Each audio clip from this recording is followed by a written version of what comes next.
time for a bath.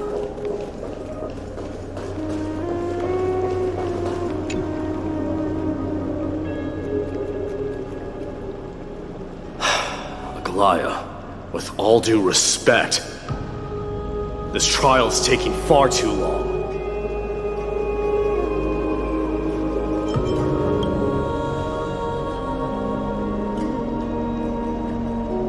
What do you think of this, Trinan? It's not possible to tell for sure what goes on within the vortex. All I can hear are fragments of speech and distant battle cries. Is it Vainan's voice? I'm not sure. It's difficult to make out clearly. Wait, no! Lady Trinan. Snowy's voice. I can't hear him anymore. There's a sun-like existence in the trial. It's burning him up! It has come to this, after all. What now? Get ready, my Demos.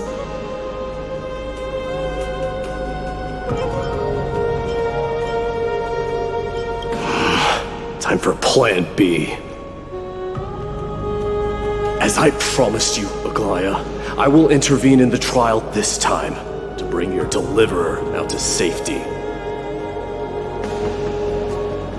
But that's as far as I will go. Of course. I know this is not the time to demand any more from you. Discerning. All right then. To be as prepared as I can, I hope that the two Outlander warriors can also join me. That might not be a good idea. The core flame trial is many times more complicated than a standard ritual. Even the slightest misjudgment, misstep, or hiccup could result in grave consequences. Our two distinguished guests are not obliged to risk their lives for the flame chase journey. Let me join you instead, Lord Mighty.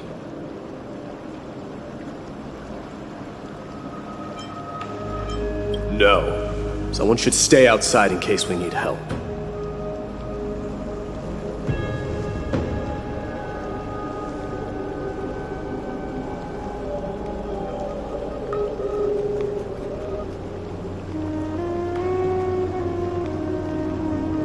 Join me in the trial to look for Finon. And when we do, Aglaya's golden thread will guide us back out.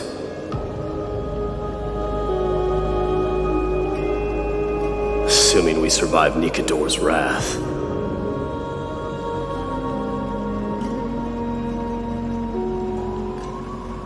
If something bad were to happen, Casterus, your priority is to ensure the safety of these two. I can find a way out on my own. Yes, Lord Mighty. Thank you both for your valor. Time to get to work then. Let me have the honor of taking the lead in this battle.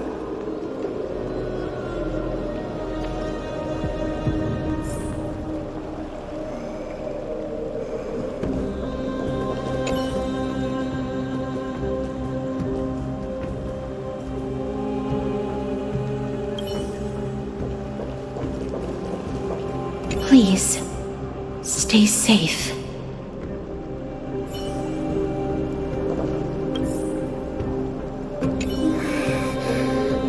We can't get rid of all the noise.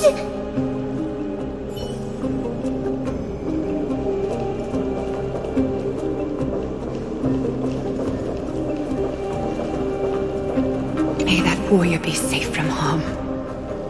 When you are ready, I will preside over the ritual on Trinon's behalf.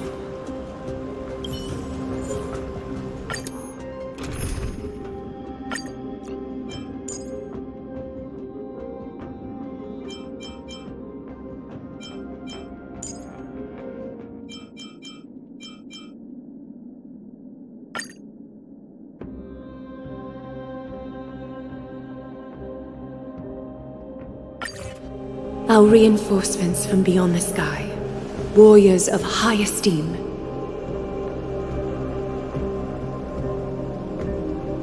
Please close your eyes and hold your breath. They once kept the fate of this world, and many other challenges safe from the devastating rage of strife.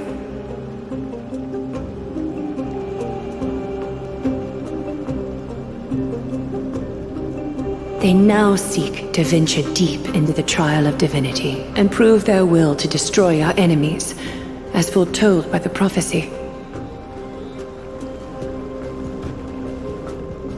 When the hammer of strife strikes the anvil of the warrior, the heat and impact will leave behind scars, and between them, a demigod shall rise.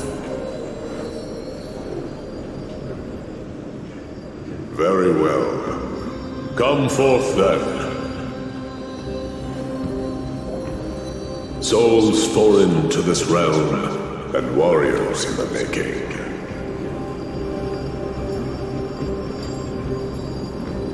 Follow me into the mist and flames, and come face to face with the greatest fear in the depths of a warrior's heart. And with thy strength, banish the darkness and usher in sunlight. Let all lost souls find courage on a long journey back home.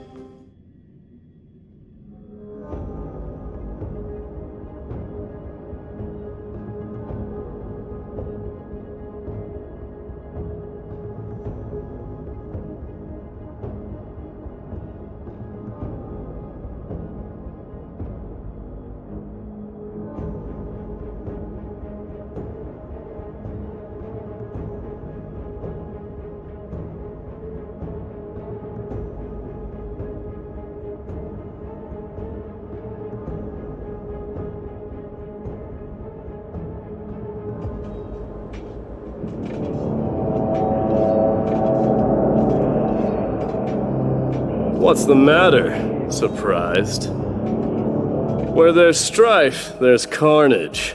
It shouldn't come as a surprise to see such a sight in Nikidor's trial. I don't see him around here. We should go first. Let's pray he stays safe.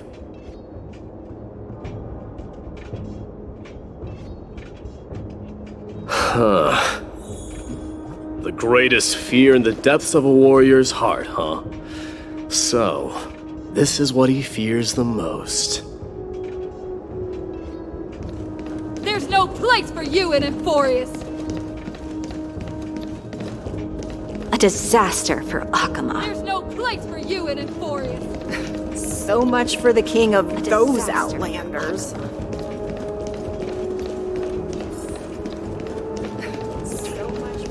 You won't get away, Kremnoan vermin! Be on alert. The smell of rust is thick in the air.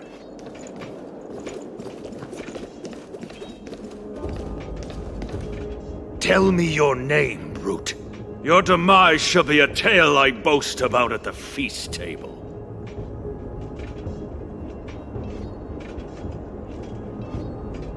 My name is Perdiccas, and I am here to avenge my people. Kremnoans and Akamans are at war?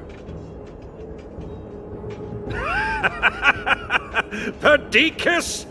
Even the tragic cries of beasts at the slaughterhouse sound better than your name. Say whatever you like, despicable Akaman. Better to die in battle than return even in glory. May the Kremnoan spirit always watch over me.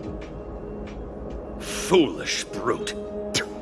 I see you're eager to die. Very well then. I shall grant you just that.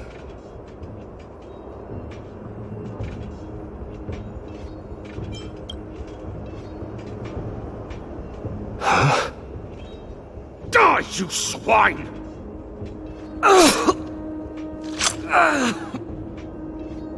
Atmos.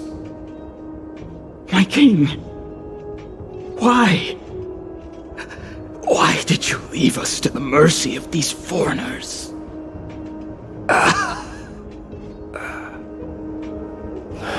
Is this? And you are... Oh. So the Alpha Brute has found his way here. You Kremnoans are all eager to die, huh? Then I shall grant you a swift death.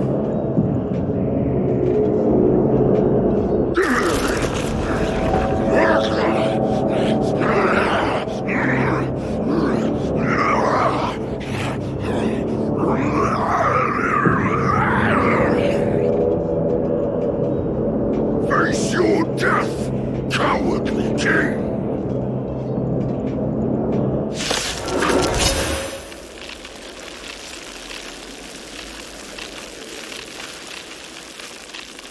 This insatiable bloodlust is a product of Nikador's wrath. Forever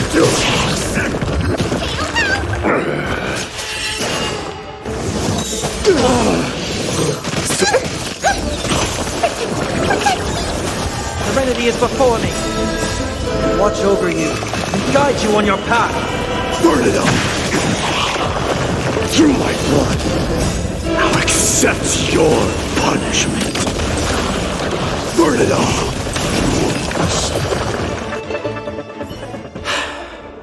Absurd. I know this Akaman. Strife contorted an honorable warrior into this perverse and twisted being. And that horrible noise. I can hardly suppress my bloodlust when it sounds. This battle cry must have gone to Finon. That's why he lost himself. What a useless fool.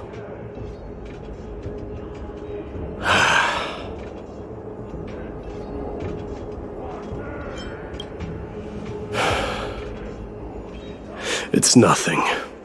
Let's go. That voice is Cartonis? Not you too, Cartonis.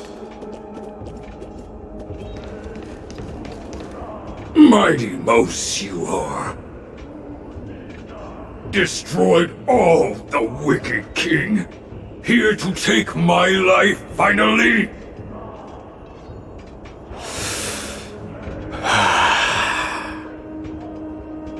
I won't ask how this happened, nor will I hurt you like you said.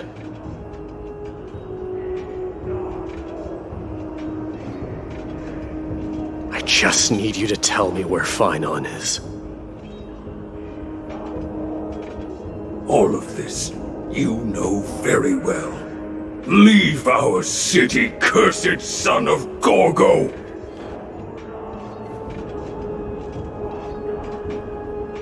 I have no intention of hurting you, Cartonis. Humiliate me you shall not!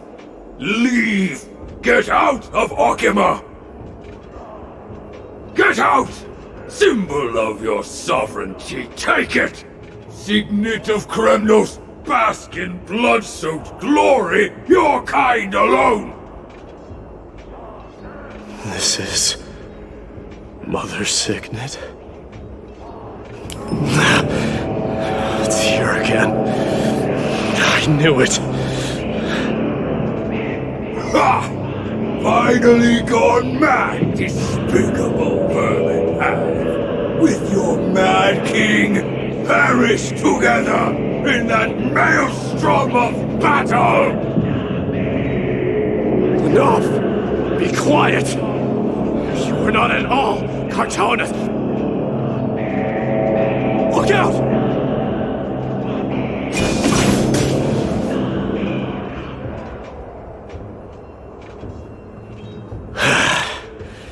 Nice move.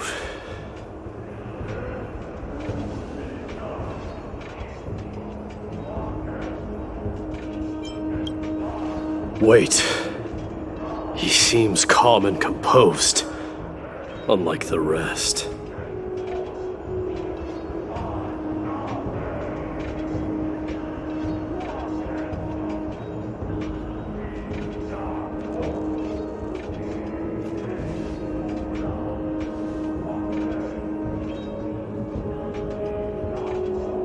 Parted the waters.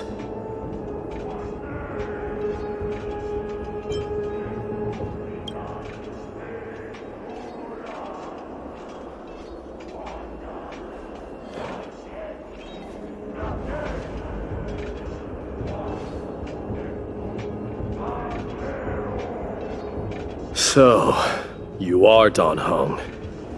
What did you go through before meeting us?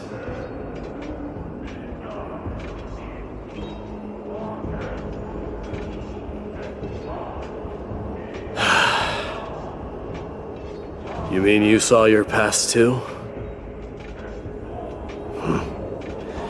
The trial of strife is a vicious one, all right. This might not be a single person's trial, but an arena for every challenger to engage their own delusions in a bloody battle.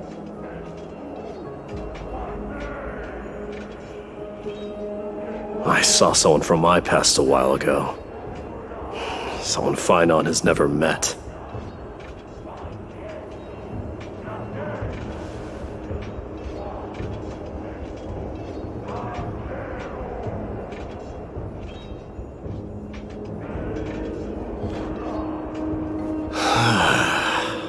We can only hope this battlefield is nowhere as extensive as I imagined it to be.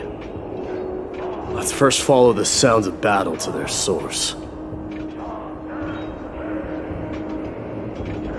The battle cries seem to be getting a lot louder.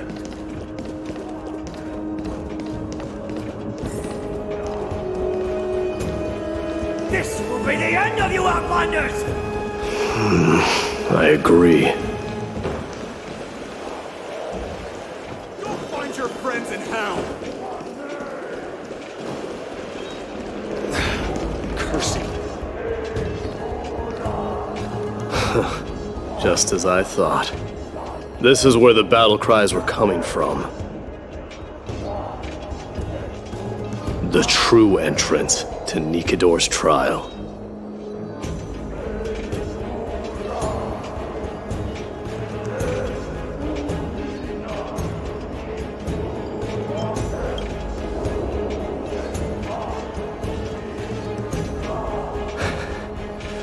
I'm seeing him for the first time, but there's no doubt about it.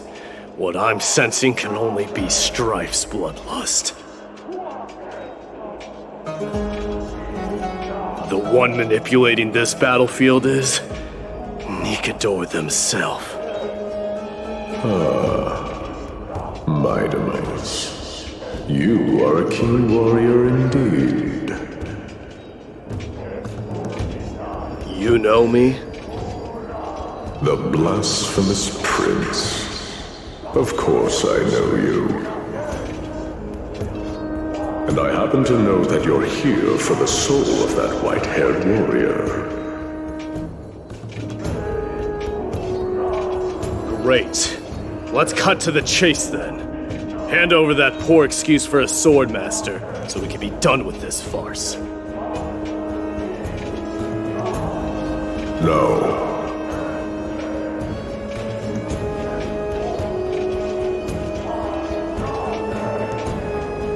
I applaud your courage and strength for coming this far, but you have chosen to besmirch the dignity of one who has fallen, and I cannot turn a blind eye to that.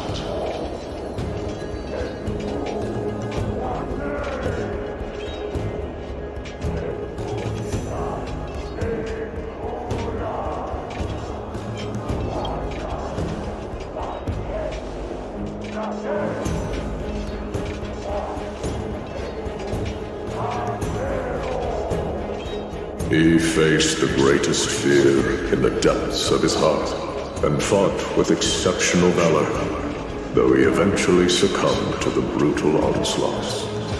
I have since brought him to the rear battleground and granted him glory worthy of his courage, tenacity, and sacrifice. You wish to take him away? Sure. Pick up a spear and prove that your resolve can rival his. Of course. Cowards who hope to avoid bloodshed are better off disappearing from my sight this instant. Your opinions are of no interest to me, Mad King. If it's a fight you're looking for, then you will get one, Titan. I will put you to rest once more with my curse of immortality. Commendable. Your noble mother displayed the same spirit with a spear in her hands. Don't you dare speak of her. Why not? She challenged the former Kremnos king to a duel, even knowing that it was a deadly trap, all to protect your dignity. Are you suggesting her efforts were for naught? Her death was caused by you, the incarnation of strife. How dare you talk about her past?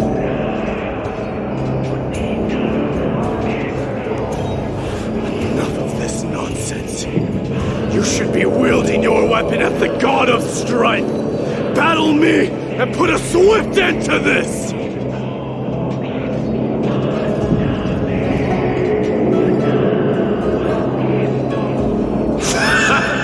Your hatred is as clear as day, my Demos. I once must have stopped deeply. But thanks to them, I have also come to realize. This is why you killed your father for the throne. Only to let your signet sink to the bottom of the Sea of Souls, refusing to let the glory of Kremnos live on.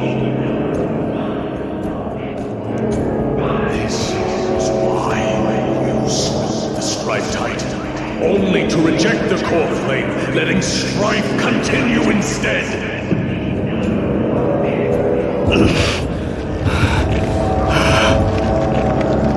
Oh, child of that denied fate, show me what you are capable of. Show me if you have the power to put out the flames of your very own destiny.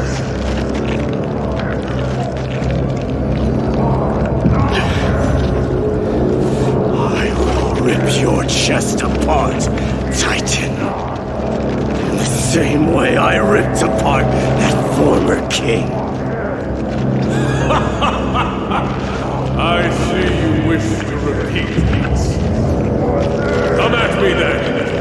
Ignite the flames of your fears and step onto the battlefield. Take this fierce battle to the boundaries of strife and consume me. Or lose yourself in the fight, and watch your defeated corpse burn to ash. But remember this, the son of Gorgo will be crowned in blood.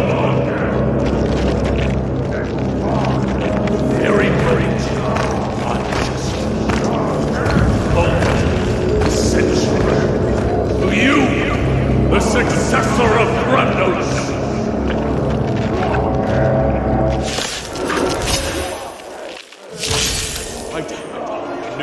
No match, yet he chose to fight till his very last breath. What about you, my Demos? Can your murderous intent match up to what fate has in store for you? Prove to me that you are worthy of this power. Kings of Kremnos, this is the power you desired? I can't die, but thanks. Burn it all. Through my blood.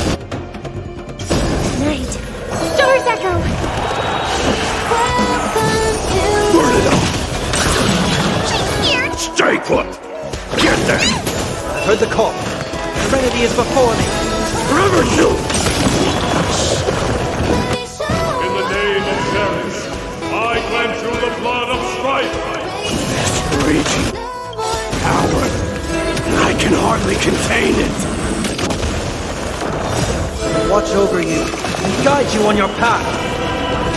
This trial is fitting. Summon your own son!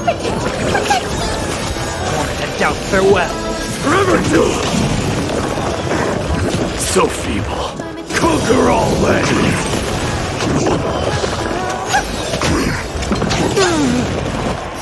Fiends or devils, I'll crush them all! I'll accept your punishment. In fear you shall abandon your mortal body, King of Kremnos. How noisy.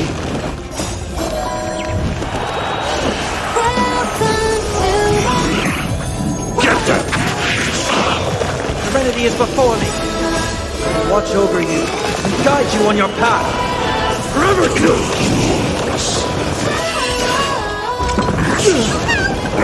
Fury upon you. I'll accept your punishment.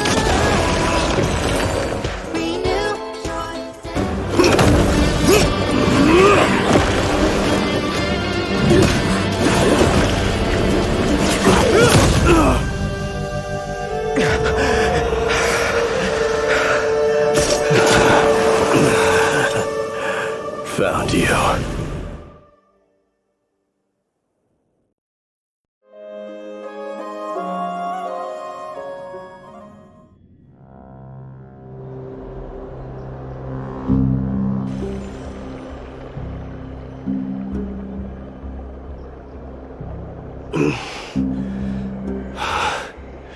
I did my best.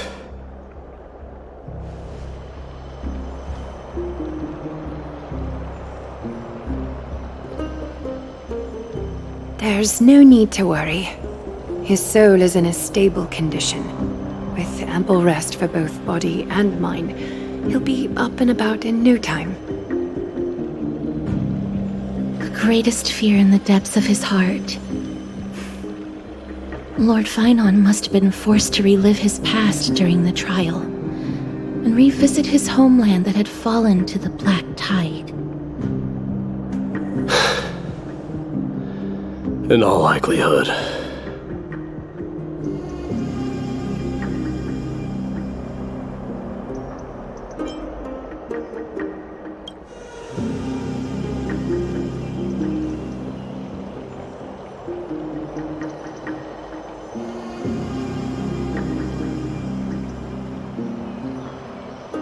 It is one of the culprits that drives the people of Amphoreus to madness. It was during the Era Bellica that this unspeakable thing first appeared, like a plague, alongside the three titans of calamity.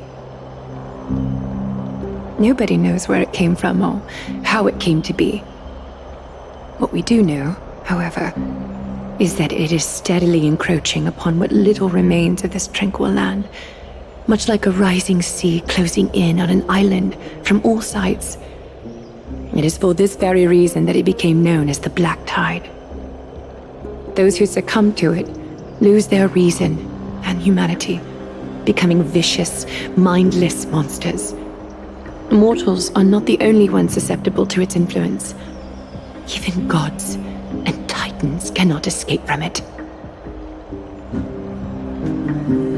According to Naius, Nikedor, though one of the embodiments of calamity, also bears the responsibility of fending off the Black Tide.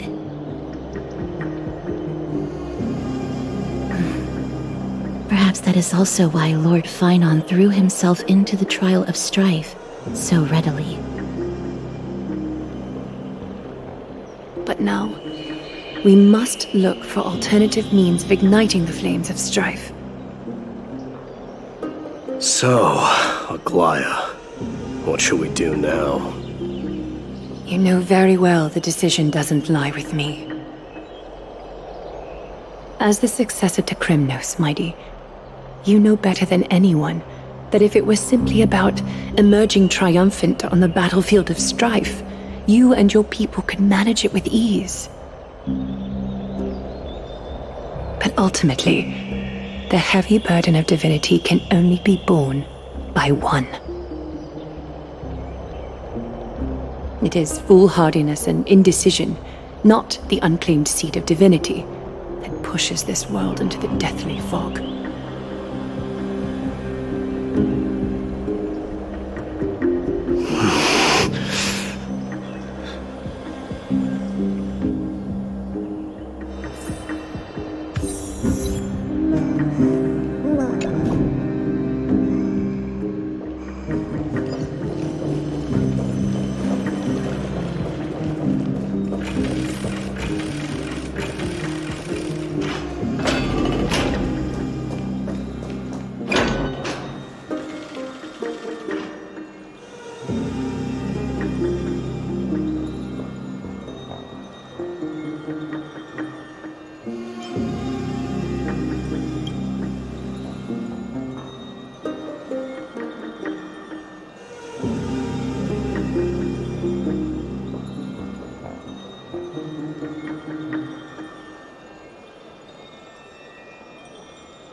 Don't worry, Dee. This isn't the first time he's been like this. A long time ago. I'm not worrying about him.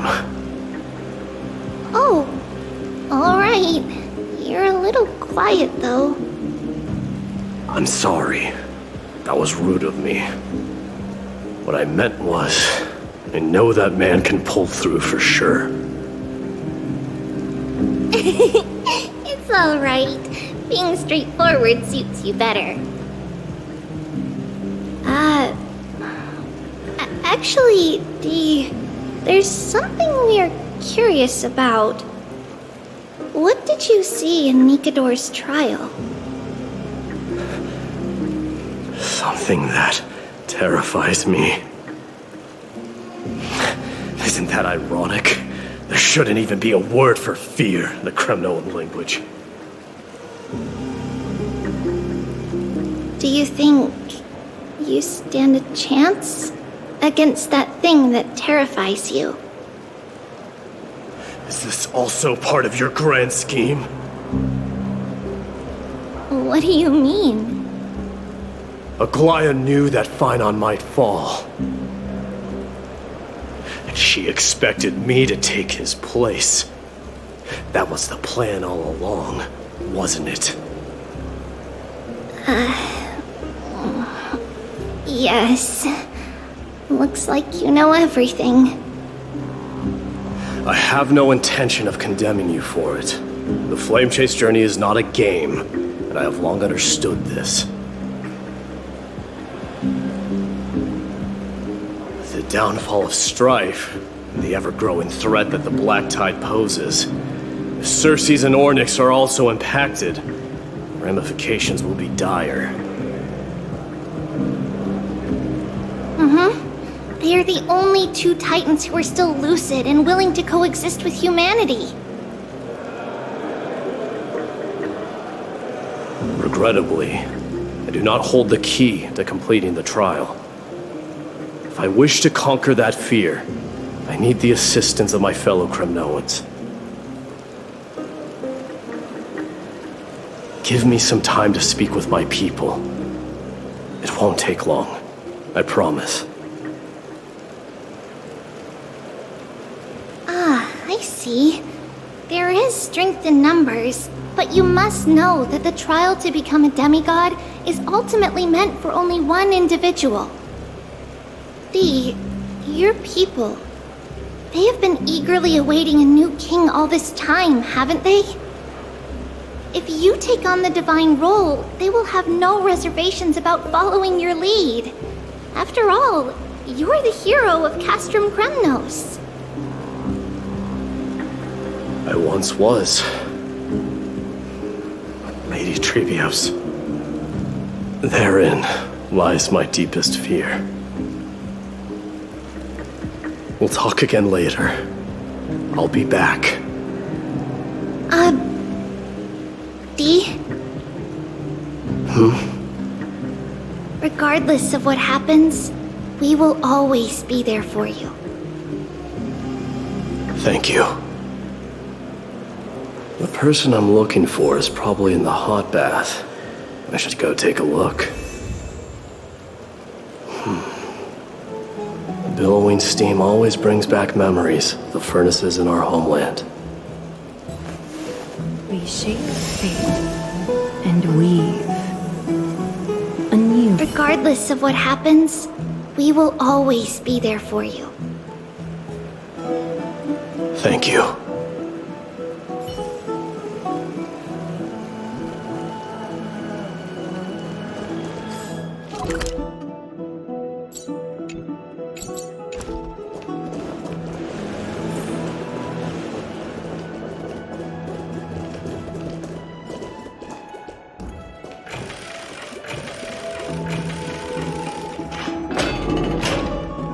Children left unattended by their parents? That's not safe.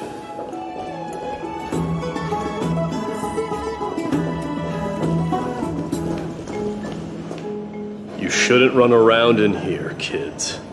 Hey, it's the Crown Prince! Are you also here for a bath? I want to hear stories about the feats on the battlefield!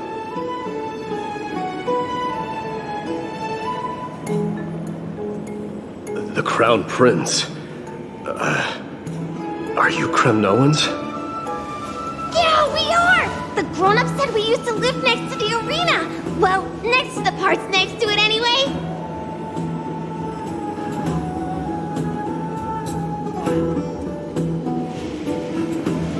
My dad is a centurion with the Hydra Lancers, and my mom is the bravest warrior in the God Shield Brigade.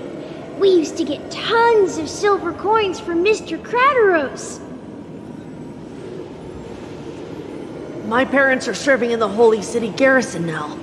As warriors of Kremnos, they're braver than any Achaemen.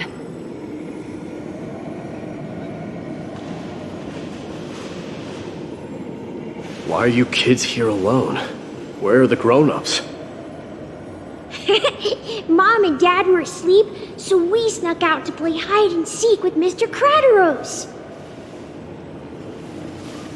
That old man can be such a child sometimes.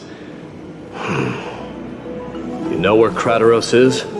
I happen to be looking for him. Sorry, I don't. Come to think of it, we haven't seen him in a while. Did he get lost while trying to find us? No way! Mr. Crateros is a member of the Royal Wing Elites. He's the best at hunting down enemies. fountain near Verax Leo when we went to hide. I thought about taking a peek, but who knows if it might be a trap he set.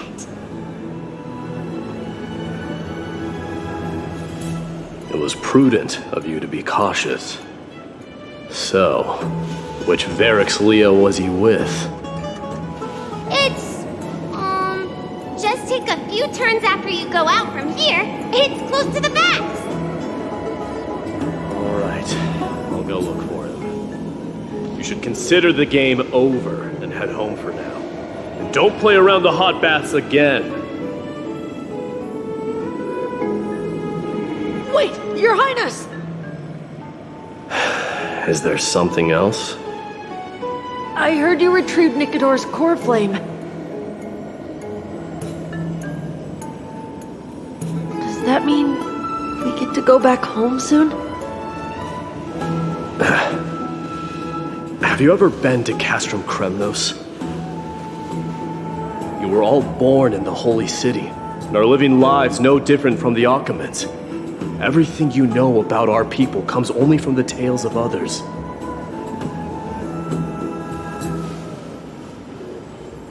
You have never even witnessed the blade in the sky with your own eyes. How, then, is a city you've never seen your home? Because this place is definitely not home. Mom and Dad told me that the children of Kremnos are born to wield swords and fight on the battlefield.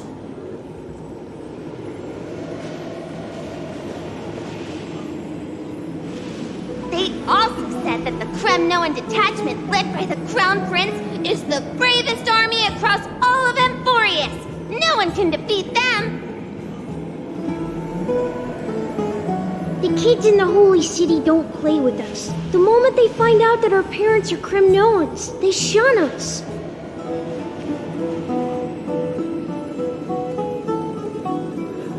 We don't care. We all know that the Crown Prince will take us home one day.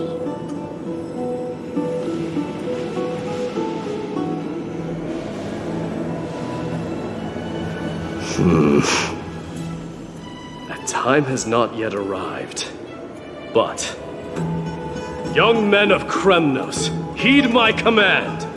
Return to your parents at once.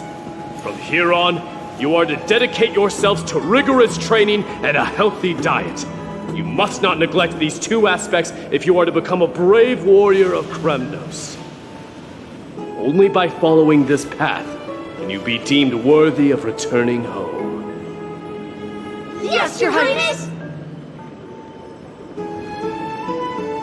The future of Kremnos. I should find Krateros.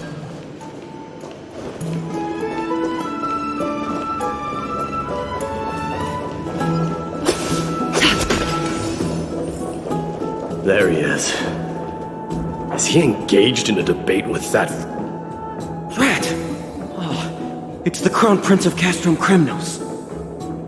Get a grip. We're here by order of the Council of Elders. Even the Chrysos heirs have to think twice before doing anything to us. Out of my way, lackeys of the Council. The Civil Guard of Achaema is on official duty. Please keep out of this area. Calm down, my lord. Play nice. Don't make me repeat myself. I'll allow you to pass this time, but just this once.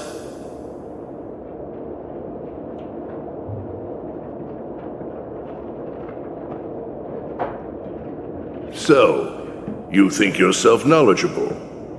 Then here is a question for you. Do you know how Chrysius Leo in Castrum Kremnos came to be mounted on the wall? I don't know, my lord. How did it come to be? Let me enlighten you. A long time ago, the founder of Castrum Kremnos led a group of warriors to hunt down a lion on the outskirts of the city of Tritos. That vicious beast had been a menace for years, and the bones in its den were stacked even higher than the peaks around Akama.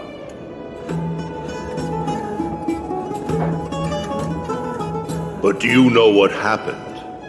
Nary a moment had passed after the beast's head peeked out of its den, when the Kremnoan warriors surged forward and brought it down within the blink of an eye, shattering its knees with a single strike. And then... why are you red-faced already? We haven't even gotten to the best part yet. It's your storytelling, my lord. You're weaving such a captivating tale that it got my blood pumping. Please, go on. Well, if it isn't Lord Mighty. It's been a while. Oh, what in Akama is happening? To what do I owe the pleasure, son of Gorgo? Kratos, my esteemed teacher. Let's talk somewhere else, Mighty Mos. I'm tired of speaking with this silly lion. What about the Council's informants? Those two hyenas are nothing but scavengers of rotten meat. They couldn't bite even if they tried. They can follow us if they want to. Let's go.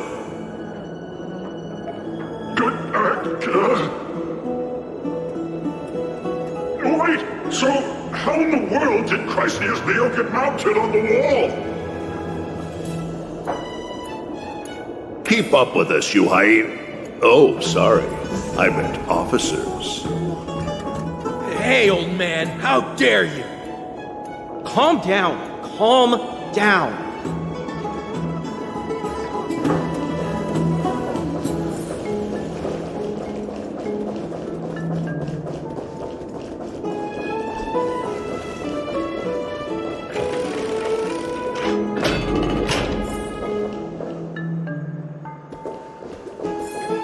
Don't fall behind now, unless you want to upset our friends here. Don't you dare try any tricks with us.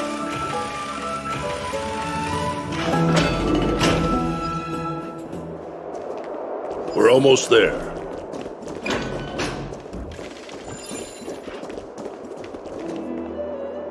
Why have you stopped? This is a nice spot for a private chat. Shall we, sir? Let's do it. What are you up to? Someone help me! Some privacy at last. So, tell me, why have you come to seek this old man's counsel? I came to discuss the future of the Kremnoans. Interesting. I heard the core flame of the Lance of Fury has been restored, though not by your hand. And you're even considering giving up Nikador's divine power. Is this true?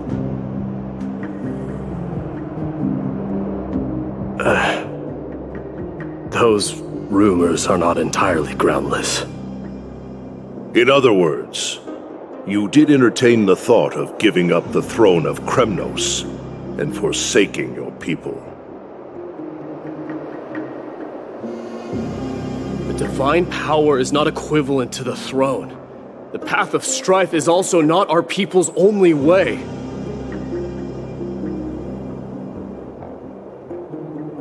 Enough with the word games. You, of all people, should understand the plight of the Kremnoans. Think about all the warriors of the Kremnoan detachment who left their homeland with you. Think about their children. Only the yearning for our former glory days has kept us going all this time. If they ever learn that the Crown Prince they look up to so much is actually toying with the notion of stepping down, think of the disgrace it would bring upon your departed mother, Martimos. You best remember that she died for you because of Europon's schemes, to restore the glory of Kremnos.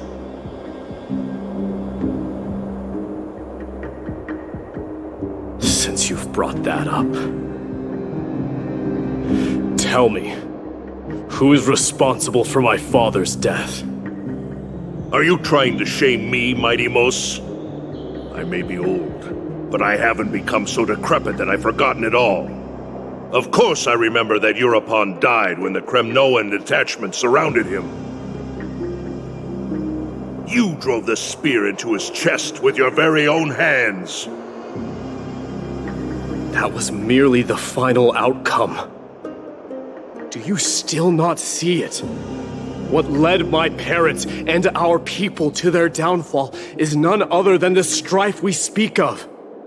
The quest for glory. The tenet of valorous death before glorious return. This is the creed of every Kremnoan, no matter whether these beliefs are justified or not. Don't be ridiculous. The only thing that could slay a king is a spear. Even an infant knows that much. I swore to your mother that I would guard your crown with my life.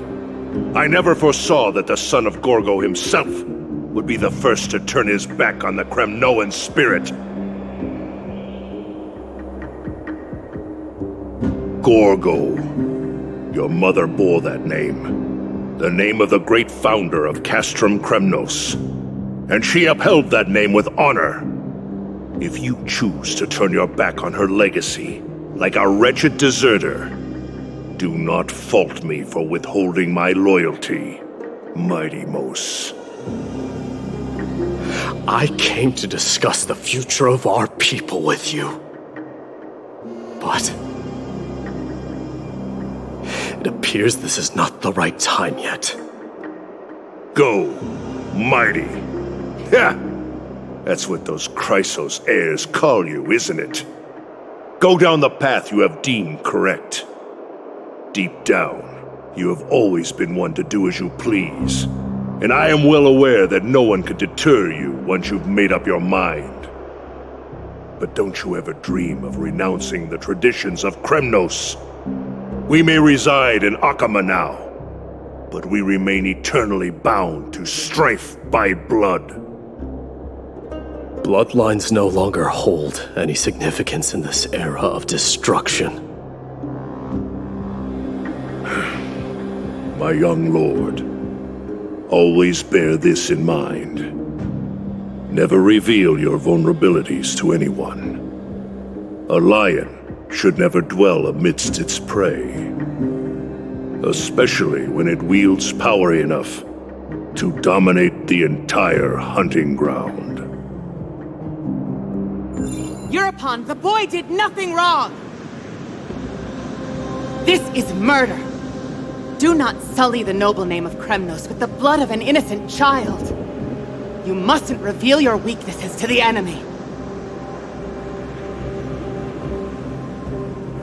Enough! My decision is final.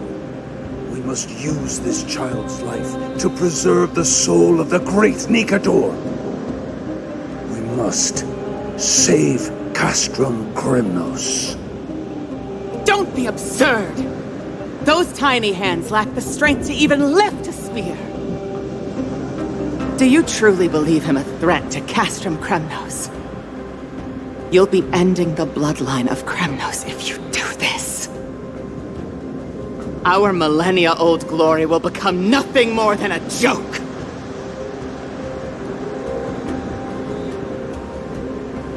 Have you forgotten that we Kremnoans place no value in bloodlines? It is through pure bloodshed and slaughter that the kings of Kremnos have ascended to the throne.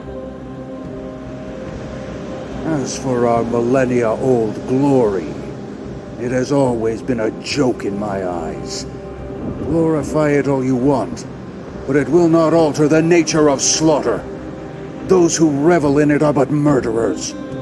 They are no more noble than the most monstrous beasts in Amphoreus. Enough with your words! Among all the kings of Kremnos, which one did not inherit the crown only after plucking it from the lifeless body of his father? But listen to yourself now. Do you truly believe you can cleanse the blood from your hands through mere words alone? Nay, quite the contrary. I will end this cycle of bloodshed. Starting with this child. With these blood-stained hands, I will end it all. Your failure is inevitable, European.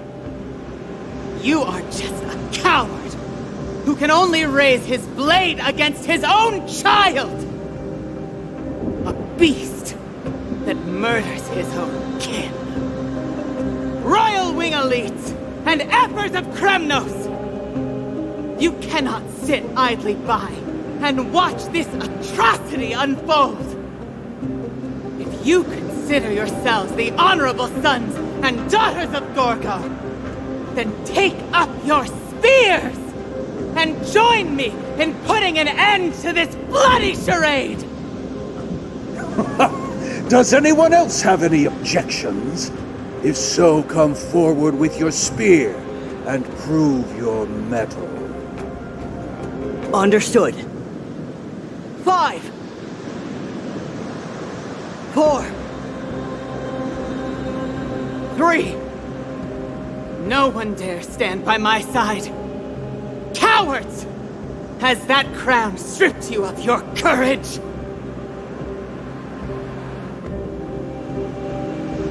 2.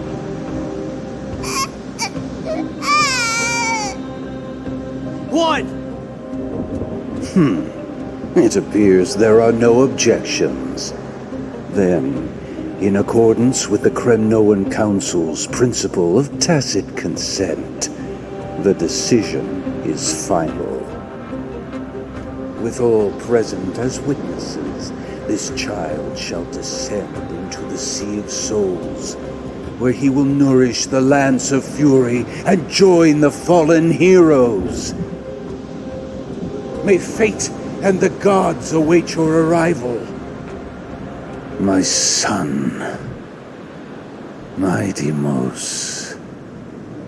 Stop! If you have more to say, then speak. On account of the life we have shared together, I grant you this one final chance. With the blade of fury above us and the council bearing witness, I, Gorgo, hereby move to challenge the crown in accordance with the laws of Kremnos. O unworthy king, in the name of the Council of Elders, I demand that you duel me! Very well. We shall see who the Kremnoan blade strikes down. My Deimos, my son. They all tell me to forget. But how could I ever? The son of Gorgo will be crowned in blood. If there is no Kremnos without the crown, then I shall seize the crown and smash it to pieces to bring the people to their senses.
goodness, you're awake.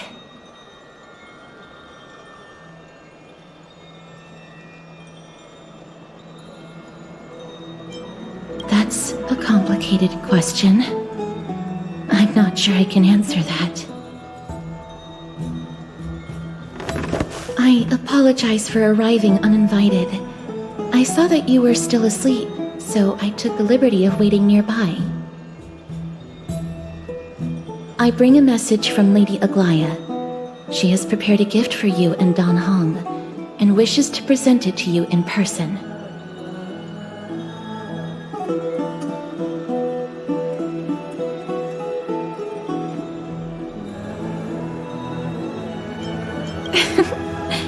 I'm glad you're in good spirits. All right, let's set off.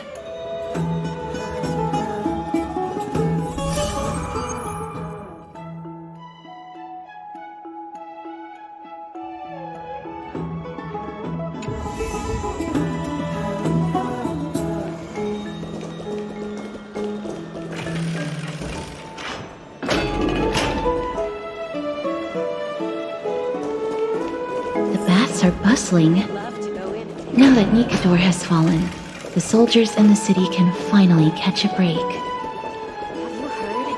It seems like all the rooms are full. I don't know how long I'll be able to live like this.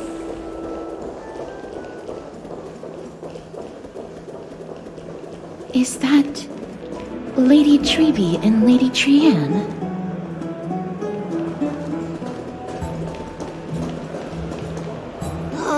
You must have forgotten! This is a precious relic from our hometown! We definitely all saw it back then! Trianne, this is a counterfeit. We both know it's impossible for something this fragile to have survived all those years in one piece.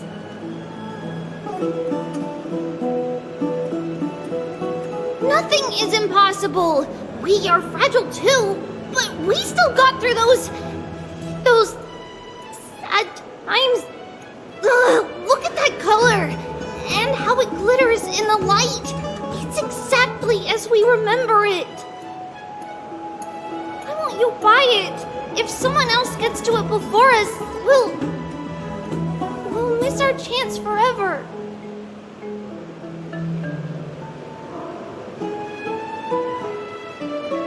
Calm down, Trianne. You need rest.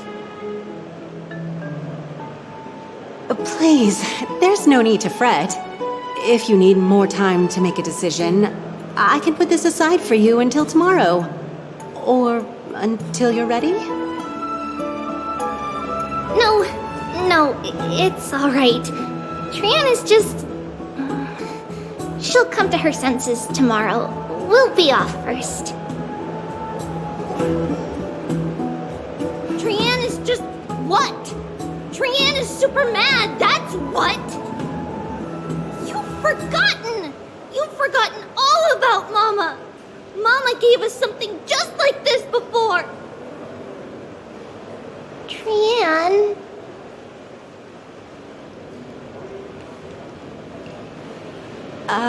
See you tomorrow? I hope you two patch things up soon. See you tomorrow. May the winds of fortune bless you.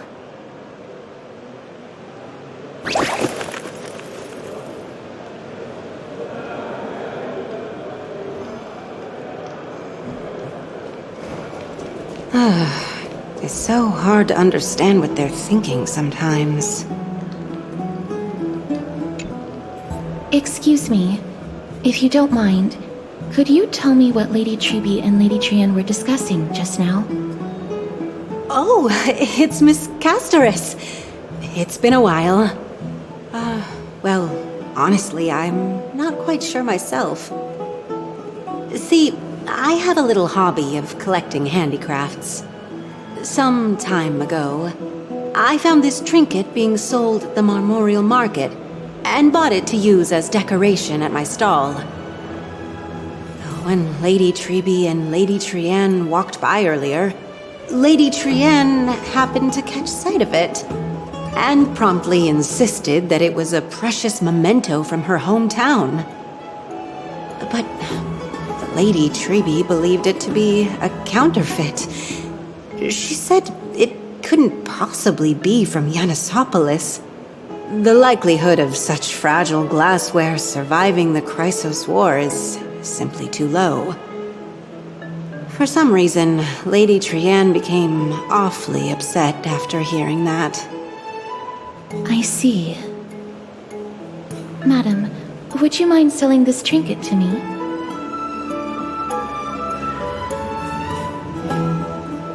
Certainly, it's just... if it truly is a relic from Yanisopolis, it could be worth a small fortune. Miss Casterus, I'm running a business here after all, so... I understand. Feel free to name your price. And what might your concerns be, my friend?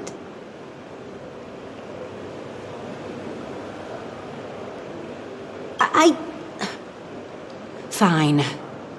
I'll sell it to you at cost, as a sign of goodwill, Miss Casterus.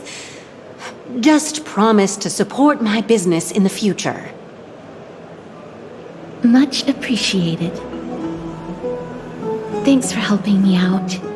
I'm not one to venture out often, and while I have some savings, it takes a lot out of me to even talk to people, let alone haggle. Had you not been here, I would have been set back plenty. The authenticity of the piece isn't important. What matters is that it holds special meaning for Lady Trianne and reminds her of her hometown.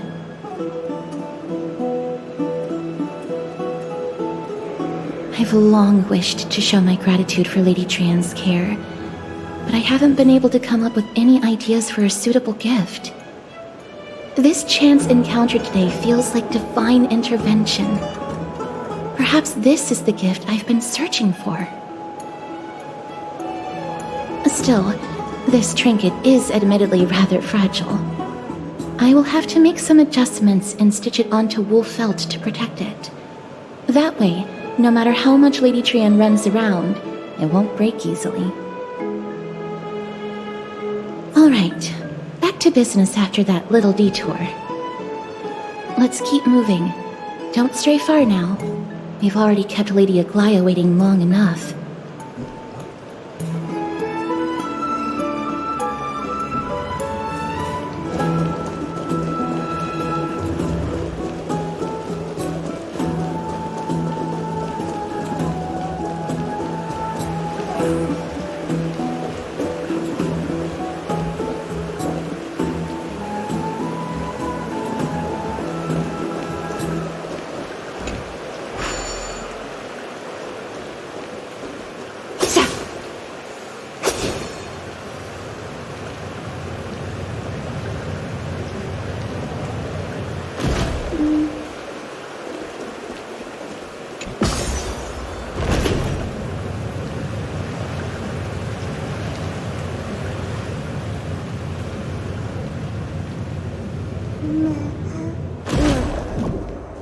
It seems your friend arrived before us.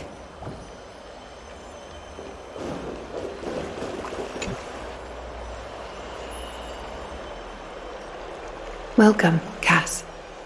And you as well, trailblazer from beyond the sky.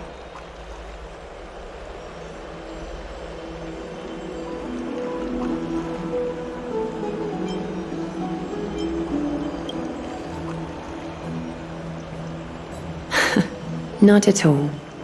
It's good to see you bouncing back with such energy after that tough battle.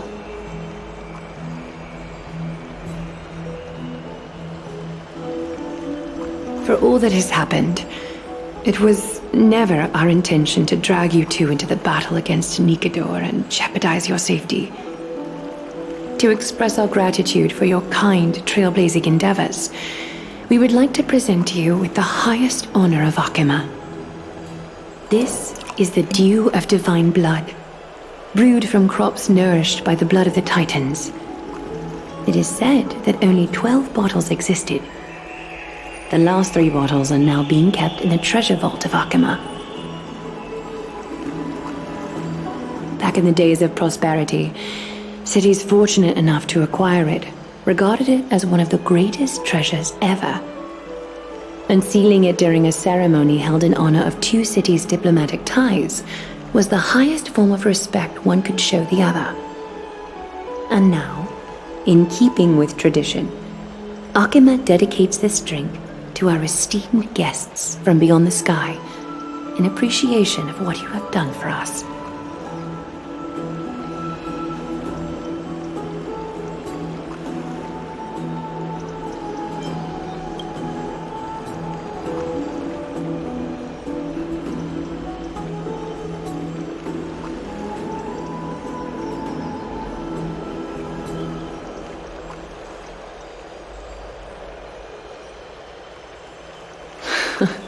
Very perceptive, Mr. Dunhung.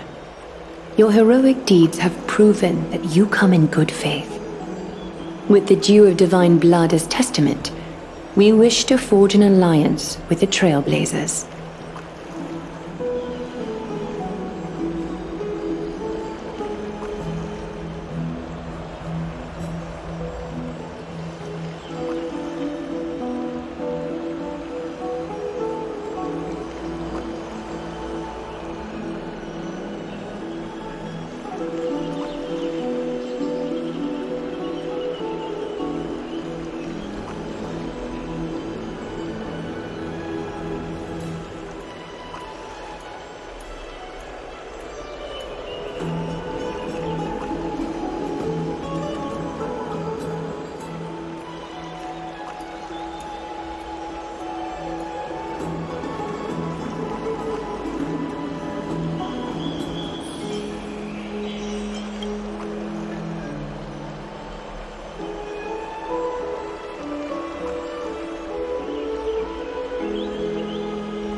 Danny have sharp eyes indeed.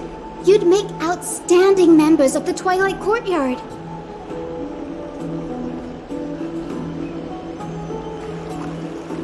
No need to worry, by the way. I can tell from Lady Aglaya's tone of voice and micro-expressions that she's being genuine.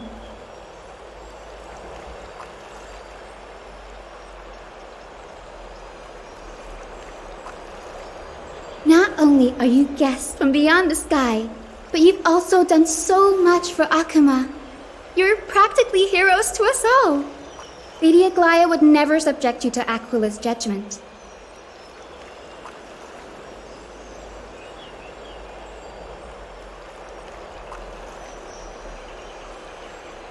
Hyacinth, thank you for taking care of the wounded of the past few days.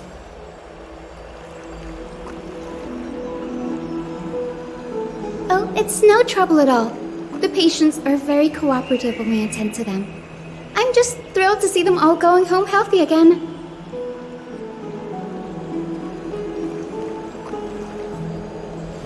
Oh, it's Cassie! Oh, I've missed you.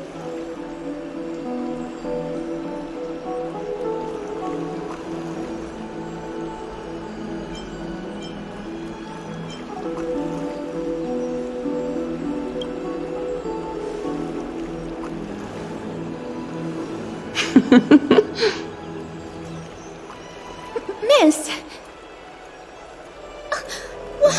You can't say that! Lady Aglaya should always be Lady Aglaya.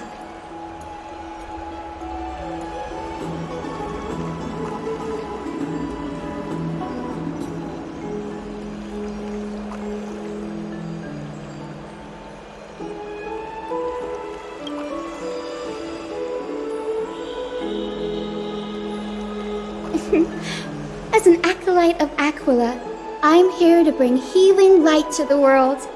Plus, I've heard you're also children of the distant skies.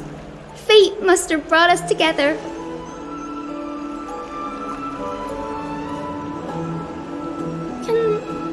friends. I'd love to hear your tales of the sky.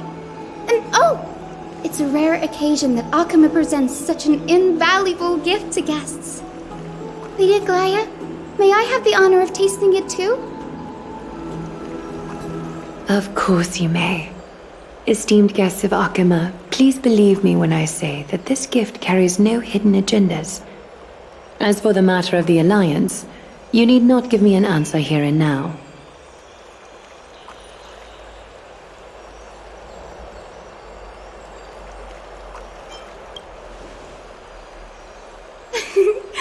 You're mistaken.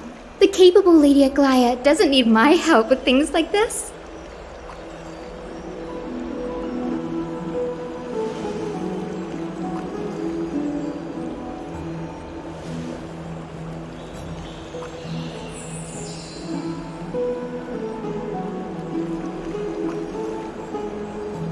Oh, yay! Then I'll get started on my questionnaire.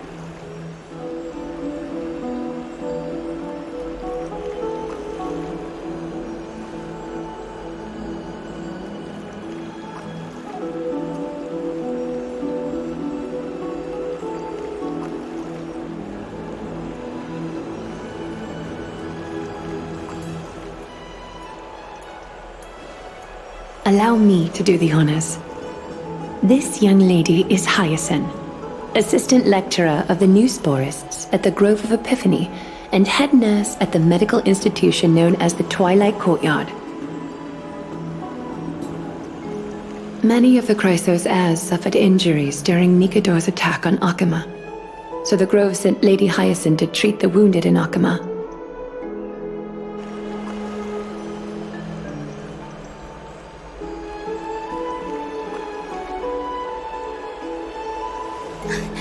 But what I'm really good at is helping people sort out what ails their mind and spirit. If you're ever feeling troubled, come find me. A little sunbathing in the courtyard will chase all your worries away.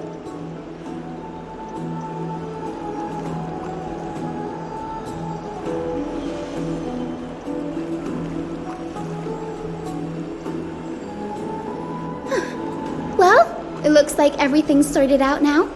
The patients have also all recovered. I think it's time for me to head back, Lady Aglaya.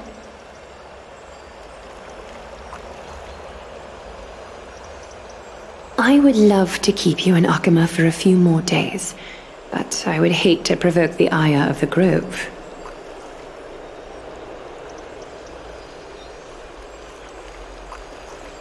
As it happens, Akama intends to send a messenger to the Grove for updates about the research on the Black Tide. We also want to communicate our desire to discuss the retrieval of Circe's core flame at the earliest convenience.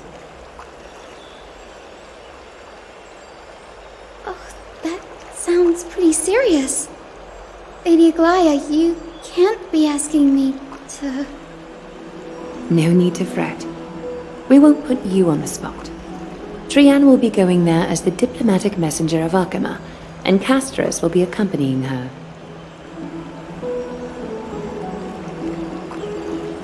I happen to have a few questions for Professor Anaxa as well, regarding the missing Titan Thanatos.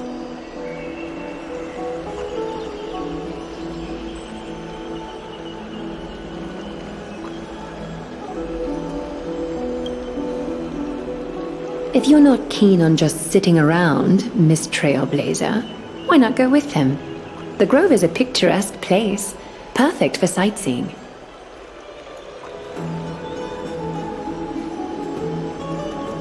That's a wonderful suggestion. Come visit the Grove, Grey. I'd be delighted to show you around.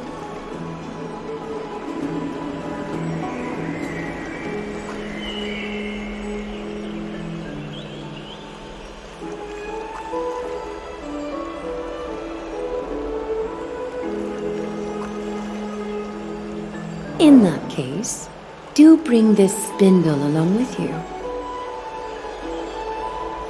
This tool, called the weft, is used to spin thread and has been passed down in my family through generations. Though it doesn't see much practical use nowadays, it's become a symbol of great significance.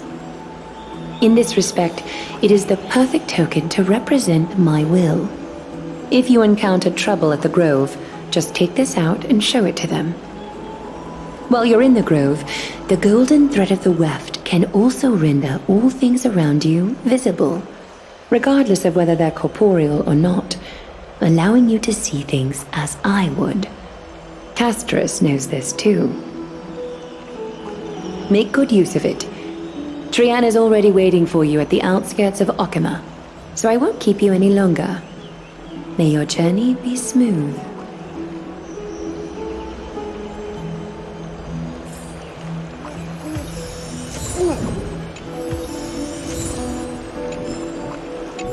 Make good use of it. Trian is already waiting for you at the outskirts of Okima, so I won't keep you any longer. May your journey be smooth.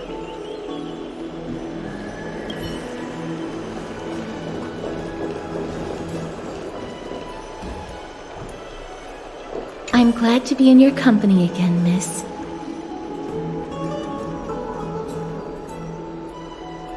Thanatos controls my fate, in a sense.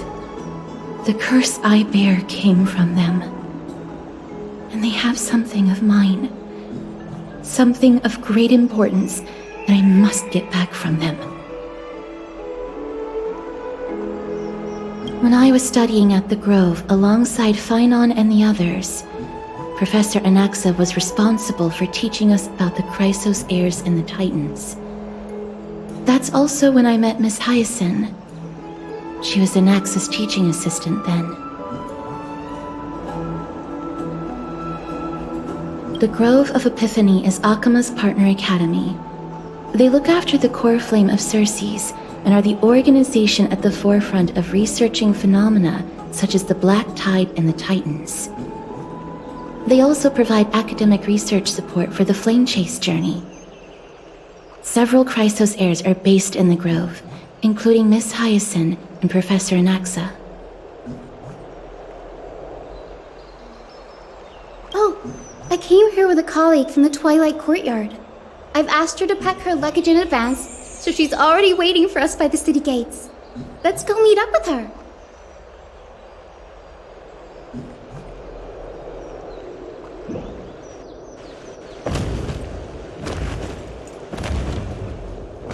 Look, there she is! And Lady Trian. But who's that they're looking at?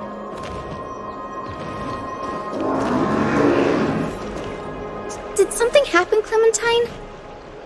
Oh, that's a serious injury.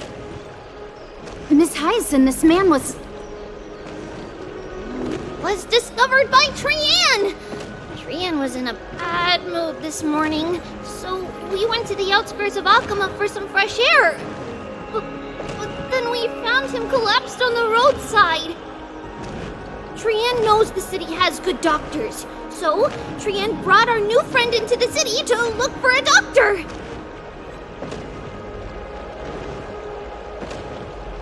I was waiting here for Miss Hyacinth when I bumped into Lady Trian. But by then, this man was already in critical condition, so I had to perform some emergency treatment first. These wounds, they're caused by the Black Tide. This is bad. Clementine, prepare a ward for this man at once. I'll treat him myself. It's a miracle he's still alive, considering how badly the Black Tide injured him. Grey, Cassie, and Trian, would you mind making your way to the Grove first? Once this man is out of danger, Clementine and I will join you.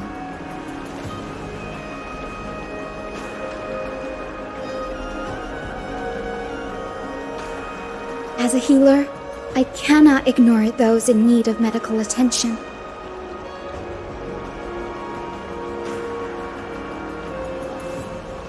I understand. May fate have mercy on this poor man. Trian believes he'll get better. Everybody, follow Trian! Fly, fly, fly away from Okima!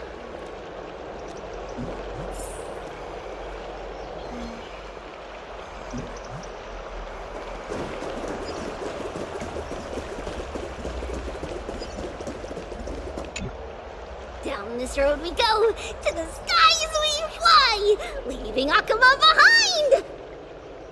Little Cass, little Gray, are you ready?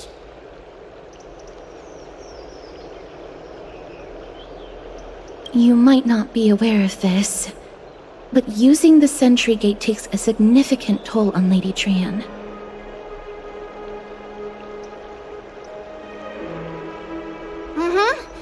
Trian promised Treeby that we wouldn't open the gate unless we had no other choice.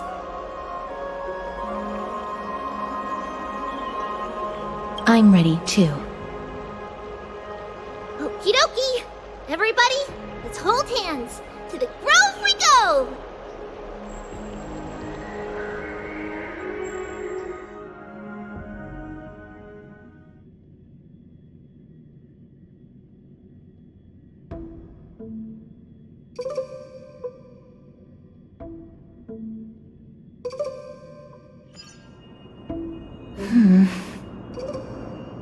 It's harder than I thought to sew gemstones onto Wolfeld. Cass, memmy, memmy, mem. Memmy, mem, mem, mem. Mem wants to try sewing. Here, why don't you give it a go? Memmy, mem, mem, memmy, mem. Memmy, memmy, mem, mem, mem, mem, mem. It's hard not to like Mem when they're so adorable. Oh, this is amazing. It seems as if their voice has become more intelligible after the battle with Nikador. After spending the last few days together, I feel like I'm gradually gaining the ability to understand what they're saying, even if it's just a little. Mem, mem, mem, mem, memmy, mem, mem. Memmy, mem, mem, memmy, mem, mem, mem. Memmy, mem, mem, mem, mem, mem, mem, mem.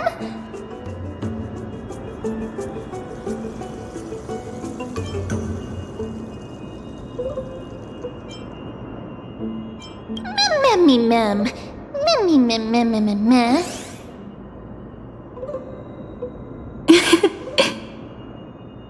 Memmy, mem, mem, mem. Memmy, mem. Memmy, mem, mem, mem, mem, mem, mem, memmy, mem. Memmy, memmy, mem. Mem, mem, mem, mem, mem, mem, mem, mem. Ah, memmy, mem, mem. Mem, mem, mem, mem, mem, mem, mem, mem, mem, mem.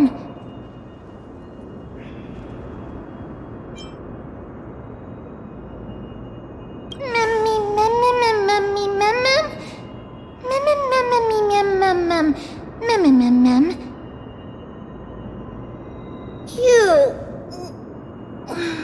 Is everybody awake? Little Gray, little Cass, and a little pink puppy? Puppy? Memmy, mem, mem, mem, mem, mem. Memmy, mem, mem, mem, memmy, mem, mem, mem, memmy. It's already action hour. Lady Trian, I hope you're well rested. You were talking in your sleep. Did you dream of many things? Sleep talking? What did Trian say?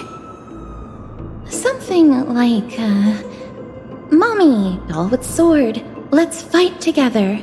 We'll be brave. Ugh, it's so embarrassing. Please don't make fun of Trian. Of course not. Wasn't Lady Trian's mother also the Holy Maiden of Yanisopolis? Uh-huh. Mama was the strongest Holy Maiden in all of our history. She also gave us the prophecy of deliverance. And she had red hair that looked like a cute red mushroom. But Trian can't remember what Mama looked like anymore. Not even in the dream just now. Memmy, mem. Memmy, mem, mem, mem, memmy, mem, mem.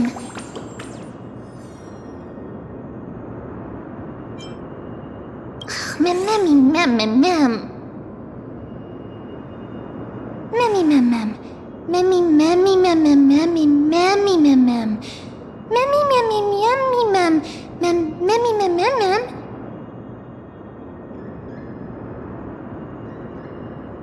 Mammy, mam, mammy, mam, mam, mammy, mam, mam, mam, mam, mam, mam, mam, mam, mam, boom, mam, mammy, mam, mam, mam, mam, mam, mammy, mam, mam, mam, mam, mam, mam, mam, mam, mam.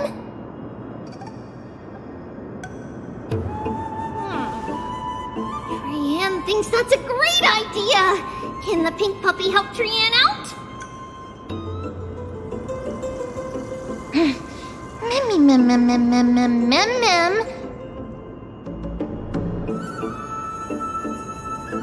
Yay! And I'll call you Little Memmy from now on! Mem, mem, mem, mem. Mem. Mammy, mem, mem, mem, mem, mem. Mem, mem, mem, mem, mem, mem, mem, mammy, mem. Mem, mem. Mem, mem, mem, mem, mem. Me, mem, mem, mem, mem, mammy, mem. Mem, mem, mem, mem, me, mem, mem. Mammy, mem, mem, mem, mem.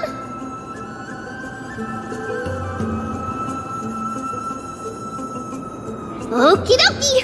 Trian remembers that we need to help Aggie ask the big tree whether Cersei's would be willing to visit Akama. If we follow this woven trail and keep going upward, we'll reach the grove in no time! Mem. Memmy, mem, mem, memmy, mem? Legend has it that whenever they requested an audience with Cersei's, Nestia would always come to the meeting in a long white dress. As the warps and wefts of the dress came into contact with the ground, they turned into paths and stairs. May this romantic path bring good tidings to Akama.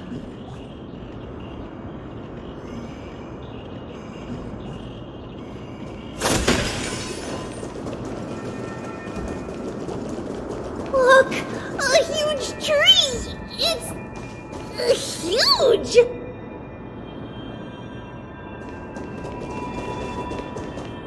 Ma'am.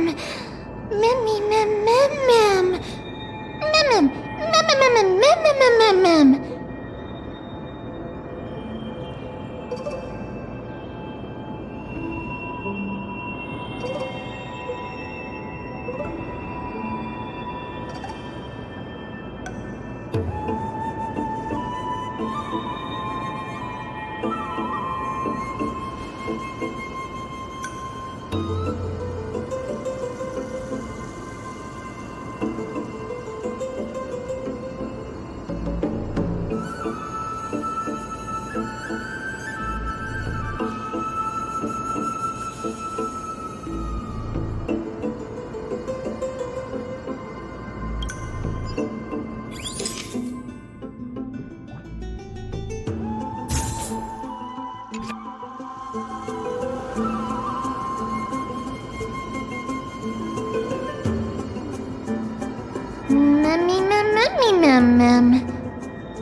It's the Bough of Rift, the divine body of Cersei's.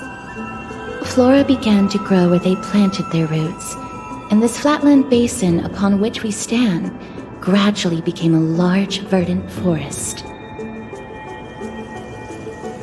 A long time ago, Thalesis, the first scholar, led the masses to build a garden and courtyard in the forest, naming the site the Grove of Epiphany. There, people sought mental clarity, knowledge, and enlightenment. Trian knows this. Everybody says that was how this big academy came to be.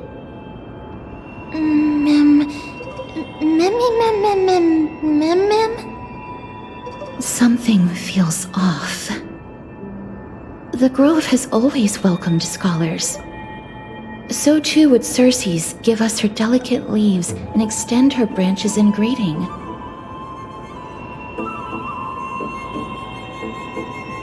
Yet, it seems both the Grove's messengers and the Titan are indifferent to our arrival.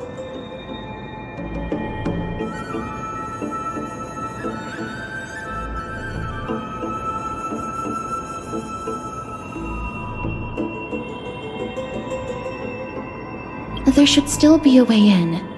I'm just a little surprised. Maybe everybody's still asleep because classes haven't started yet. They don't want to be disturbed, so they shut the entrance.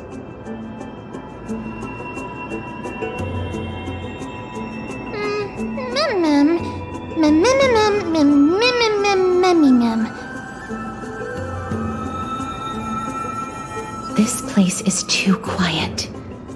What in the world is going on?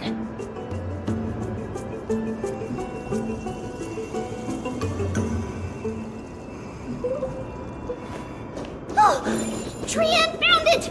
Everybody, fly across to the other side! The entrance on the other side. Where could it be?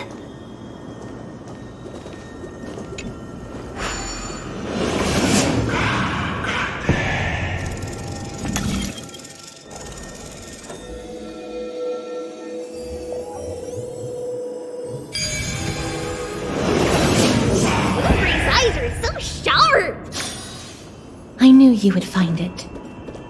The courtyard of Storgi should be just ahead of us.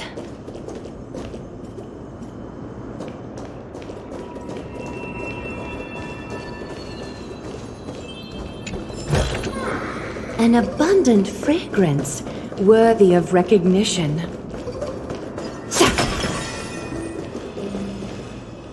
As I expected, something's not right here.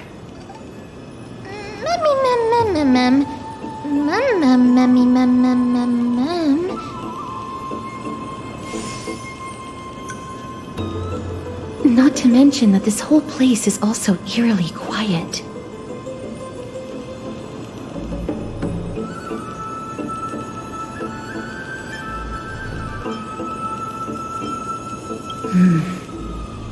That's possible. Hello? Is anyone there?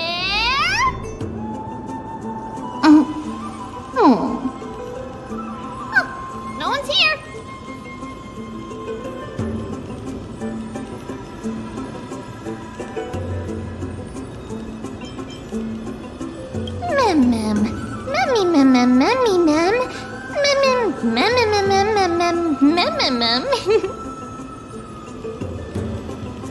I have an idea. Lady Trian, could you lend me that golden spindle? Do you remember? Lady Aglaia said this. While you're in the grove, the golden thread of the weft can also render all things around you visible, regardless of whether they're corporeal or not. This is achievable because the grove is not only where the roots of Circes are, but also where the chrysalis of gold manifests. Oh, Nestia, with the weft as my vow, I beseech you, entwine my body with your golden thread and affection.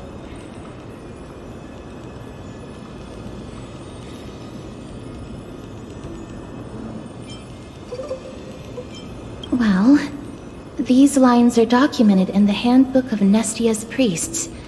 So, if I'm not mistaken, we should be able to draw power out of this butterfly exuvia with the golden thread.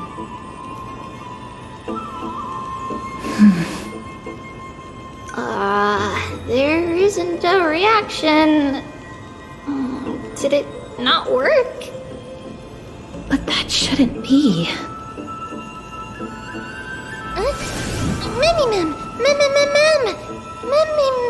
Mummy. Are they white dryad flowers?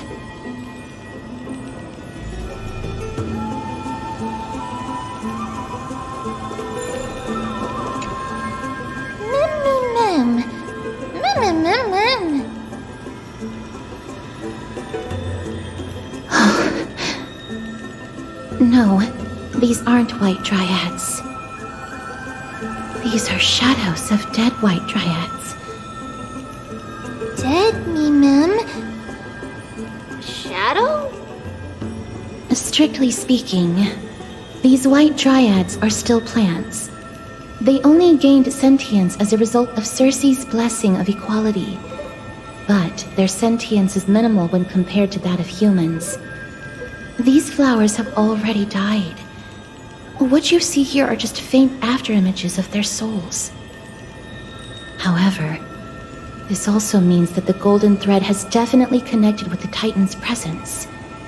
Without the golden thread's outlines, we would not have been able to see them at all. But what happened to them? Why are there only tiny shadows of them left? Ma'am, can you read their memories? Let me try.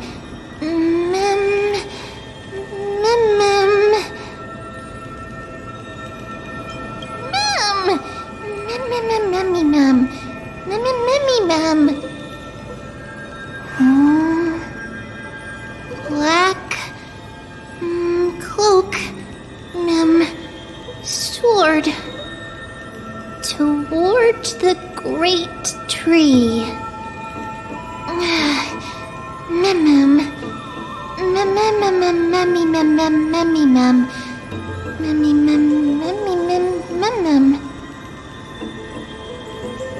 I have a bad feeling about this. The deathly fog of Thanatos is fast approaching. Oh!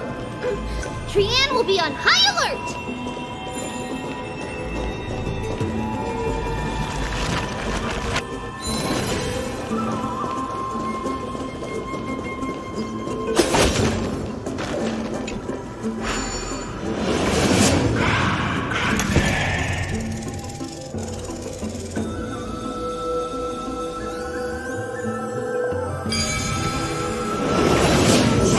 The smell of death is becoming more and more intense. Truly. There, on the steps.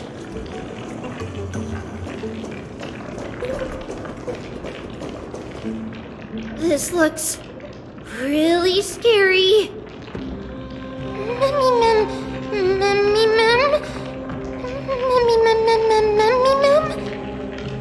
No, it's neither of those. This is a creation of the Black Tide. Such creatures are formed when living beings are corrupted and turned into deformed hollow husks of their former selves. Everybody, stay alert. Regardless of what has happened to the Grove, the fact that we're seeing the remains of a Black Tide creation here definitely doesn't bode well.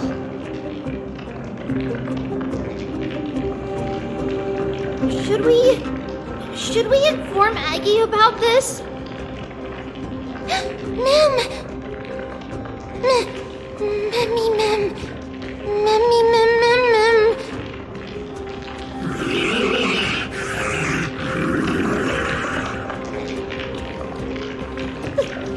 The monster is alive! Trianne will protect everybody! Trianne, please hide behind us. Miss, let's do this.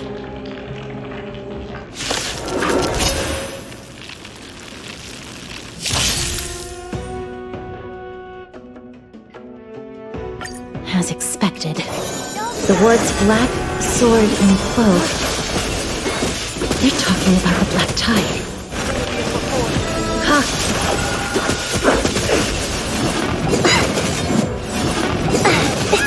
It's okay. Watch over you and guide you on your path. Fiends or devils, I'll crush them all! Thus our fates become one. So fragile, like a wisp of silk.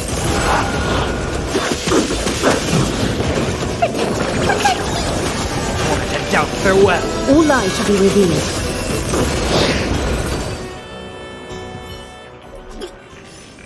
You defeated it! Little Gray! Little Kaz! You're so strong!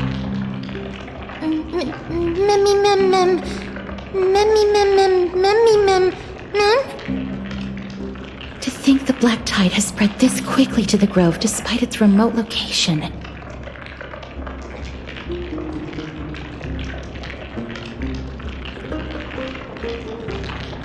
I'm afraid a world where strife has fallen is far more dangerous than we ever imagined. Oh no! Does this mean that Akuma is also in danger? Looking at this mess, it seems the scholars at least succeeded in fending off the first wave of attacks. But at what price?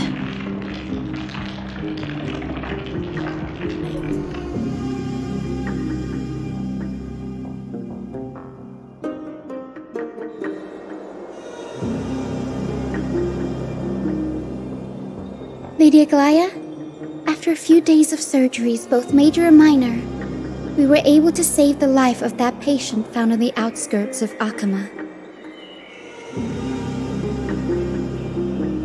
Thank you again, Hyacinth, for your hard work.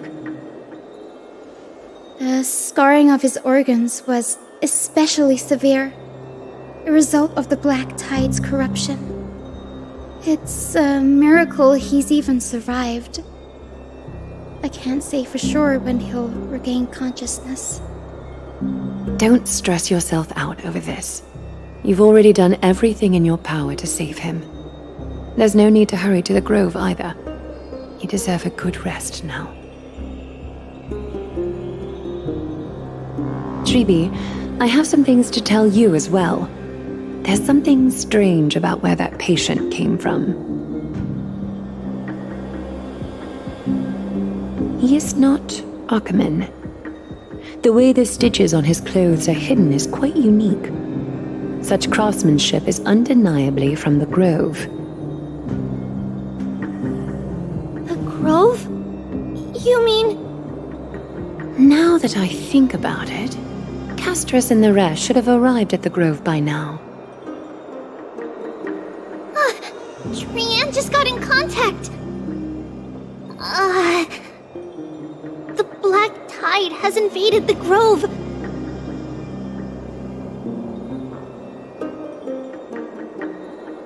We haven't detected any survivors, even with the help of the Golden Thread! What should we do, Haggy? The Black Tide is posing an even greater risk to us now. I did not expect the Grove to be the first to be impacted, though. Can they tell where the core flame is right now?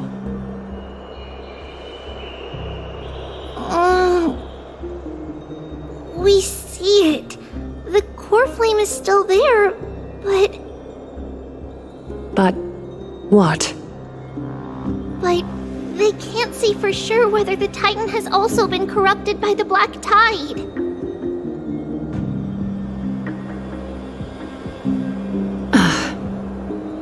Please let them know that for now, the most pressing task is to identify the core flame and transfer it to a safe place as quickly as possible. We must also search for survivors and find out exactly what happened to the Grove. Oh, and find Anaxa. Unless something went terribly wrong, he should still be alive. They've set off. Please, stay safe, everyone. I pray for their safety too. Aggie, how do you know that Anaxa is still alive? I know that man all too well.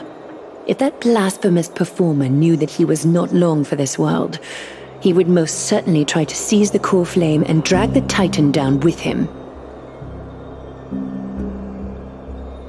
Is this a joke as well? No, I'm being serious this time. We're facing threats from both within and without Akuma. The merciless carnage may have ceased, but Akuma's nemesis continues to sharpen their blades even now. They may have even prepared the gallows from which to hang us already. You mean... Even if the divine authority of strife is as yet unclaimed, The black tide is advancing more rapidly than I expected. I fear this tragedy is more than a mere natural disaster. Alas, it's too late. The Council will likely take this opportunity to do something... I will try to keep this under wraps for now. But you must also take care and be prepared for anything that may happen. All right. Should I inform Hyacinth about this? Not for now. She must be exhausted after performing surgeries non-stop for so many days. I don't want to overwhelm her with this bad news.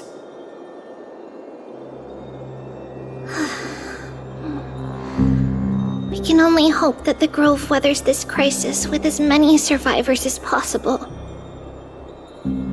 That being said, based on the condition of this patient, Treeby, we should prepare for the worst.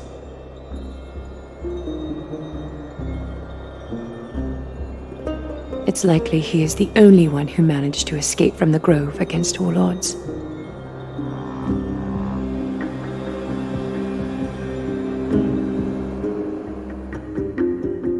Everything will be fine. The people at the Grove are really smart. They'll definitely be able to chase away the black tide.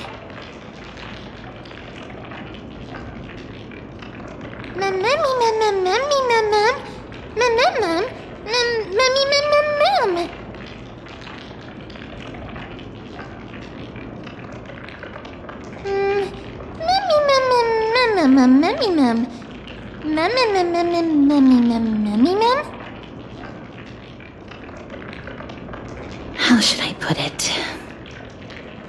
Lady Aglaia doesn't trust Anaxa at all, I'm afraid.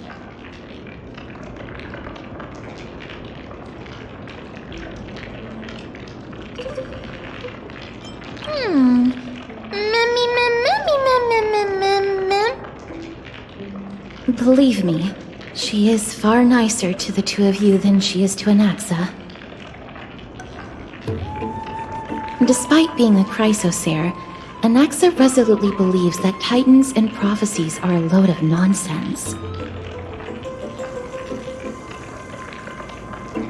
During our regular citizens' assemblies, he always votes to oppose the flame chase journey.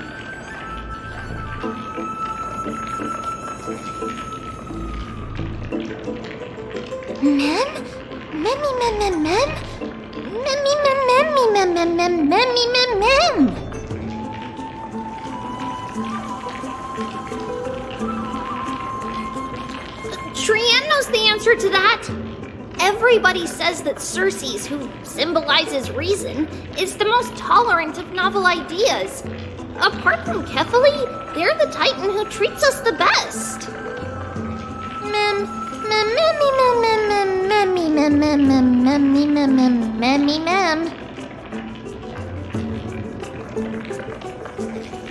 Yes, that is how we formed an agreement with these Titans who bear no harm toward humanity. If they agree to support us on our flame chase journey, we will wait till the final moments of the journey to restore their core flames. With the exception of Orynyx, that is, they didn't lend us their power willingly.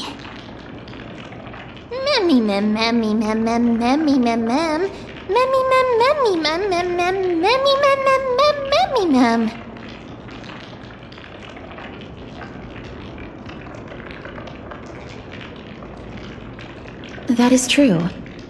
It's also fortunate that these gods weren't corrupted by the Black Tide and did not descend into madness. Trian believes Circes will be alright.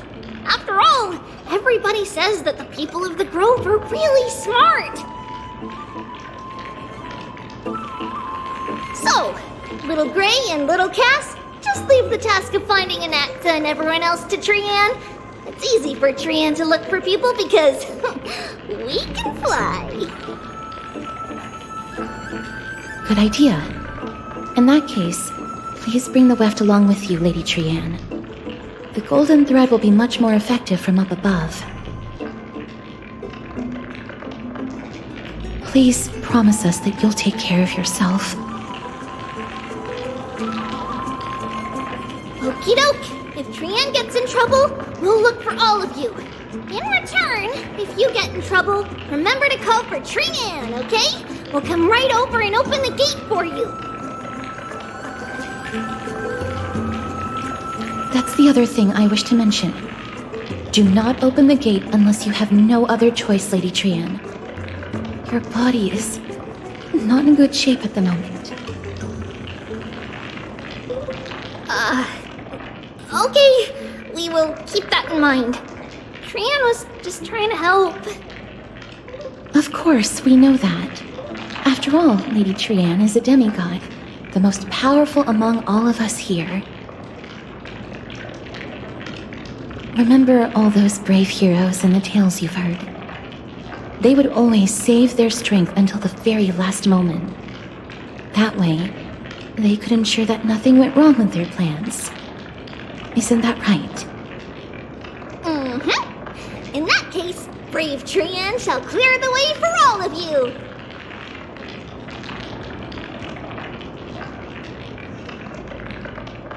Memmy mem memmy mem mem. Memmy mem mem mem. Memmy mem mem mem mem mem mem. Mem mem mem.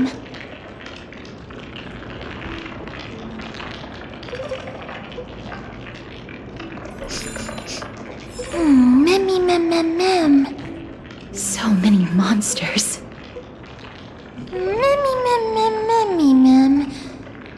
Memmy mem. Reshape faith and weave a new beginning.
It could be because when a life is devoured by the black tide, it loses its soul.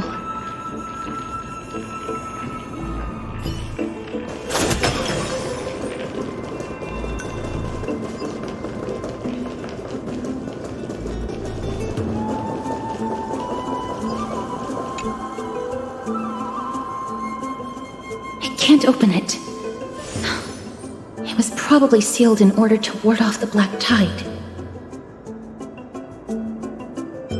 Save your energy.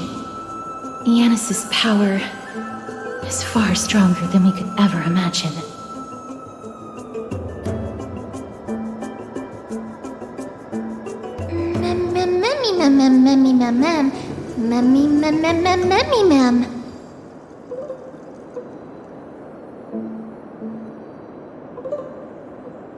Are you serious?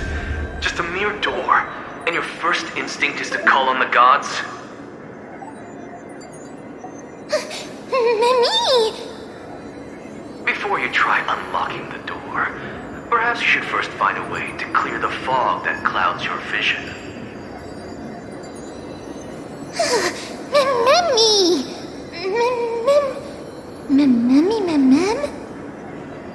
My name is Anaxagoras, one of the 7 sages of the Grove of Epiphany, and the founder of the Newsporists.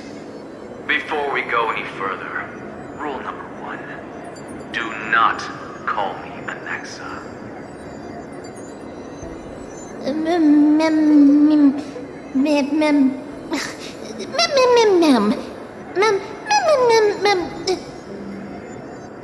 Rule number 2, never interrupt me. Silence is golden.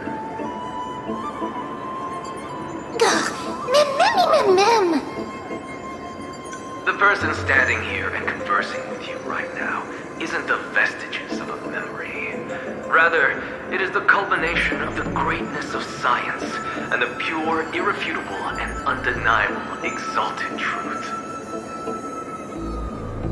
Through the wonders of alchemy, I have shattered my soul and transmuted it into gold before burying it in this spot. I have recorded these words so that visitors may learn where their next destination lies.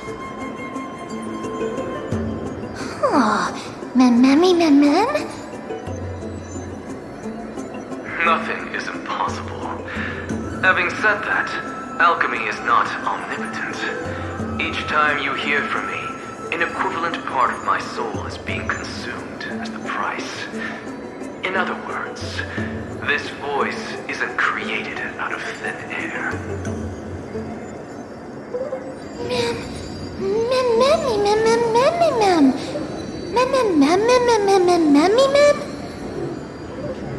That's because my precise calculations account for every possibility.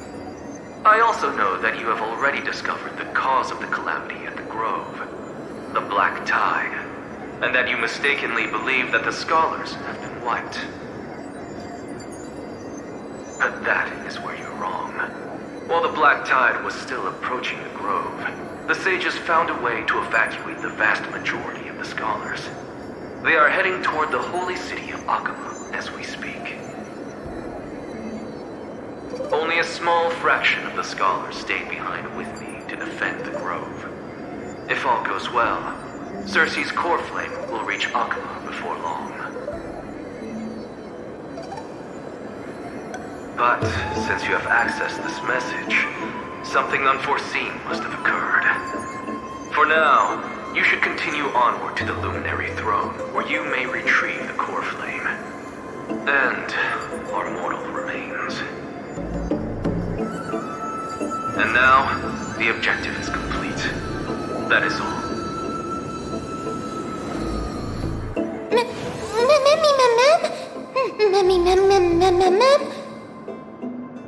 Miss, judging from your reaction, you must have found a useful memory.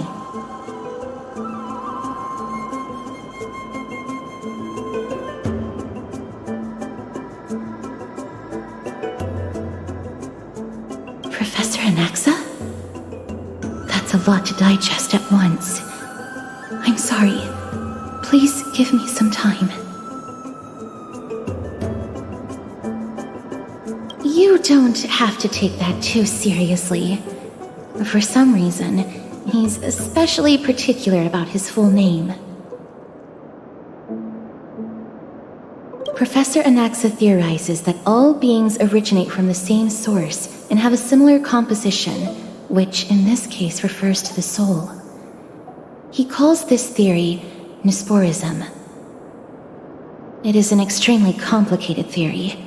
You should get him to explain it himself if you're interested.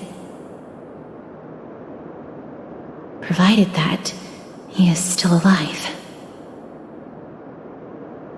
Yes, that seems like the only good news so far. We can just focus on retrieving the core flame then.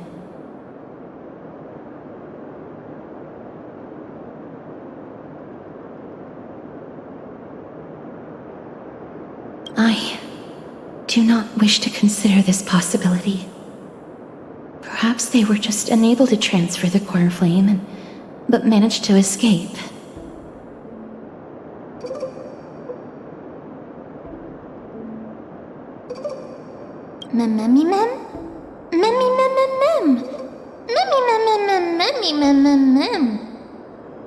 It is located at the top of the giant tree and is where Circe's core flame is kept. According to Anaxa, the core flame should still be there. But making our way there won't be as simple as the professor made it sound.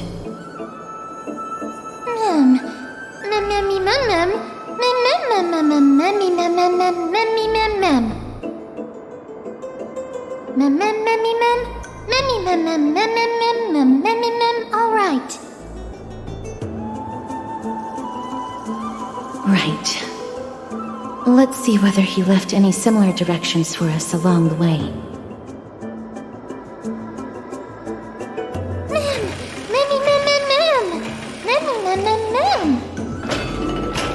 Alchemy is truly incredible.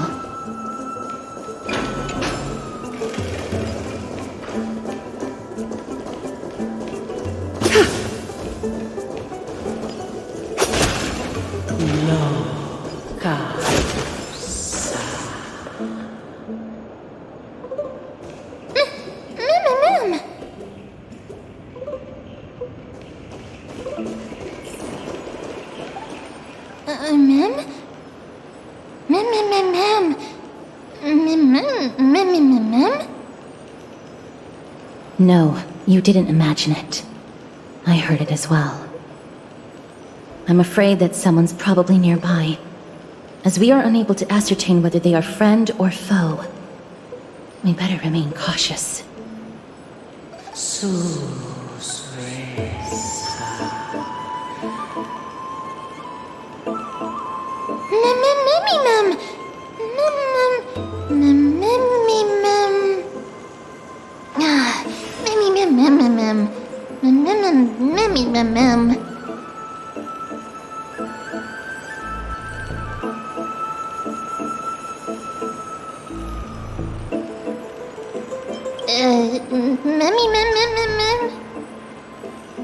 Found it.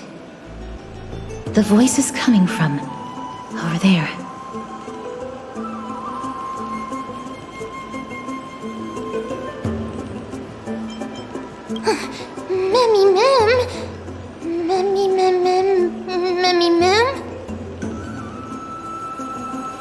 No. It seems to be coming from somewhere even further that way.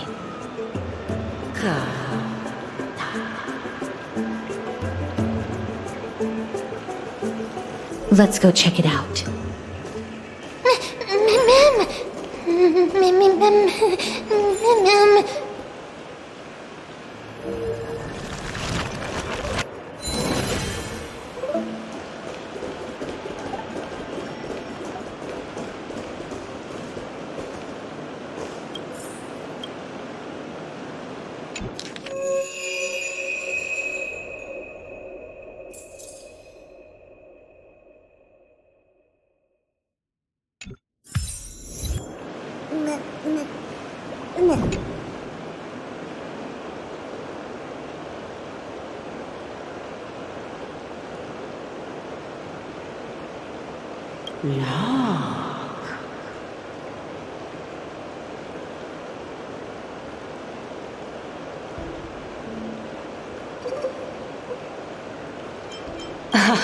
Regardless of what you do, a stone won't be able to speak.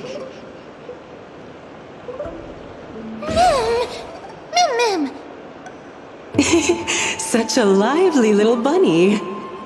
You even smell a little familiar.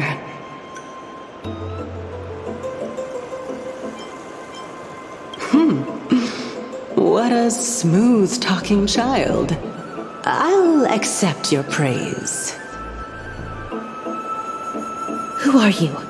Keep your distance and identify yourself. Otherwise, you'll face the consequences. The scent of Thanatos. I recognize you. Idonia's renowned goddess of death. Since you are aware, stop provoking the authority of death. Answer my question.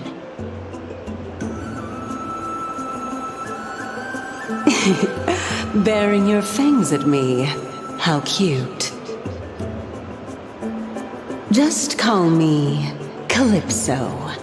I greet you on behalf of the 7 sages and the litophagists.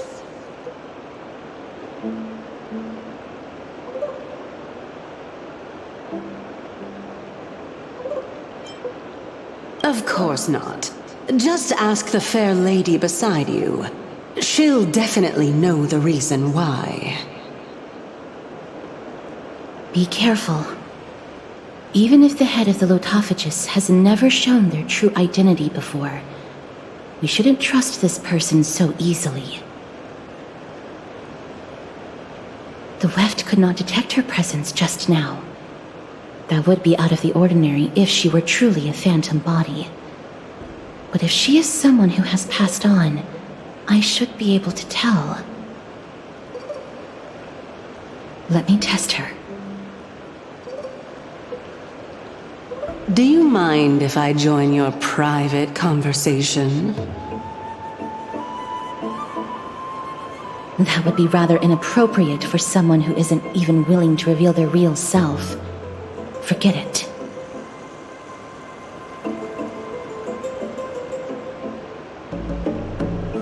However, I'm going to ask you some questions. Please answer them truthfully. If you can do so without hesitation, we won't treat you as an enemy for the time being. A pop quiz? Well, that sparks my interest. Go ahead. What was the topic for the grand finals of the 752nd Great Debate? Is a flying arrow in motion or at rest? Who was your representative? Medea. She went up against Phynon of the New Sporists. Who won? Nobody won because the 752nd Great Debate never took place. What I just mentioned happened during the previous debate. Phynon emerged victorious and obtained his 10th consecutive debate wreath. Also, to alleviate your worries, I shall provide you with a piece of information that's more valuable than the Great Debate. Anaxa the New Sporist is still alive. I saved him, and he is now recuperating at the Luminary Throne. So, are you satisfied with my answers?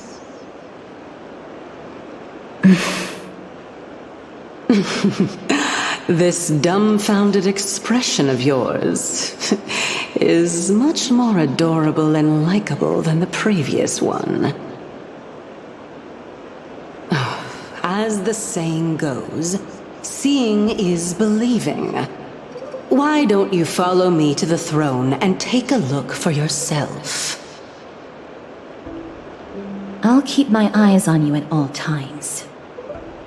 Oh, that's truly an honor.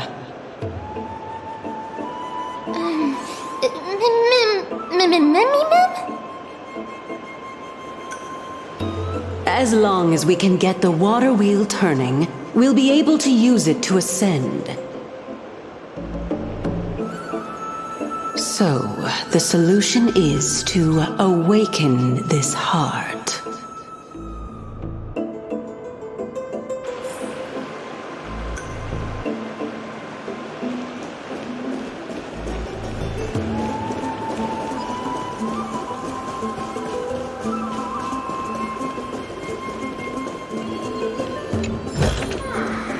Gentle texture and a fine craftsmanship.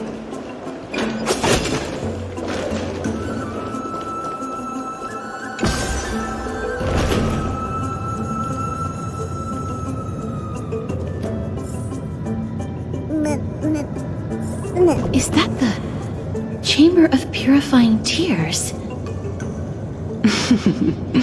You have a good memory. Why exactly did you bring us? My intention should be obvious. See that shallow pond over there? Water lilies grow there. Initially, Circes watered them with their tears, while Nestia nurtured them with affectionate love.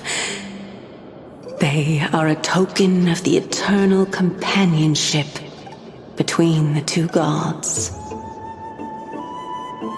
All the two of you have to do is to cross the deep well and retrieve the golden bough of vows for me.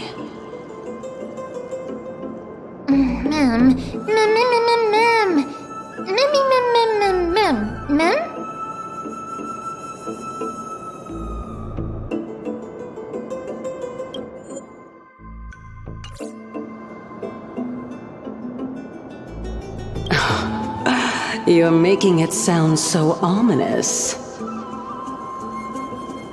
We can retrieve it, but I advise you not to waste your time on any schemes. Oh my.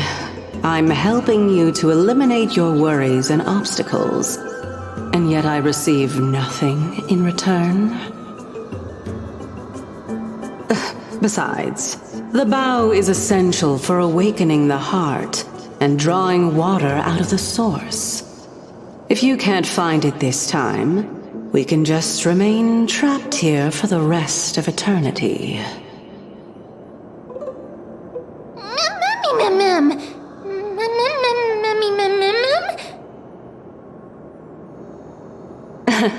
You're overthinking things. We're all in the same boat. Although it would be absurd to say that I have no other motives. Since you've brought it up, I might as well take this chance to explain.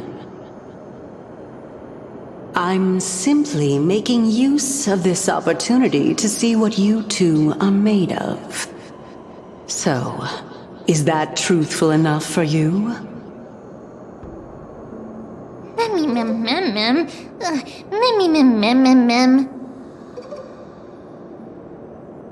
Now is not the time for me to elaborate further, so please proceed. As a student of Anaxa, equivalent exchange should be something that you are familiar with.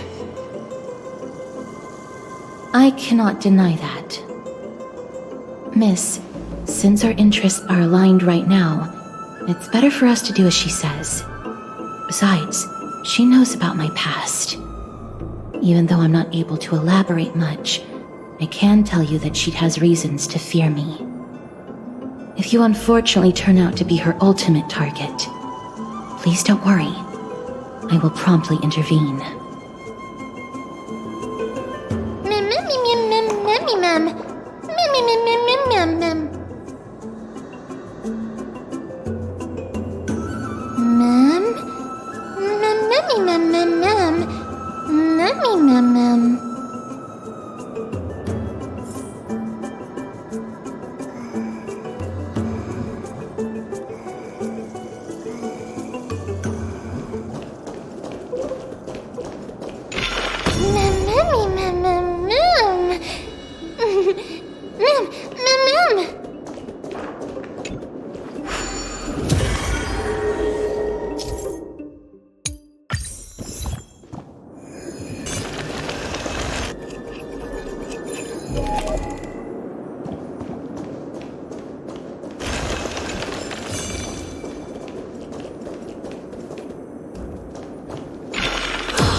There are ichor vessels stored here.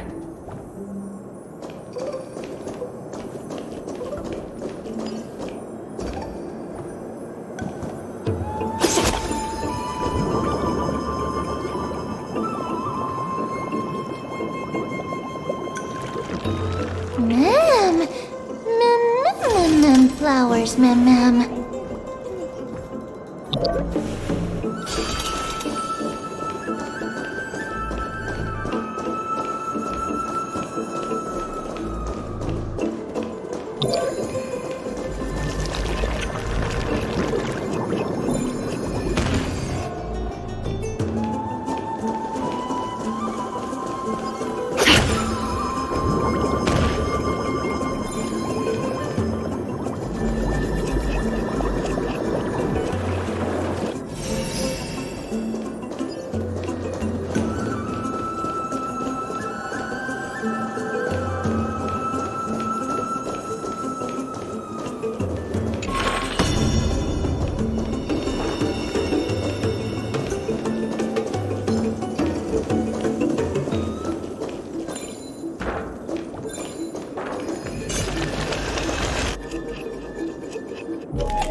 How smart.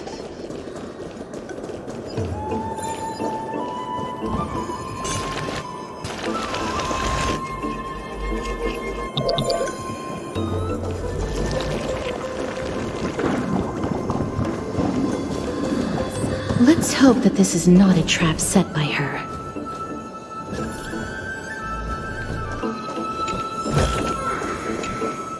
So this is the Golden Bough of Vows. I hope that the Titan will not take their anger out on us.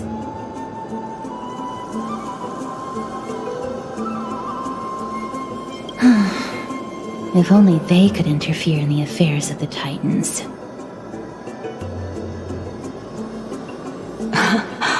So lustrous and beautiful. It's even more magnificent than before. Mem Cal! Mummy mem. Mummy mem. Mummy mem. Understood. My apologies, Pink Bunny. Memmy bunny mem? Memmy mem.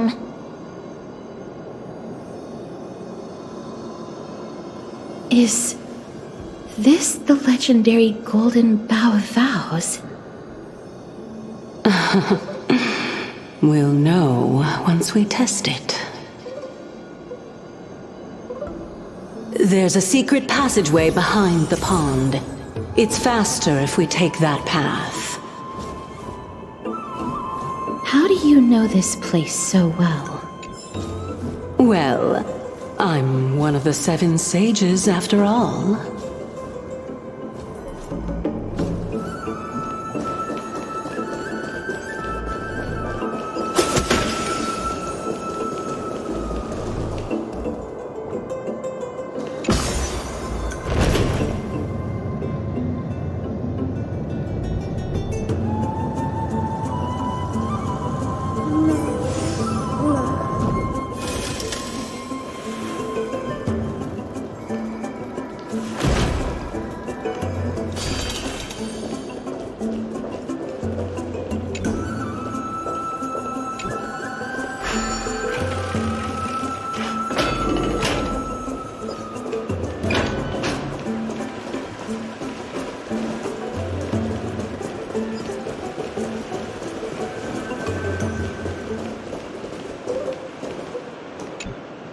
We're here. Could you kindly pluck a petal for me and place it into the pool?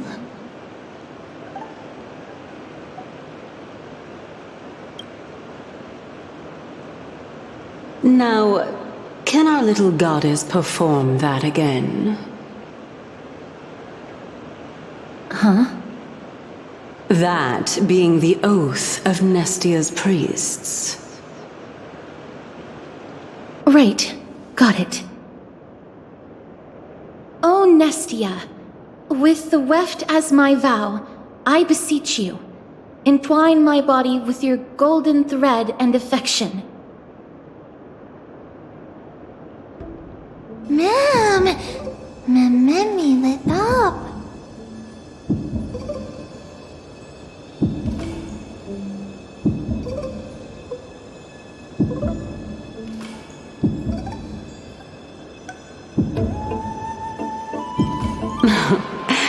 It's just an ancient promise between the Titan and humans.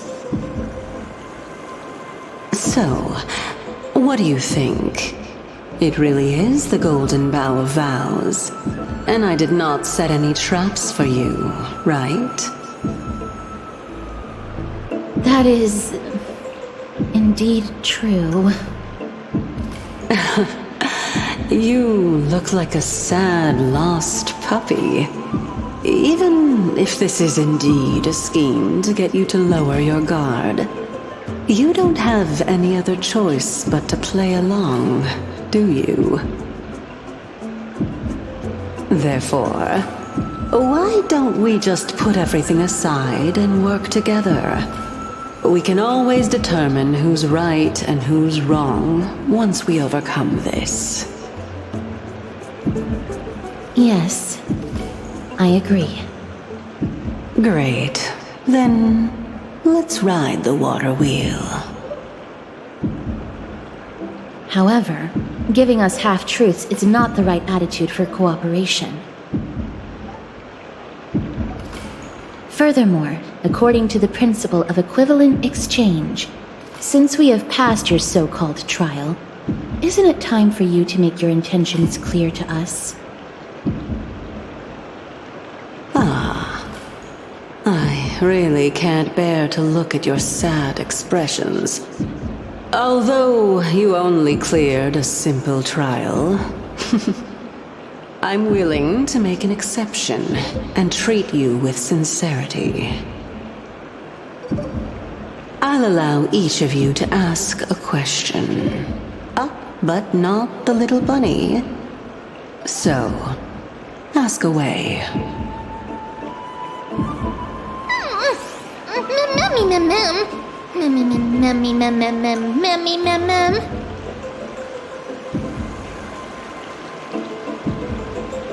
Well, in that case, miss, please go ahead.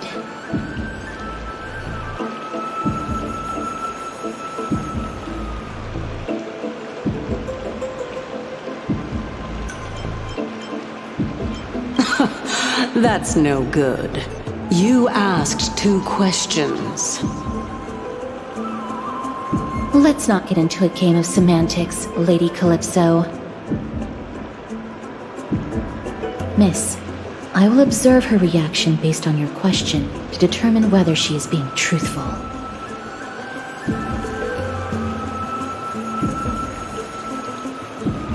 So, don't worry about it. Go ahead and ask your question.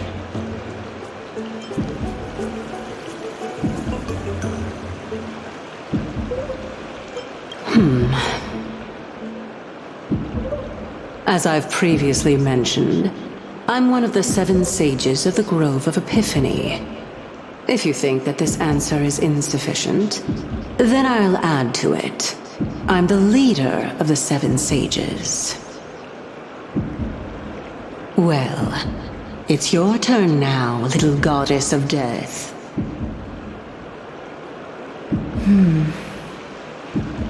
My question is, was your previous answer the whole truth and nothing but the truth? There's no point in making this unnecessarily complicated. That applies to you as well.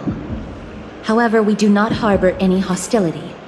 We merely want to avoid any potential harm to us.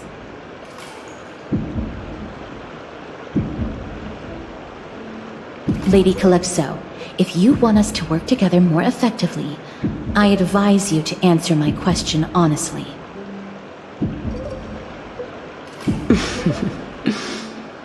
All right.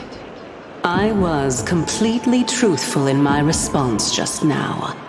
I have not deceived you, nor will I. With all due respect, omitting facts can also be considered deceit. Is that so? Regardless, I still stand by my previous response. Then please lead the way. After all, facts speak for themselves.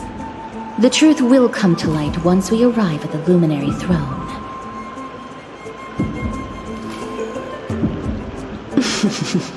All right, all right. I originally thought that you were just a beautiful flower planted in the mortal realm by the hand of shadow. But now, I see you have some prickly thorns, too. I'll just consider that a compliment. Indeed. I'm complimenting your charming naivete. All right, go ride the water wheel. I'll wait for you up there. Mem.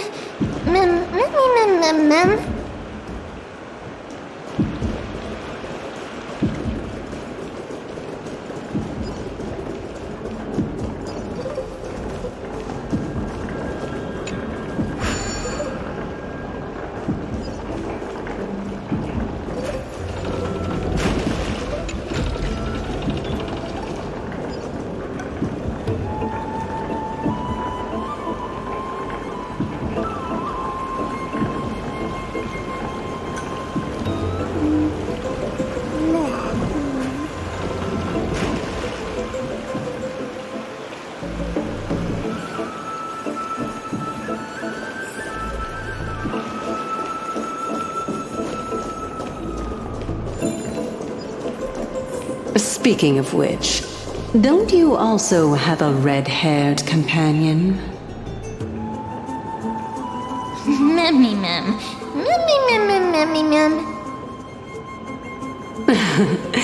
Not too much. It's just that I seem to hear the sound of a bee buzzing around. Lady, your metaphors are not worthy of praise at all.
Whoa! It's little Gray, little Cass, and the pink puppy!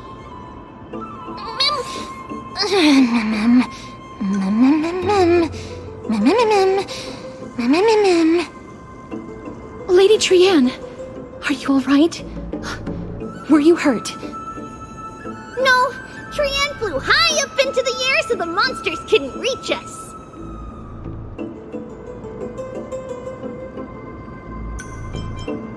Fire supremacy secured! That sounds so cool! What does it mean? Wait a minute, let's get back on track. The spindle that Aggie gave us is so powerful that Trian seems to have found Nax. He's near the treetop. Even though our perception of him is very weak, it's not like the White Dryads from before. But since Trian was alone and afraid that it might be dangerous, we did not fly there to take a look. It seems like Lady Trian did not forget our promise. Anaxa is indeed still alive, and he's at the Luminary Throne right now. It seems like Lady Calypso did not lie regarding this. Huh? Calypso?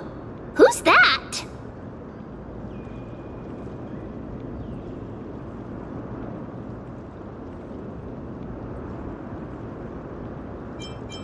Whoa! A spirit? Trian wants to meet this spirit that even the gold thread can't sense. Mem.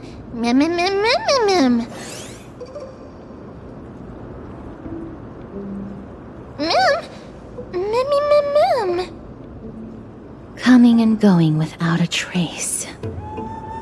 She's such a strange person. Actually, Trian also found this. Could this be related to the person you're talking about? This is a piece of burnt cloth. Yup! Trian found it on a branch not long ago.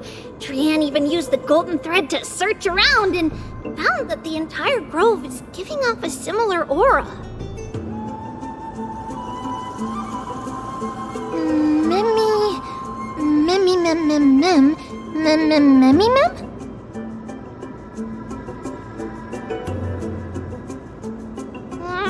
Trian doesn't think so. Because when Trian picked it up, we didn't see anything at all. And judging by the golden thread, the aura seems to be all around. Lady Trian, where is the aura gathered at right now? It seems to be... a little higher and a little ahead of us. The Dome of Devotion. Calypso, just what are you hiding?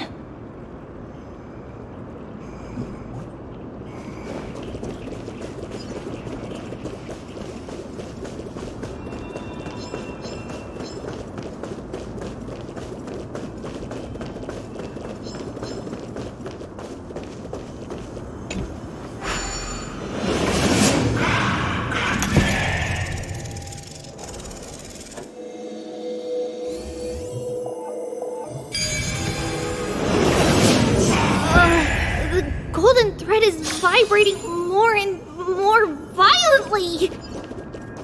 Everyone, let's be even more cautious.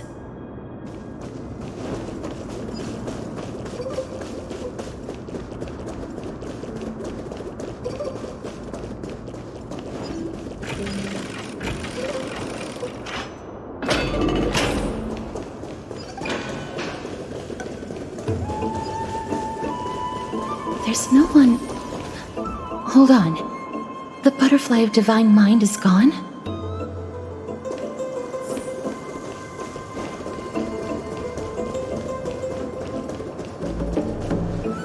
That can't be. Was it for fending off the black tide? Or perhaps... What exactly is this butterfly of divine mind? Is it a very powerful guardian monster? No. How should I put it? It's considered a safeguard for the Titan's core flame. This butterfly is created from Nestia's remaining divine mind and bears the responsibility of guarding the core flame. Legend has it that someone can only pass the trial of the butterfly by proving they possess pure and unselfish love within their heart. Only then can they awaken the great tree to open up the path to meet Circes. But how are we going to prove it? Mem mem mem mem mem mem mem mem mem mem mem. Sorry, but even I don't know how. After all, this is a secret among secrets that only a select few in the entire grove and even Amphoreus know. Rather than worry about this, Lady Trianne, did the golden thread react to anything around here? No. That unknown thing seems to be even farther ahead and higher up.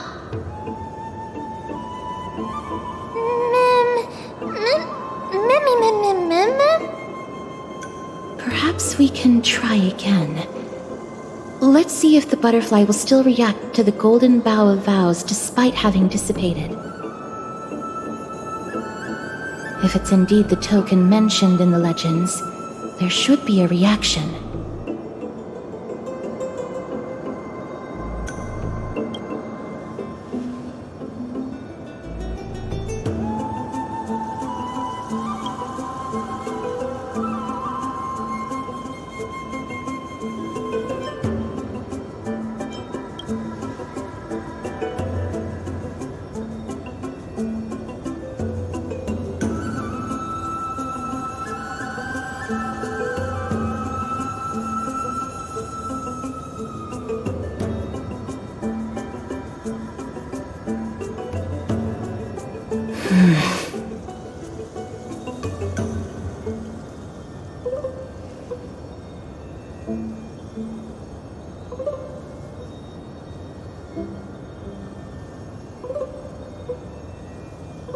Let me give it a try.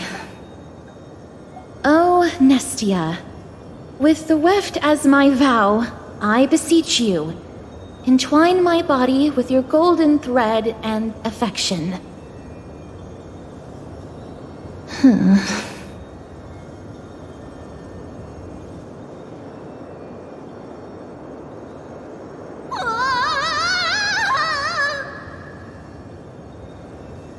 Lady Trianne, and even Mem? Where have they disappeared to? Little Gray, little Cass, look over here, quick! Mummy, he's about to burst into flames! The voice seems to be coming from the Star Chase atrium.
Lady Trianne, what exactly happened just now? Trianne and Memmy were looking around to see if there were any mechanisms nearby. But just as they went to take a closer look at that big piece of amber, they were surrounded! I see. Let's get a move on. The orbs belonging to Ornyx's priests should be nearby. Hopefully they'll be of some use. Memmy mem. Memmy mem mem. Memmy. Memmy mem mem.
gentle texture, and a fine craftsmanship.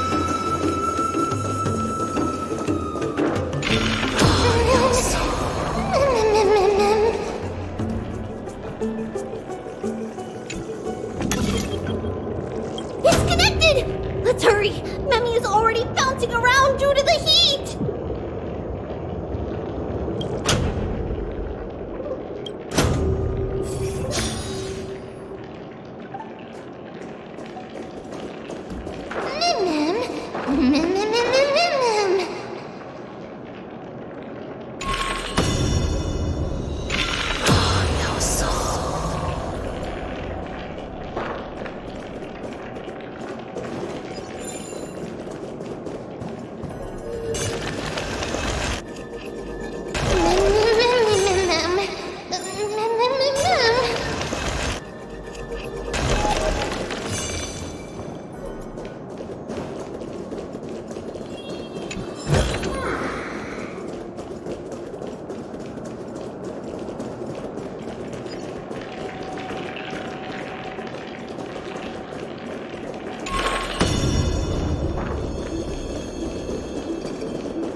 Oh no, I'm starting to smell something delicious.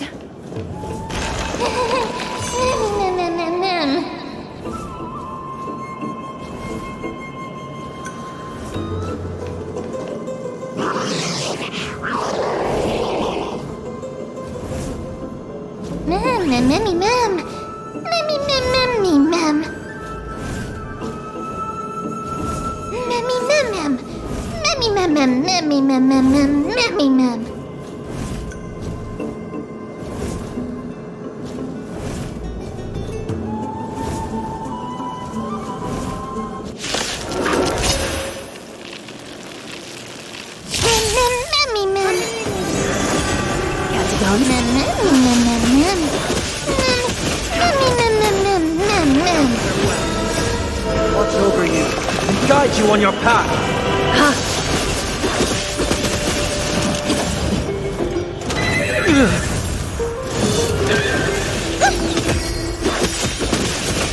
Thus our fates become one. So fragile, like a wisp of silk. Serenity is before me. All lies shall be revealed.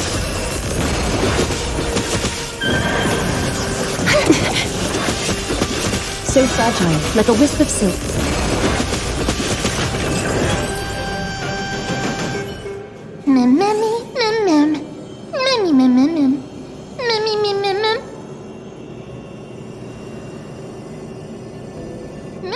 Easy,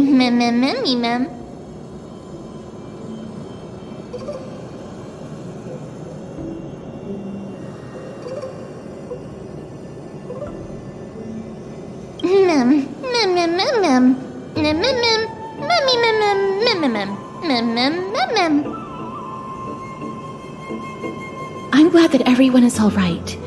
Speaking of which, this piece of amber is... a remnant of Nestia's core flame. To get to the throne at the treetop, gather the embers before you with the golden bough of vows, and present it to the divine butterfly. Whoa, where did you come from? You finally appeared, Lady Calypso. Yes, it's been some time. The battle just now was a true delight, and I feel quite elated. It seems like I'll really be able to rely on all of you to reclaim my true form. Lady Trianne, how does the golden thread react to her?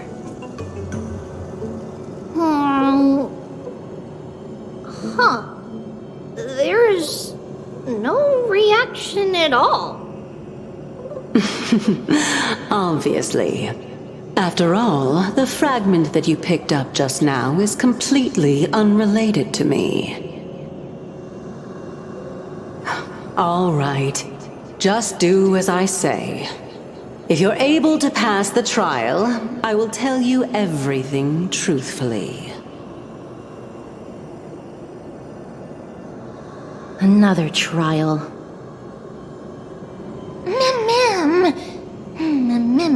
Mem. But we have to go to the treetop to find Nax anyway, right? I've got a hunch. Come, let's collect the embers and go confront her.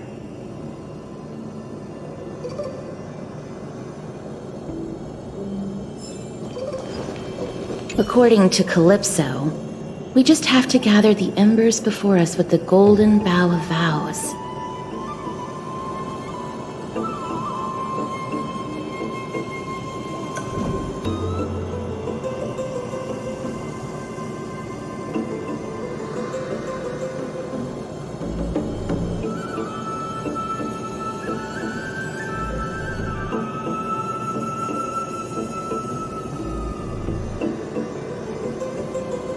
How incredible. Mem.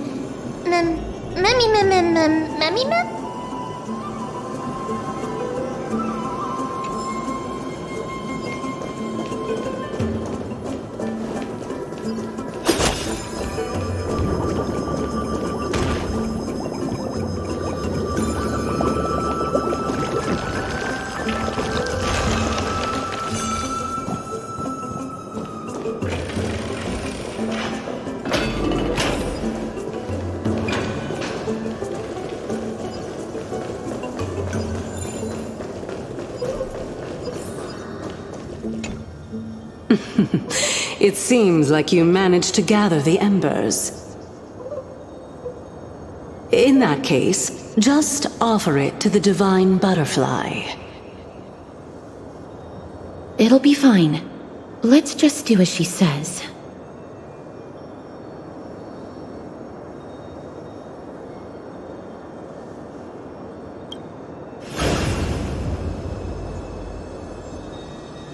It's a success! The path has appeared! All of you have indeed passed the trial.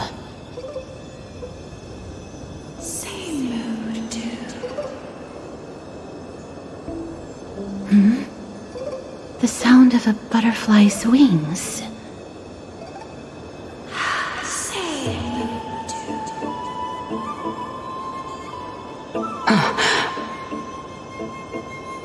I'll be back shortly.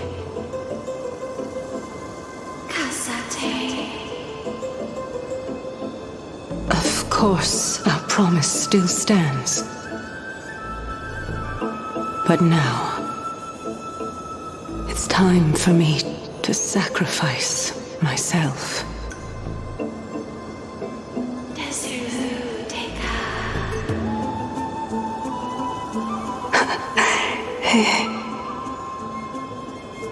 If the west wind ever ends, let that be the place where we reunite.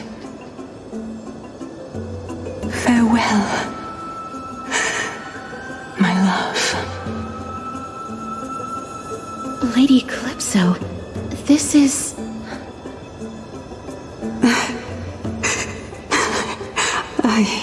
It's nothing much. Thank you so much for your help. Now, it's time for me to fulfill my part of the promise.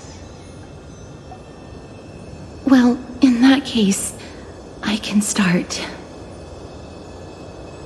You're actually Cersei's, right?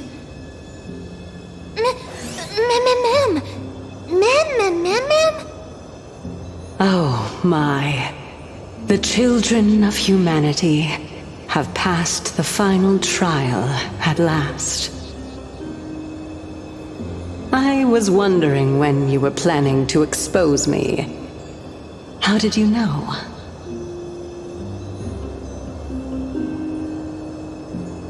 The riddle-like trials, your distrustful yet sincere character, referring to Nestia as your love, and... The head of the Litophagus is actually called Medea, and not Calypso. Since you knew from the start that I was not who I said I was, why did you wait until now to expose me? Because I did not believe that Cersei's would walk this world in a human form. I was also afraid that the Titans were under the control of the Black Tide, and would do us harm. Also, to make a claim, one must have evidence. This is the precious knowledge that I acquired during my time at the Grove. Excellent. To think we were able to gain a new chance at life in the midst of death. Fate truly is a mysterious thing. Well, shouldn't you also tell us why you went through all the trouble of setting up these riddles?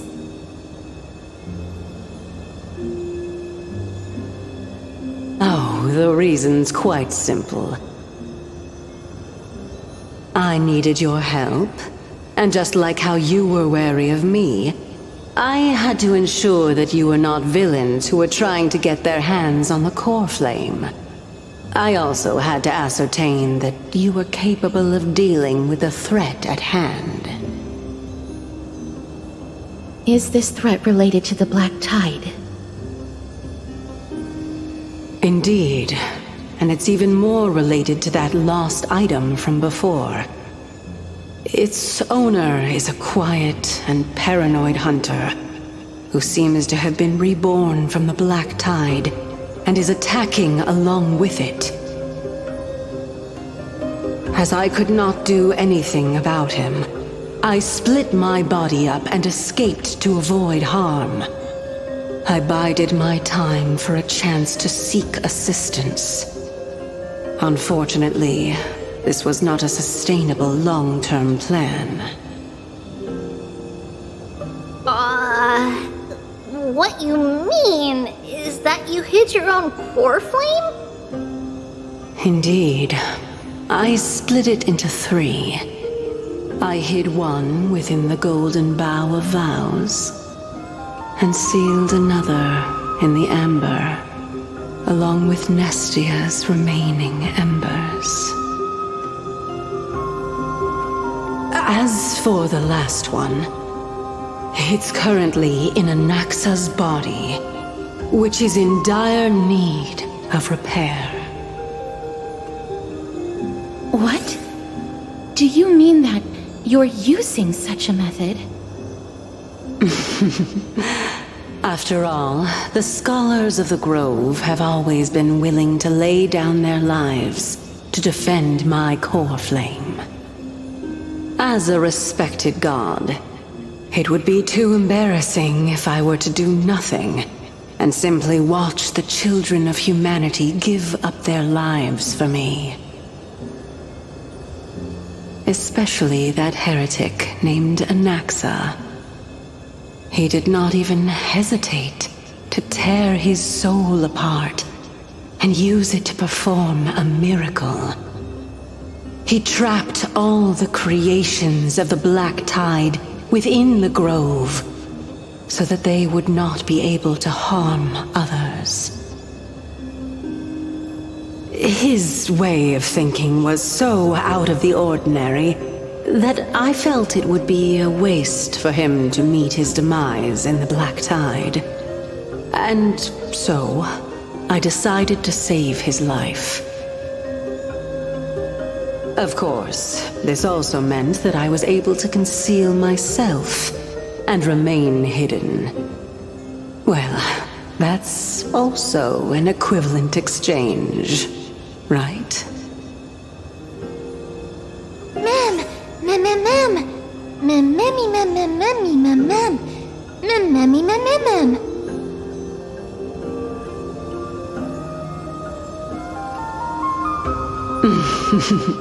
What a smart little bunny. This way, I'll be able to regain my true form, and you will be able to bring the core flame and your teacher back to Akama. We'll also take down the black-robed swordmaster at the throne, together in one go. But, Circes, aren't you the reason Titan? Even if I do not have the authority of strife, I'm still a god. I just need you to buy me some time against the warrior's blade. Once the core flame is reformed, I'll be able to show my hand.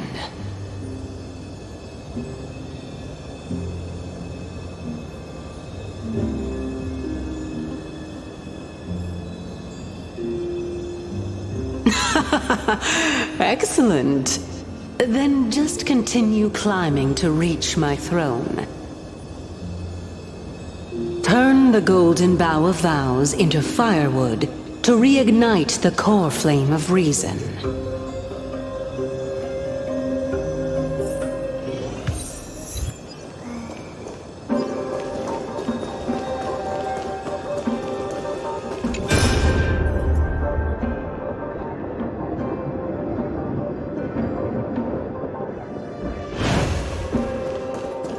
I'll leave it to you, children of humanity. May you be blessed with good fortune. It seems like a fierce battle will be inevitable. Don't worry, Trigan will protect everyone!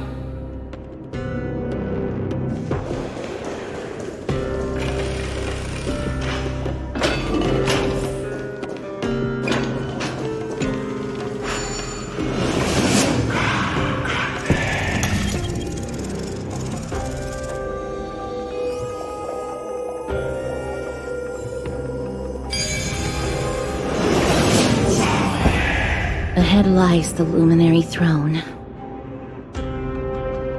And also, the battlefield that we're about to step onto. Ma'am,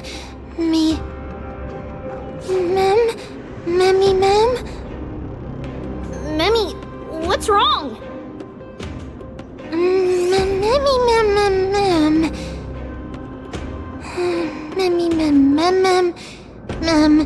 Ma'am.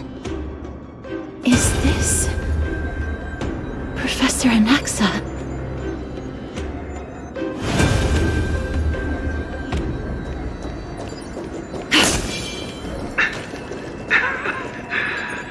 My eyes can no longer see.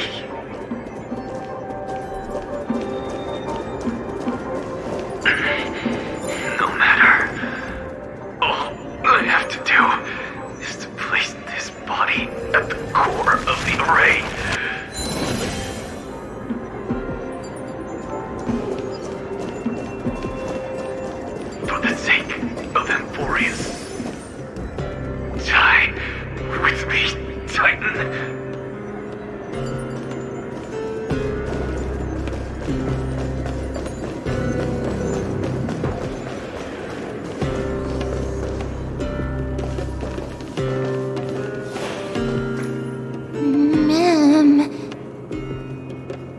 Cersei's was right. He's indeed here.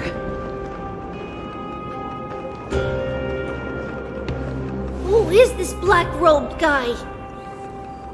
Mem.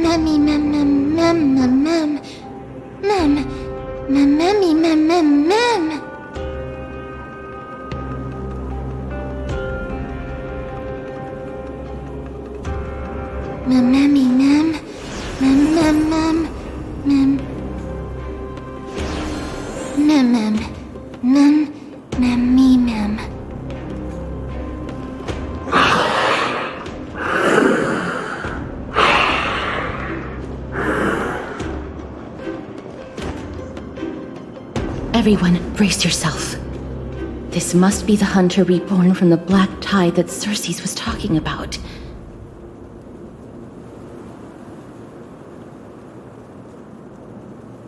The black sword and cloak. The owner of the piece of cloth. The north wind that sent over the deathly fog of Thanatos.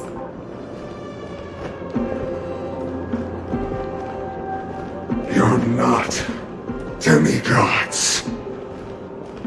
Stand down or die. Mem! Run! Mem!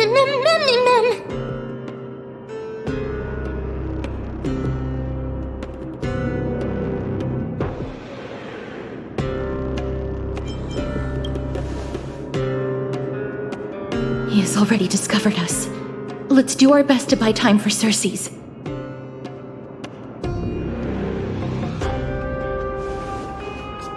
Trian will also protect everyone!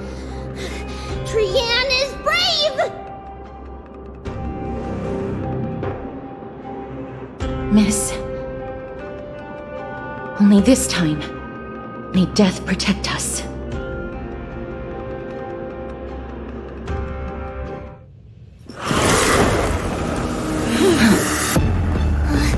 Be careful. One slash. Two slashes.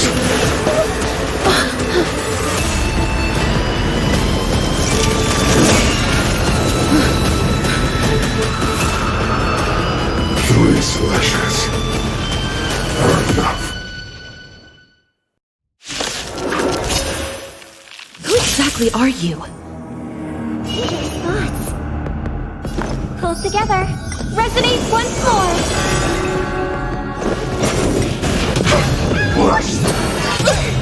Is that fear I sense? Time for revolution.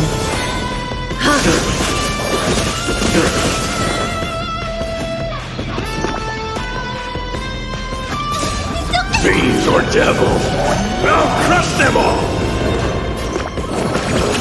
Thank you. My throat is feeling much better. This mortal watch over you and guide you on your path. More to doubt farewell. Is that fear I sense? Countless thus our fates become one. All lives shall be revealed. May song bring us victory. A little honesty would do us so fragile, like a wisp of silk. I'm gonna hold everyone back again! Give me strength! Thank you, friend. Night. Stars echo! No more times! Serenity is before me. All lives shall be revealed. Here! Stay put!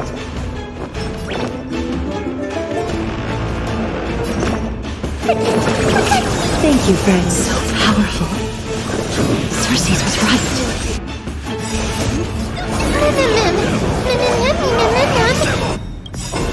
This mortal watch over you and guide you on your path. Is that fear I sense? Thank you, friend. More to doubt farewell. A little honesty would do us good. Time for resolution. Countless thus our fates become one. So fragile, like a wisp of silk. Return to the tree and offer your souls to the fire. Not good. Feel this.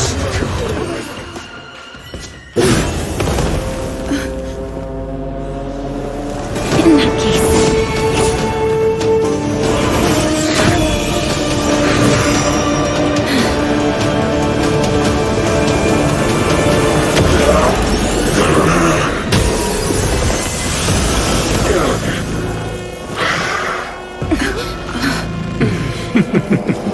Can't be killed in a single blow.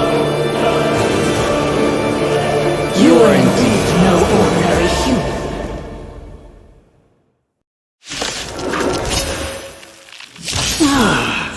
How annoying. Since the ambush failed, it'll be difficult to find another opportunity. What a pity.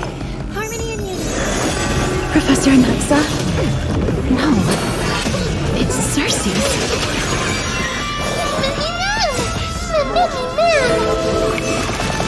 On your path. Catagons?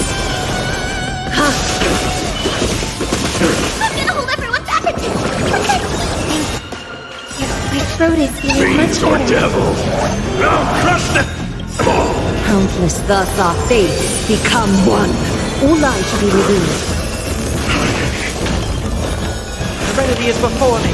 Is that Mira so fragile, like a wisp of silk? Resonate all together. A little on all lies shall be revealed. I'm here! Get them! Tonight. Doors echo! No more time! I'll overcome the thorns. And doubt farewell. Is that fear I sense?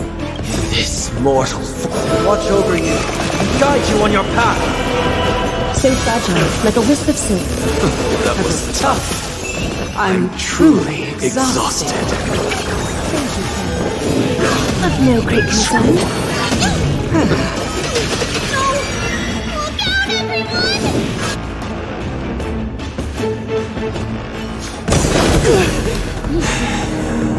This is bad.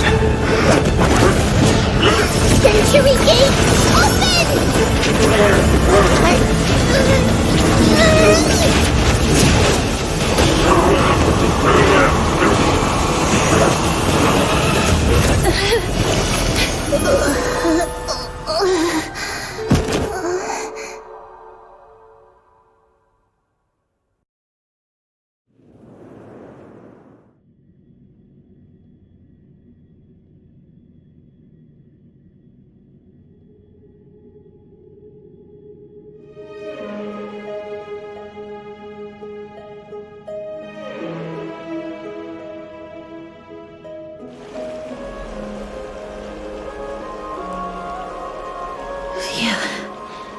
That was a close call.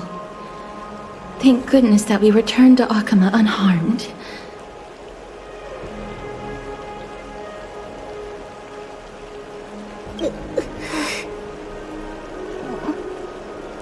Little Cass, my head, it still hurts.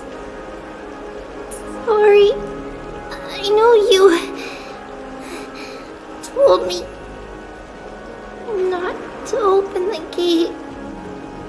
Please don't blame yourself, Lady Trianne. If it weren't for you, we would have already met our end at the Grove. I feel awful. I need to go back to get some rest. Lady Trianne, you haven't been well since you woke up. Are you sure you can make it back on your own? All this noise and commotion. Akama hasn't changed a bit, has it? Are you Professor Anaxa? There's no need for doubt. The Titan no longer speaks. It is I, Anaxagoras of the New Sporists. Indeed. You are the only one who would refer to yourself like that. Professor, let me be frank. The mission Lady Aglaia entrusted us is to search for survivors, uncover the truth about the disaster at the Grove, and retrieve the core flame of Circe's. That does not surprise me. And now, I'm a survivor who witnessed the entirety of the disaster, as well as the defenseless bearer of a core flame.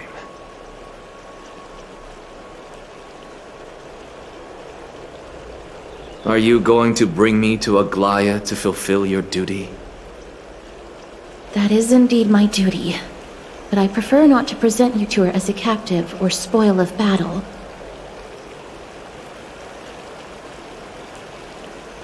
Fine. There's no need to make your life difficult. I'm not against meeting that woman. But I have some things to take care of first. The families of some of my fellow Grove Scholars live in the Holy City. Before we meet Aglaia, I want to visit them.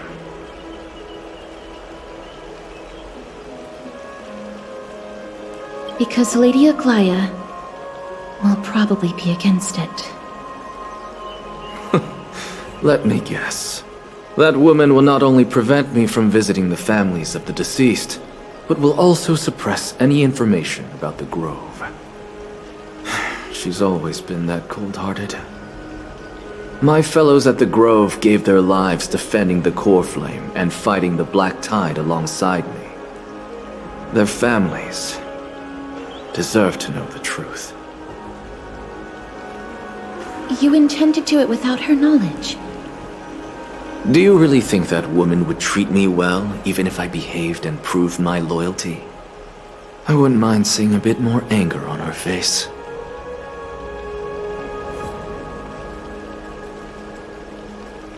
Are you going to stop me, Castorus? I will accompany you, but please understand that Lady Aglaia has her own considerations.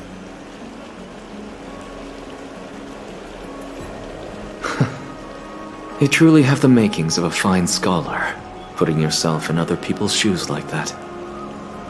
Let's go. I won't go overboard. So, after all these years, you and Lady Aglaia are still... Neither of us is narrow-minded. You should know the root cause of our conflict.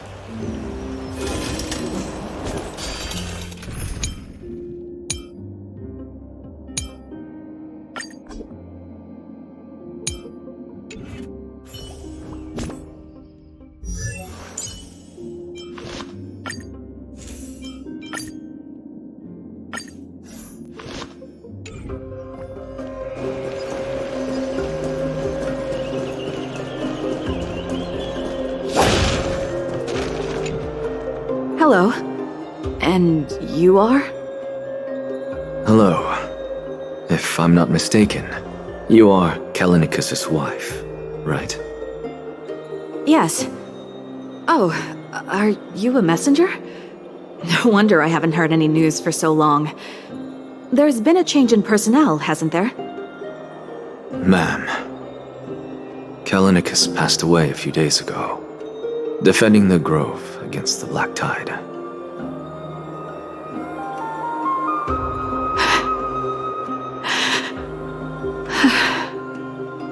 So, did he manage to defend the Grove? Huh? Yes. He managed to protect Circe's core flame at the cost of his life. I see.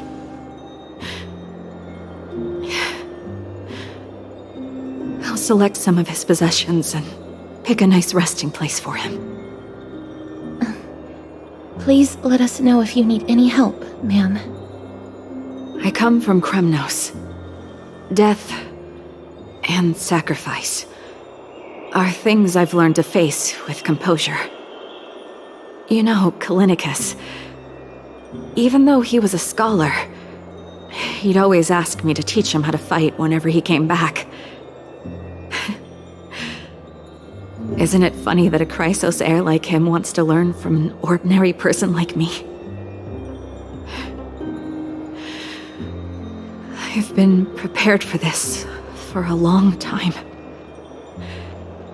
In times like these, any ordinary goodbye might just turn out to be a final farewell. I'm really sorry. There's nothing to be sorry for. I was once a warrior, and I'll find my way back to the battlefield someday. With the coming coronation of the new king of Premnos, I'll take up my lance against the creatures of the Black Tide and seek vengeance for my husband.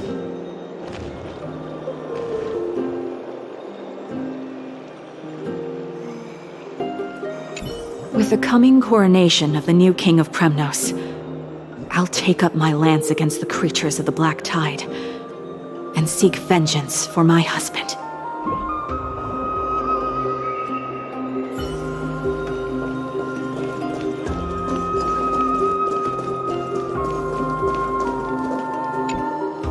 Oh, hello, young ones. Is there anything I can help you with? Are you the father of Kenani and Ardakama? Ah, yes. Did my daughters cause trouble at school again? Alas, forgive this old brain of mine. Both of my daughters graduated long ago, and they are now scholars at the Grove.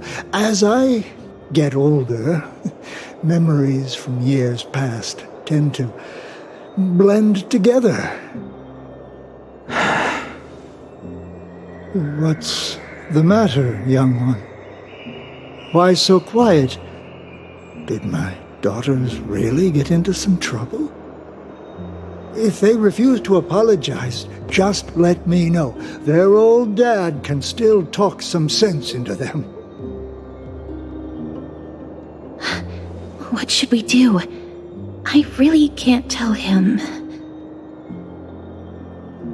Mr. Fabio, the Black Tide took Kenani and Ardakama. What? They fought until their last breath against the Black Tide to defend the Grove.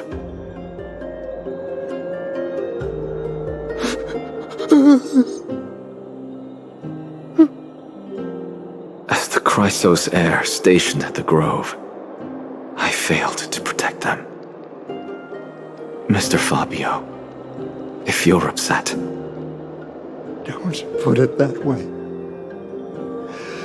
Even if my Ardakama wasn't one of the Chrysos heirs mentioned in the prophecy,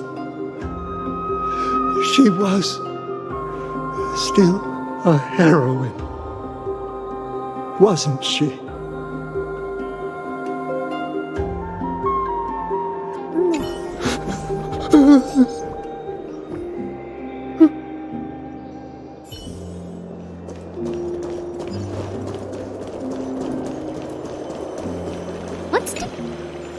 What's wrong? I'm busy.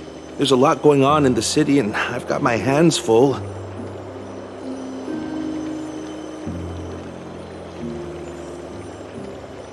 Mister, we're sorry to bother you, but... No, wait, Lady Castorus, did Lady Aglaia send you because of some mistake I made at work?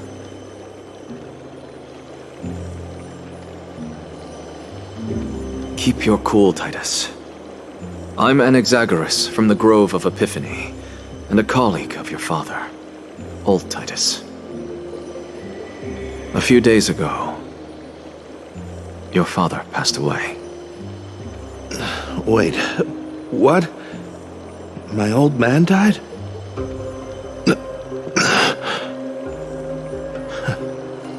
That's no shocker. At his age, he was due for the River of Souls any time. Just up and left me behind. That old man. I've been telling him for ages to stay in the Holy City and enjoy his retirement. But no, he just had to go off to that grove and mess around with those scholars. Still wouldn't budge after all those arguments. That stubborn old thing. I already got him a retirement home and was waiting for him to come around. All my effort is wasted now, and he didn't even give me a chance to say goodbye. That bull-headed old man, stubborn as a mule.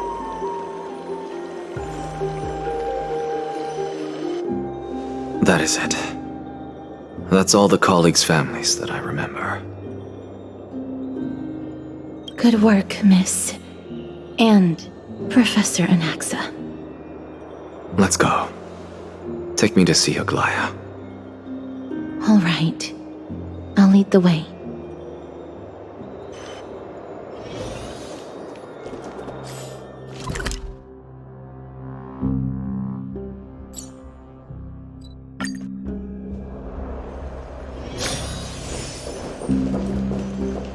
Miss Castorus, my lady, you're back. Hello. We have an important matter to discuss with Lady Aglaya. May we trouble you to inform her of our presence? My apologies, Miss Castorus. Lady Aglaya has just informed me that she has no time to receive anyone at the moment. That's just great. She refuses to even see me. Answer me this, friend. Did Aglaya order you to take me directly to prison? Who are you? Please don't jest. It's possible that she really is busy. Let's wait here a moment, and I'll try to contact her using the slate.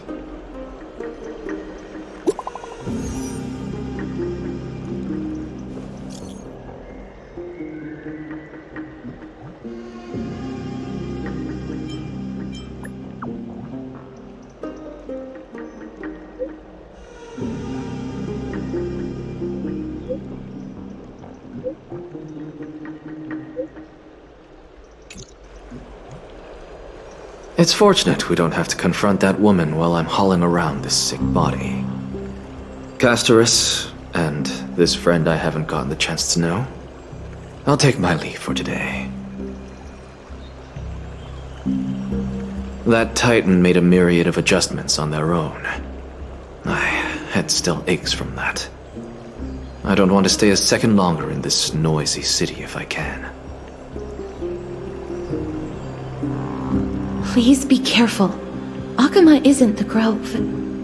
This place is covered by her golden threads. I know. That woman is extremely confident I won't escape her grasp.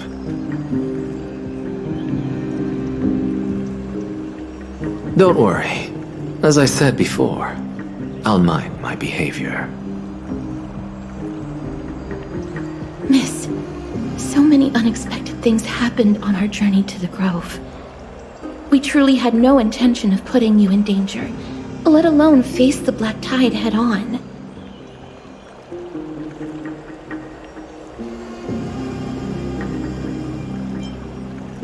Please do not underestimate the threat the Black Tide poses. The Black Tide is not just an enemy of Akama, but all of Amphoreus. Even back when the forces of strife coveted the Holy City, their warriors still undeniably halted the Black Tide outside Castrum Crimnos.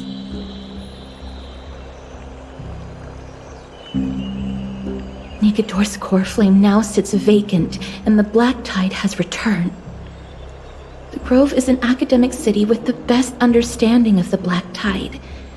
It shouldn't have fallen so easily. And yet it was taken overnight, leaving the city in blood and tears, haunted by the spirits of departed heroes. The trial of strife is imminent. I pray Mighty will be able to steel his resolve soon.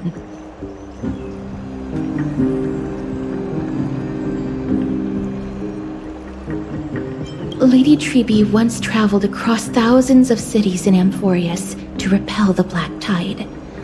But even they have no recollection of this powerful enemy in all their journeys. Perhaps perhaps the fall of strife has triggered even more terrifying events in unseen places. As for me, I detected a strong stench of death from that entity, but it wasn't because it had a connection with Thanatos. I'm afraid it's purely because it has sent countless others to their deaths. Speaking of Thanatos, Miss, there is something else I wish to verify with you. You must have an idea of the curse I bear by now. I was born as the shadow of death, a poison shunned by all living beings. Yet when you caught me in the grove, I'm curious why you weren't affected by my power, Miss.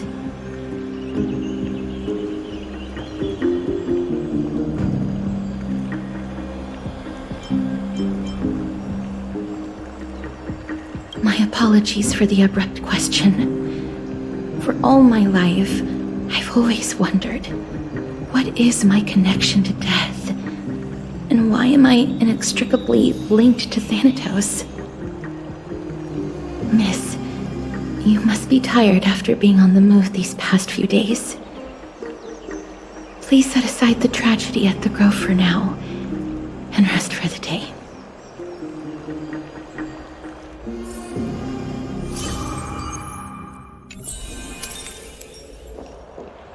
Miss, you must be tired after being on the move these past few days.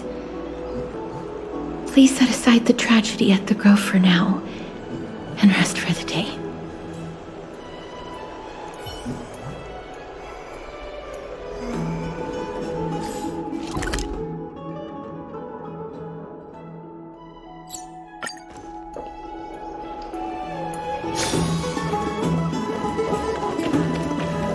I'd love to go in and take a look.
What's wrong?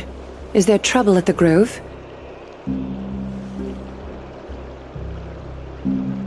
Yes, I sensed something. It was fleeting, but very strong. It feels like they're in some big trouble. Trianne used the Century Gate again.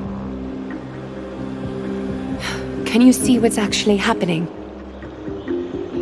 No, it's fuzzy like always, but the enemy's aura has disappeared. Maybe they've moved to a safe place? Let's hope that it's just a false alarm. We should place our trust in her and Castorus, teacher. They will keep Trian safe. Peggy, you're talking like we are little kids. One day, Trian will reach her limit, and Trebi will take on the role of gatekeeper from her. We are all aware of that. I am just a little concerned about her state of mind. Trian was already unable to speak, even in short sentences when they left. We want to say a proper goodbye at the very least. I will pray with you. Thanks. And Aggie, it looks like we will need you to come with us to the baths this time to unwind. It feels like neither of us have laughed for a long while. It's time to head out with the west wind! All right.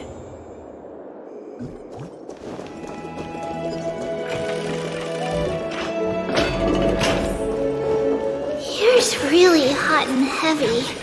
Has it always been like this? Is someone injured over there?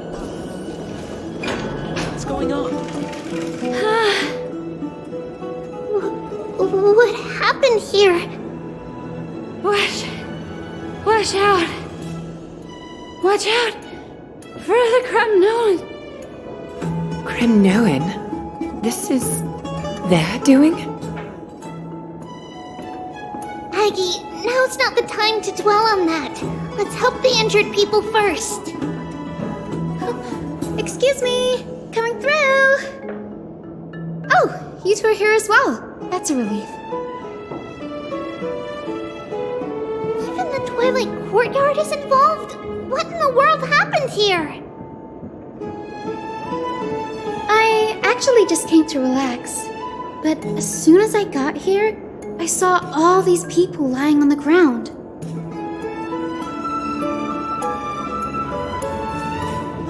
I've examined them, and they don't seem to be seriously ill.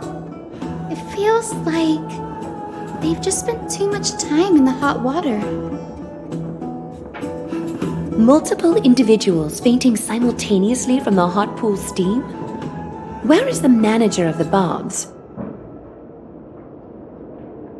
He disappeared, and no one knows where he's gone to. Some people have been saying that the Kremnoans are behind this. Lady Aglaya, what do you think about this? Let these people rest. The two of you, please come with me. Have you thought of something, Aggie? Yes.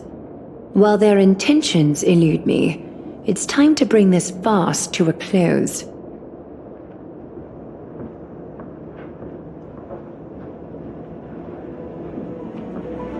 I heard it's the Kremnoan.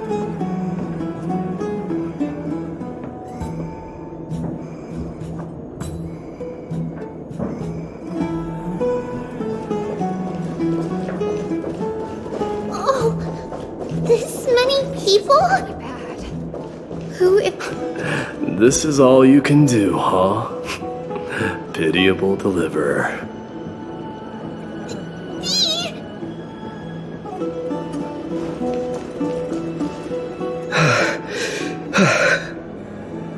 Snowy!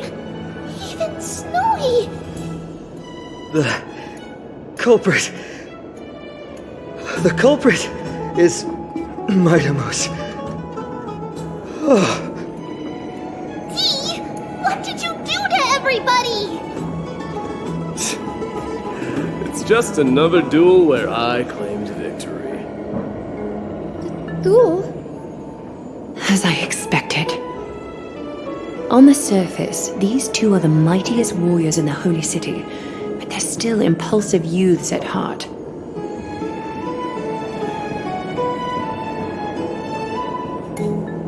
Speak up, Mighty. Tell us exactly what kind of foolishness you and Finan indulged in this time.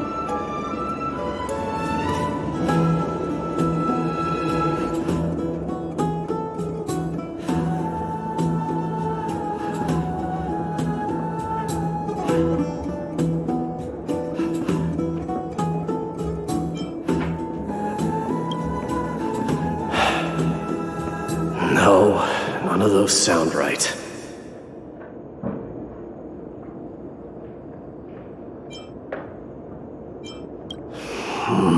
Forget it.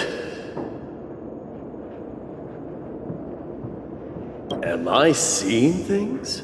Is the magnificent deliverer finally deigning to step outside?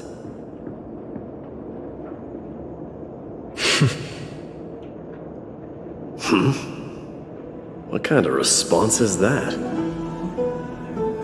Nothing. I was just imitating your usual response. I don't feel anything special from you. Have you passed the demigod trial?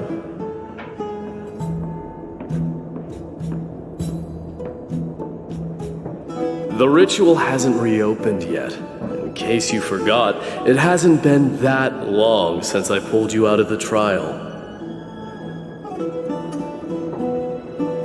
I didn't forget.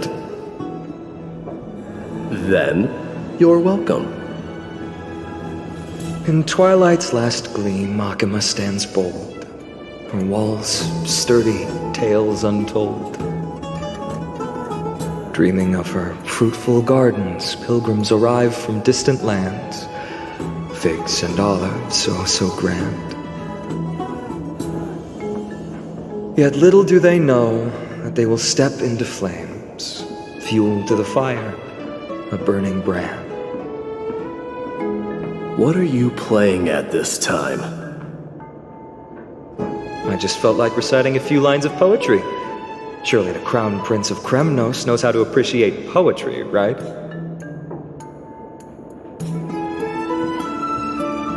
Kremnoans steer clear of such weak literature.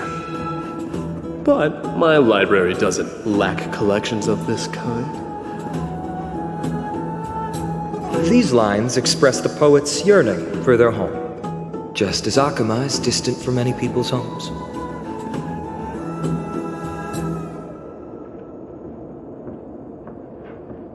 I know how to interpret poetry, Haikis. There's no point in pretending to be profound, my friend.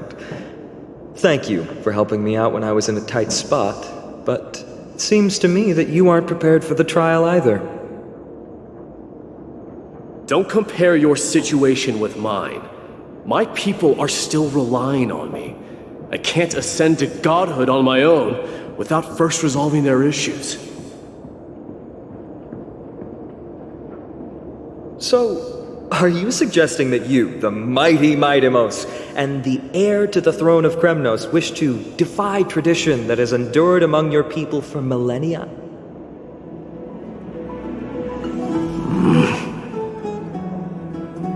I'm still thinking about what I should do. Never mind. It's probably not my place to offer you counsel. An idea does strike me, though. Go ahead. Let's see what terrible ideas you've come up with this time. Maybe we both need to relieve some stress. Come, Maidemos, let's recommence our previous competition.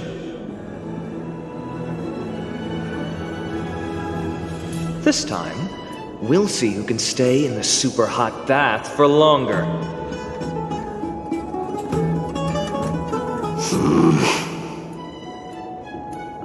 What? Are you chickening out?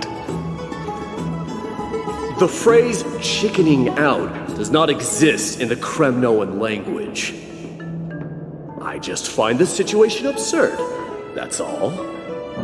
All-knowing historian, are you not aware that we Kremnoans use boiling water from sword forging for our baths?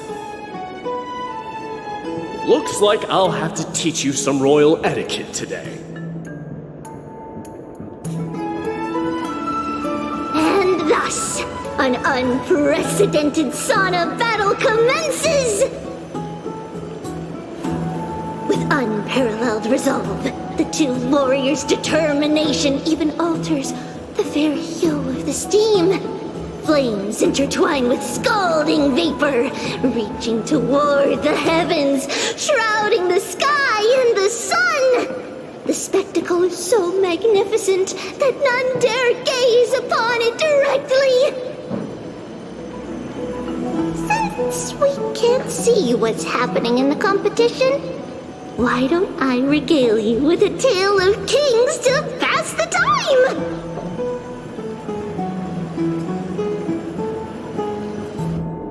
Do you recall the legend of the Gorgo lion mentioned by a certain veteran? The central figure, the main character, was not the sole sovereign of that land. An oryx stood as its formidable rival. Long before the dawn of Erechrysia, the two beasts started their timeless battle on the plains of Tritos. The lion regarded the oryx as its food, while the oryx perceived the lion as a scornful, oppressive, and challenging barrier that it swore to topple with its antlers. For tens of thousands of years, without respite, the two creatures thus continued their relentless pursuit and rivalry.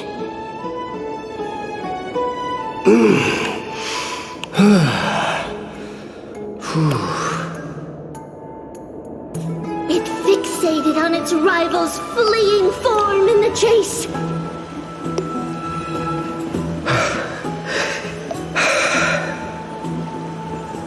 It set its sights on the other's neck, nearly within reach.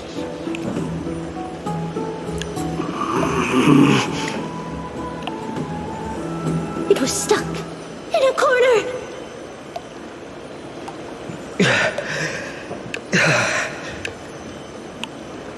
It had nowhere to escape.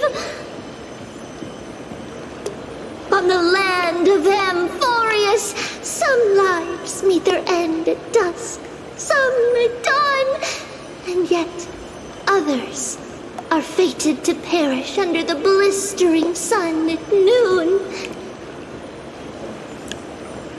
And at last, the most scorching moment of the day descended upon them.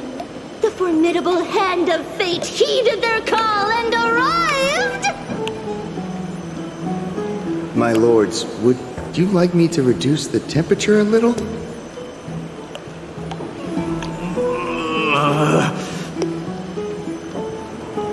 What? You're chickening out already? Get lost. Are you asking me to get lost, or...?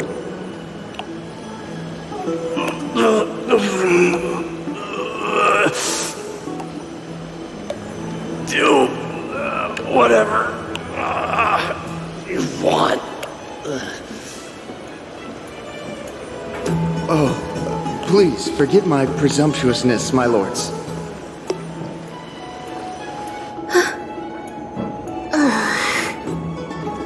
What a spectacle of folly. This is what you get for daring to challenge a Kremnoan without understanding your own place. What I'm saying is, your little game dragged down quite a few innocent souls alongside you. You will personally escort back home the customers left awestruck by our formidable presence. This isn't fair. You're wearing way less than I am. Is this the latest trend now? Getting into the baths while dressed in full armor? Don't look at me like that. It was he who challenged me. There is no word for flee in the Kremnoan language. Very well. Let us bring this farce to a close, shall we? Warriors, it is time to get moving.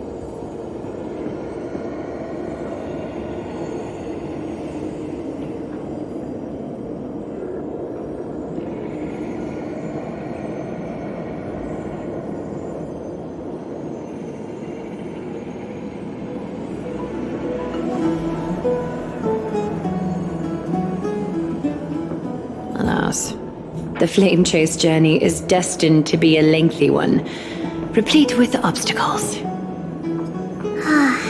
But thanks to those two, all the gloom has vanished into thin air. Though we just had quite the commotion, it's not every day we find the Marmoreal Palace this serene. Shall we continue with our previous plans? Hyacinth, would you care to join us? Such an empty bath is indeed a rare sight. I was looking forward to unwinding after work. I'd be delighted to accept your invitation, Lady Treeby. How about we go to the biggest bath?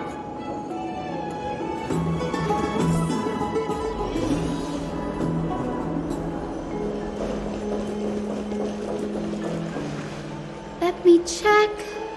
The water temperature feels just perfect. So, how is the feeling of having the entire bath to yourselves? It's so good. But, Lady Treeby, aren't you going to soak in the bath with us? We will have to pass. After all, we've become children. Please understand that she can no longer endure the heat of this pool due to the blessings of Janus.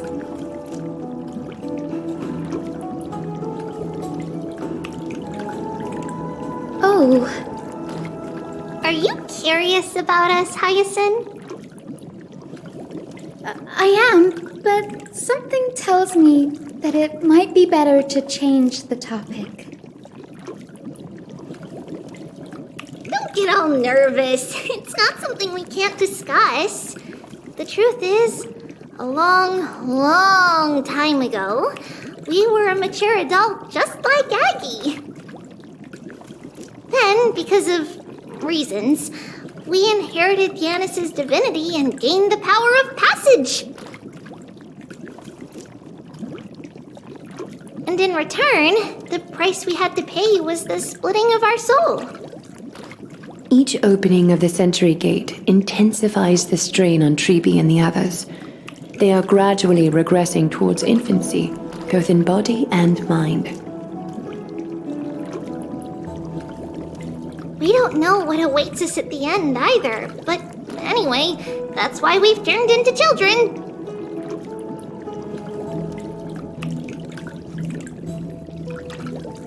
In that case, when you opened that giant sentry gate above Akama during the battle against Nikador,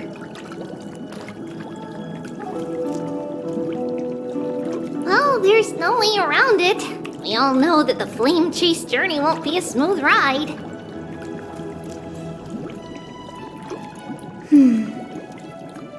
Maybe we can find a way to fix it. The primary research focus of Noosporists is the soul. We explore its depletion and methods to restore dispersed souls.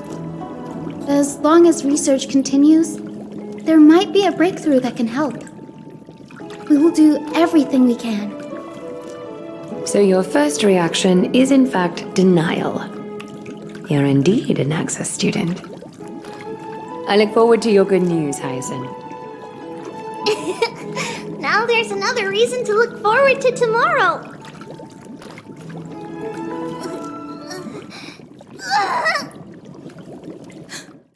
Lady Treeby, what's wrong? Something's off. It's that strong feeling again. Is it Trian? Wait, no. It's not Trian this time. It's Trinan. Trinan is in danger.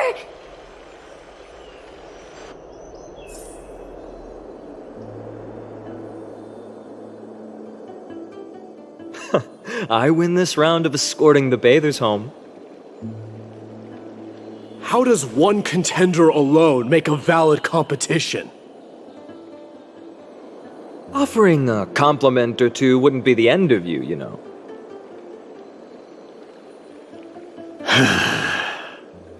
Haikas.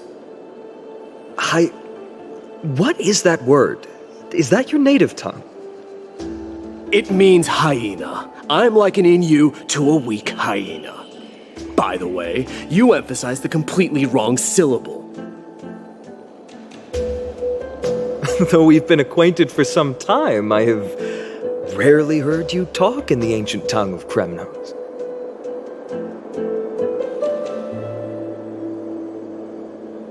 It's because I'm not exactly a master at it either. I can listen and read just fine, but when it comes to writing... You can write?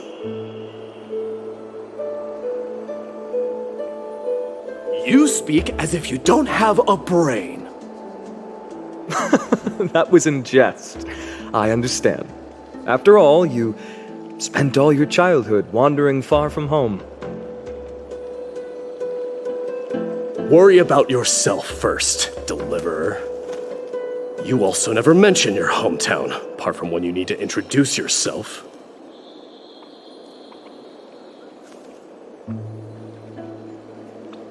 Well, it's because there isn't much to say. Ides Elysiae is simply a tiny village that disappeared many years ago in the flames of war. The only times I get to see it are in my dreams, and in the trial from the Lance of Fury. I knew it. Yes, I saw it all. Ides Elysiae ablaze with everyone. My family, friends, and my kin, lying in a sea of flames. A blood-red half-sun hung in the sky, just like on that day. And before my eyes, that murderer killed Cyrene. But I saw its form this time. A black cloak, an eerie mask, and a broken giant sword that carried an ominous aura. I fought it in the trial. But even though I've been fighting, improving, and resolutely getting stronger all this time, I still couldn't defeat it. You were blinded by hatred and almost lost yourself in that trial. That's right. And that's why I am truly thankful to you, Mightimos. You finally picked up some manners. Better late than never. Then what about you, Mighty? What did you see in that trial? What do you fear? There is no word for fear in the Kremnoan language.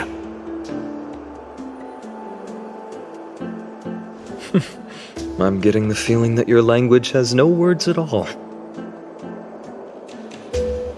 But to answer your question, I saw Akuma in the trial. As well as...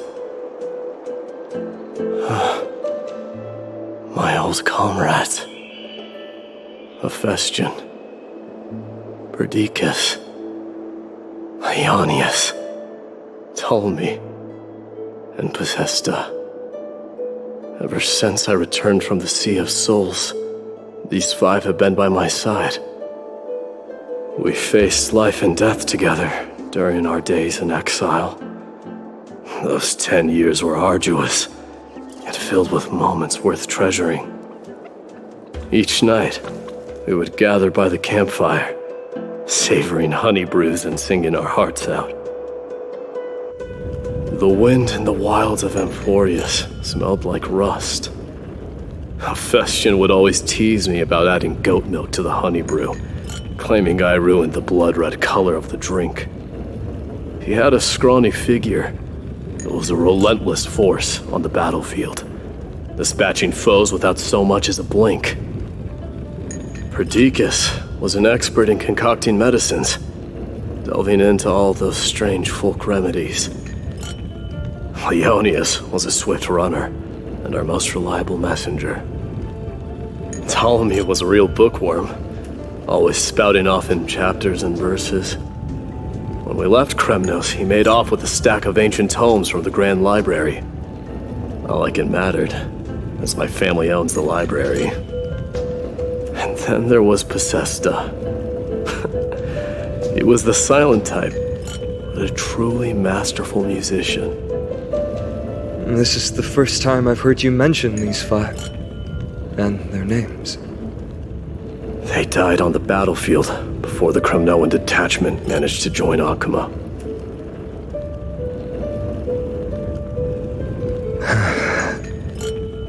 Perdiccas was the first to go. He was shot in the stomach by a poisonous arrow from the people of Ladon in the 2nd month of cultivation. In the end, his remedies mended all but himself. Midamos, do not mourn. I have achieved honor by bestowing a noble death upon the enemy. Leonius died in the 5th winter. Idonia's snowstorm lasted 3 full months. On the night of the fiercest storm, our foes launched their assault. Idonia. Is that the city Castorus used to live in? Yes. Those zealots were as fearless as Kremnoans in the face of death, but they lacked respect for honor. They cornered us in the bottomless swamp. Leonius covered for our retreat. They cut his legs off. He vanished into the mire of a foreign land, his body never to be recovered. This is perfect. Midamos, I can finally deliver the news of you ascending the throne to the Nether Realm. 20 dusks later, we finally breached the walls of Idonia and entertained the usurper's plea for peace. However, the rebels refused to surrender and set up an ambush within the city. Ptolemy and his cavalry met their end before they could even relish our triumph. Those obelisks that collapsed after being set on fire became their final resting place. Midamos, please tell my family. It was not cunning schemes that vanquished Ptolemy, but the immense weight of Amphoreus' entire history. Then, it was Possesta. He lured the enemies into the city of Aenionis with his melodies, buying us invaluable time.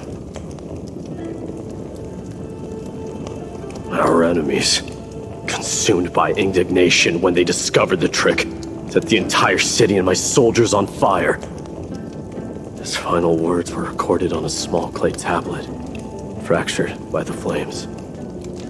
Midamos, don the crown. And at last, my most trusted friend, Hephaestion. He was supposed to stand by my side through it all. But a sudden relapse of his illness hit him on the eve of my duel against my father. He hid his condition from me. By the time I returned victorious, he had but a breath left in him. A Kremnoan dying on a sickbed. I would be a laughingstock to everyone. Hephaestion, my dear friend. Spare your strength. I'll go get a physician. No need. Even if Perdiccas were here, he couldn't stop destiny from taking me away. No!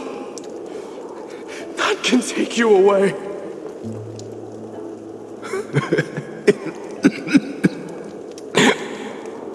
Midamos, our king, Do not shed tears for me. It's not befitting of your status. Farewell, my dear friend. You must lead us back home. What a grave trial indeed. Now I understand why you see immortality as a defect, or even a curse.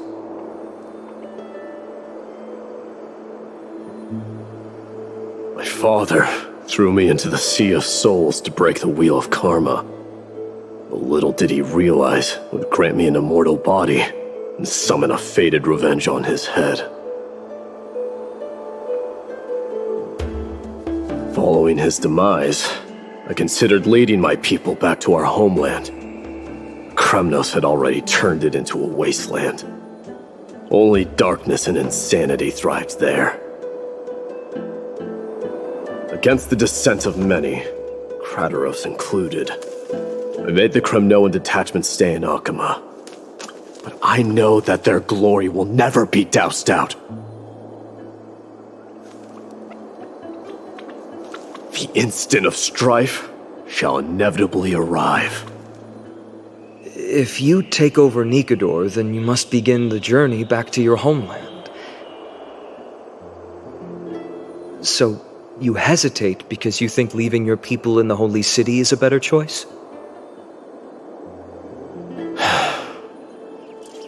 I don't know. But I have never been crowned. And those 5 were never endowed with any titles. None is aware of their glory. Your predicament is truly complicated. I don't know how I can give you any useful advice. Maybe you could seek counsel from more people, such as the Grand Craftsman. Cartonis' people seem to have been through comparable dilemmas. And that teacher of yours, Crateros? Dee, we've got a big problem! Big problem! Lady Tribby, what's making you so flustered? Hurry up and go save Trinan! She got abducted by Crateros!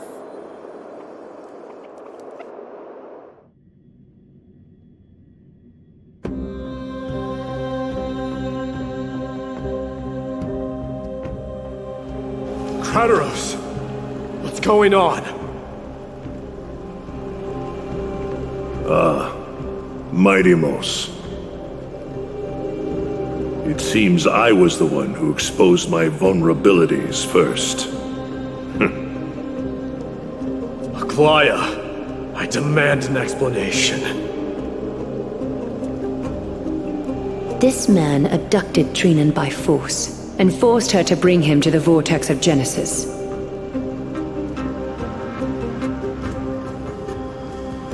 He then brazenly stepped into the trial of the Lance of Fury, and naturally failed.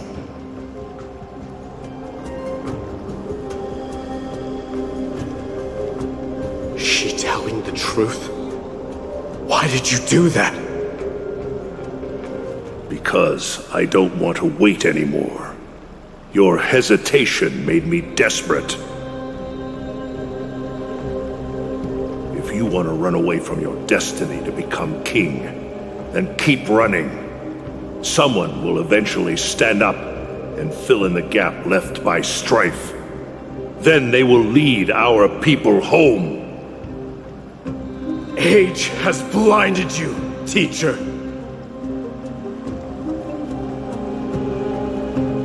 Can't you see that I'm hesitating because of this very recklessness seared into your blood?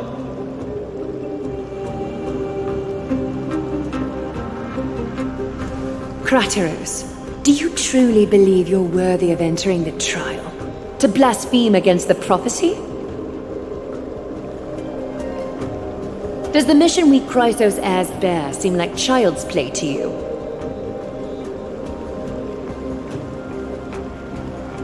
The you know how the Kremnoans see you, Aglaya?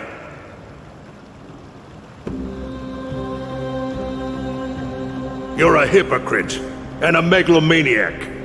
The prophecy of Genesis and the flame chase journey are just excuses for you to seize power.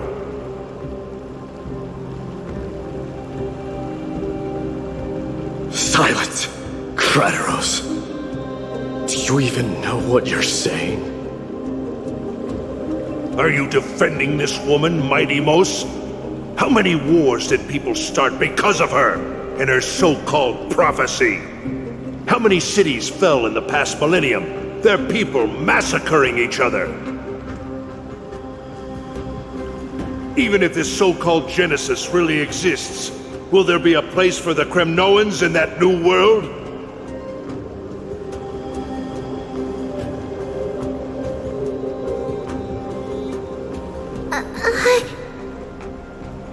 Are you done talking?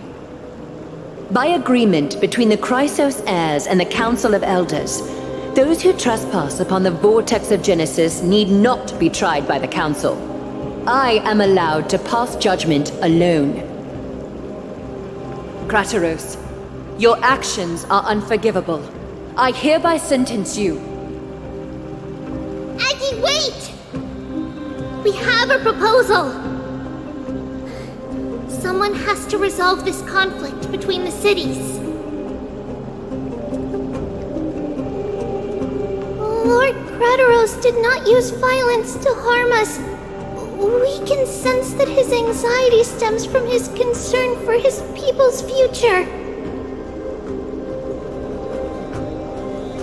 Please, Aglaya, hear us out first.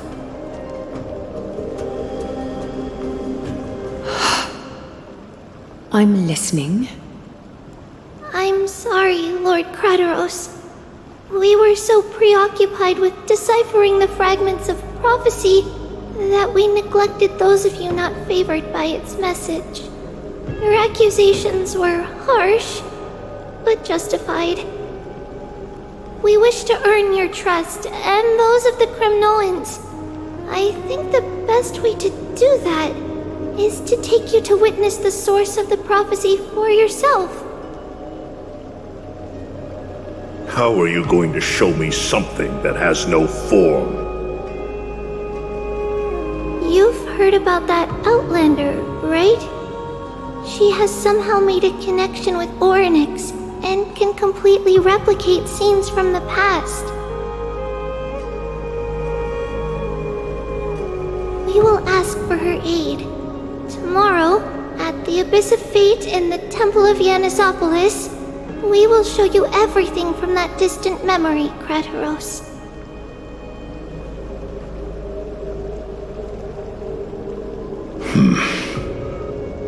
A fair proposal. I accept. Until then, you will be stripped of your freedom. That is my one condition, and I will brook no argument.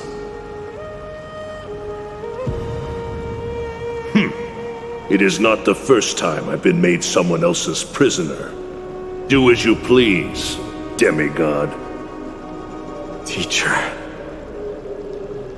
why did you do this? Forgive me, young master, but I just cannot wait any longer.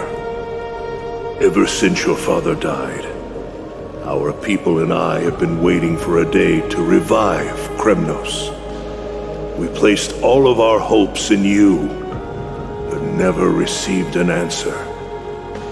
This obsession for returning home has become a sickness for our people. Wise as you are, I refuse to believe that you can't see the truth. You have a clear head, which is why you're also incomparably alone. A smart person can only choose to tangle himself with the mundane of this world. If you're truly capable of leading our people beyond this blood-stained fate, then prove it to me once more, Mighty Mos. Just as you did back then.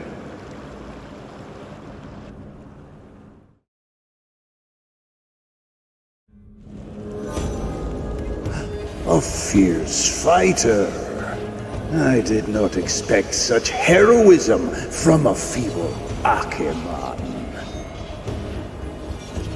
Fulfill your duty as the victor, warrior, and tell me your name. I seek an honorable death from you. As if you have any honor! Listen closely. I am the leader of the Kremnoan detachment, Mightimos. I'm here to finish you, father.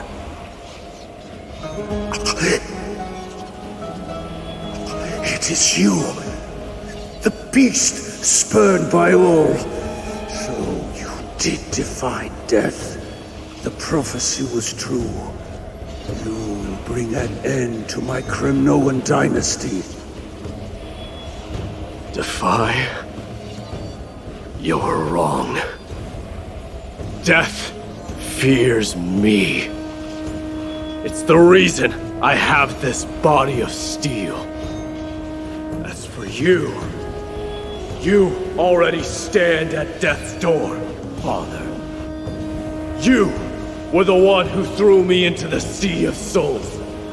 The one who tried in vain to enslave a Titan. And the one who desecrated the body of a god. Haikis! You're a weak king. So weak that even the lowliest hyena is a more noble existence than you. And now, fate's reckoning is upon you. Then swing your blade. Take my crown. Coronate yourself with an old king's blood and inherit it all. Become the new rightful king of Kremnos. No. I don't want the crown. Listen. There's only one end for the kings of Kremnos. Then the crown means nothing to me. All I want is your life. To avenge Mother and my comrades.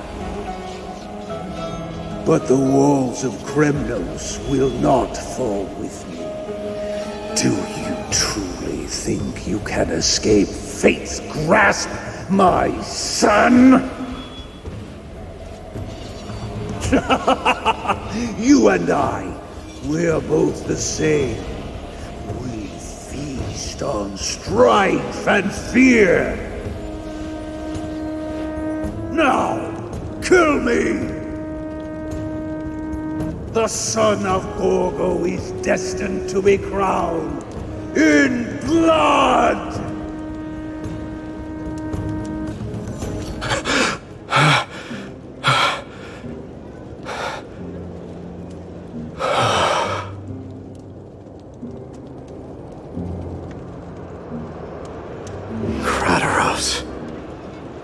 He said the Grand Craftsman Cartonus might have some suggestions. Might as well go see him. Grand Craftsman, how have you been? King of Kremnos it is. That you would come, I knew. You knew I was coming? Your matters, I've heard. The path forward you seek. Many questions you have. But before that, take this. What's this? A signet ring for the King of Kremnos. Belonged to your mother. Recast and restore it. I did. What? Mother threw it into the Sea of Souls. A long time to fish out it took. Very fortunate we were.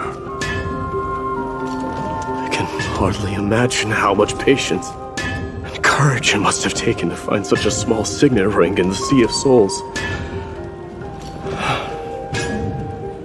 I owe you one. Gratitude there is no need for. Repayment for saving me, this is. Questions you bring with you? Ask, now. Fate I've always denied. It's finally caught up to me. By all rights, I should accept Strife's authority. It would make everyone happy. The Chrysos heirs, the Council of Elders, the Kremnoans. Even the bards who will write it all into song. Yet hesitate still you do. Hesitate, why do you, young king? Because of my people. Be they men, women, the elderly or children. The hearts of all Kremnoans yearn for home. They've all been waiting for this day, for the day their king returns. Children of Strife would then be able to go home and embrace the old traditions. Never mind that most of them have only ever been heard in these so-called traditions and song. They would then gather around their king and throw themselves into battle. This is not a good thing, you believe. The Kremnoans have been trapped in a cycle of bloodshed for the past 1,000 years. They seek vengeance, start wars, become prosperous, and decline. How much innocent blood flowed into the River of Souls in all those years? How many needless sacrifices could we have avoided? I accept that fate and become the totem of strife that lead my people into repeating the same mistakes. Then of course I would be terrified. I'd be terrified of becoming king.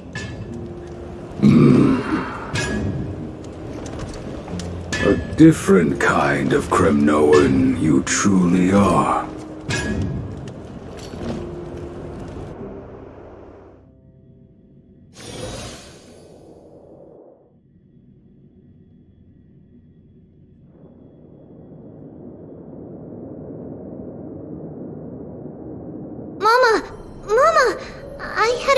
Last night.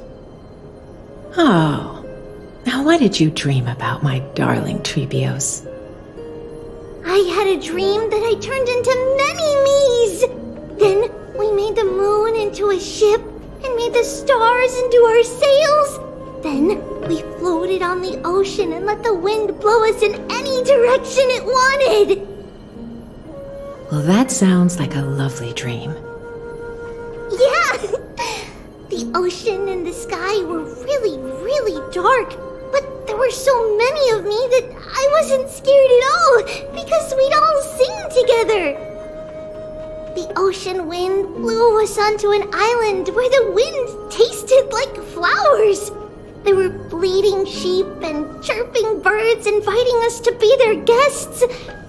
There were so many animals on the island, but none of them ever fought. Giannis's holy maidens can receive guidance from the God of Passages. Perhaps what you saw in your dream is a divine land somewhere in Amphoreus.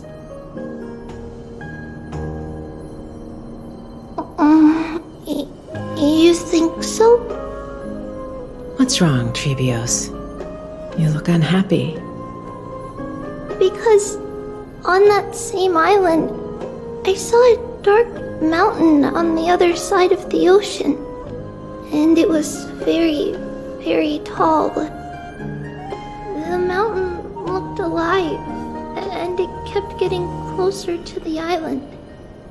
Then I realized it wasn't a mountain, but a very, very tall wave made of water. When the wave smashed against the island, it looked like it was going to eat the island up. The small animals tried to chase it away, but they couldn't stop it. Then there was a bang and I woke up. A dark wave. Mama, does something that scary exist in real life? Yes. Unfortunately, it does exist in Amphoreus, but it's very far away from our temple.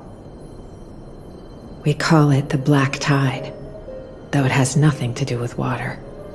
It has no shape or form, but it can swallow up animals, humans, and even titans, turning them all into monsters. Oh, the Black Tide is a baddie. I don't want everyone to turn into its food. Can't we chase it away? Of course, my dear.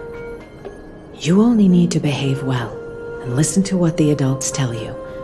Study all the knowledge and etiquette you need, then grow up and become a proper holy maiden. The divine Janus will then give you guidance and help you light the way for the people. Wow, I'm gonna eat a lot and study a lot and become a holy maiden. But Mama, you said the Black Tide can swallow up titans too. What do we do if even Janus is eaten? If that happens, then the Holy Maiden will have to be the one to guide people on the right path. After all, we are the human avatars of the God of Passages, yeah? Yeah!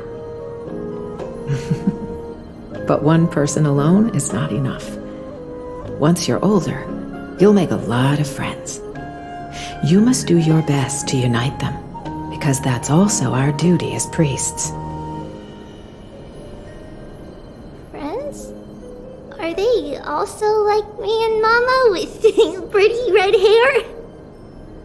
They might not, but they'll certainly be just as smart and kind as you. Mama? Am I dreaming?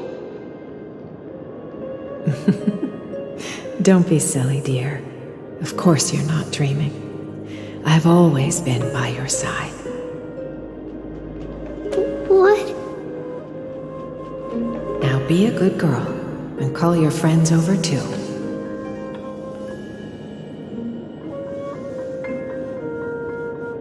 Let's play hide and seek, just like we used to, okay? My Trebios is the smartest girl. I'm sure they remember where everyone is hiding.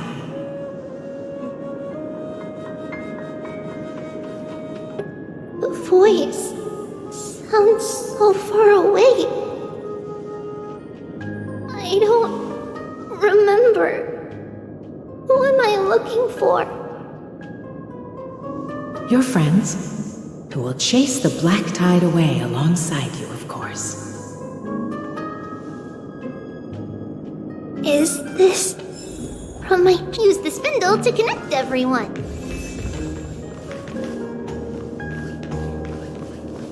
I used to sit here and listen to Mama tell stories. Oh, how I wish to see you again, Mama.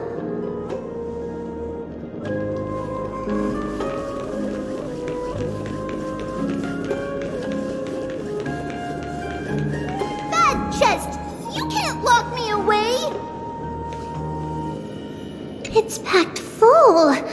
Mama must have left all of these for me. All the words are blurred out. Could it be that my memory is fading?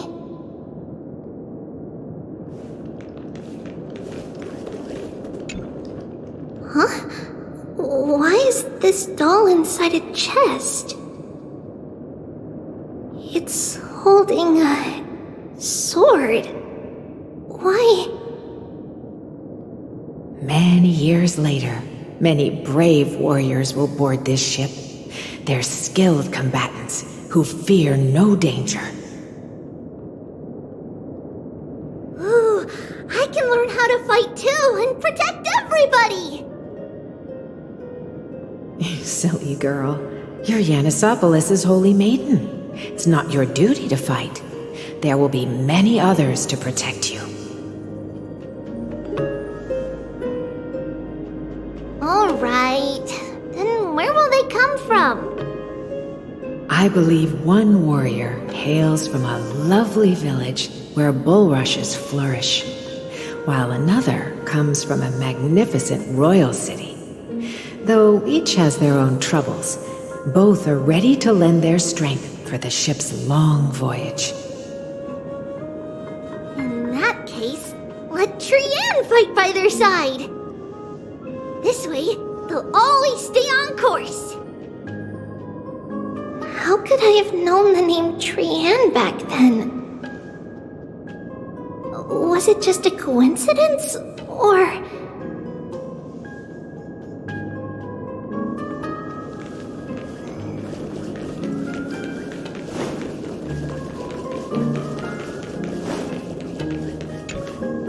There will be an amazing captain on that big ship. She's cheerful, optimistic, bold, and cautious. She'll be able to get everyone together. Wow, that's amazing! Can I be the captain? Of course you can. But you'll find someone else who's better for the job, my dear. I think that person lives in a beautiful temple that sits atop a hillside, covered in golden fig trees. There's a noble girl there who's very smart, but also very delicate. Just like Mama? Perhaps. But before we find the captain, the ship also needs someone who can navigate it. Who could that be? Let me think. I know! She's Treevee! I named this doll after myself? I don't remember it all. Is this a dream or something that happened in the past?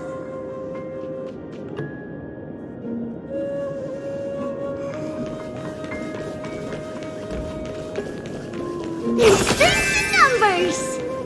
Learning can change your destiny! When navigating at sea, you need to know both astronomy and geography. Isn't Yanis's knowledge enough? Oh, sweetie. The ocean isn't like the land. It's easy to get lost. That's why it's important to learn to recognize the miracle of Aquila. Alright! Even though my brain is already super duper smart, I'll still try my very best! Circe also favors children who try their best. They will send a wise scholar as everyone's teacher to help you reach your dreams. I want to be a teacher too! Oh, wait. I'm super duper smart. So I want to be the teacher's teacher! Why not? But if you're going to be a teacher, you might need to tone down that hyper energy of yours. Then Trinan can do it! She's well behaved and would make a great teacher! Mama and the others always said that I had a great memory. But now, I can't even tell if this is a memory or a dream. Come, let's line them up.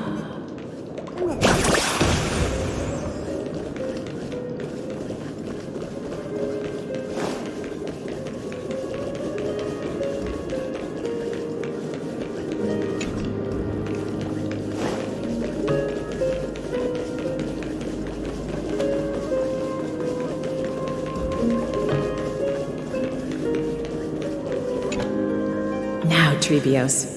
Set them on this music box and let them compose a melody for our song.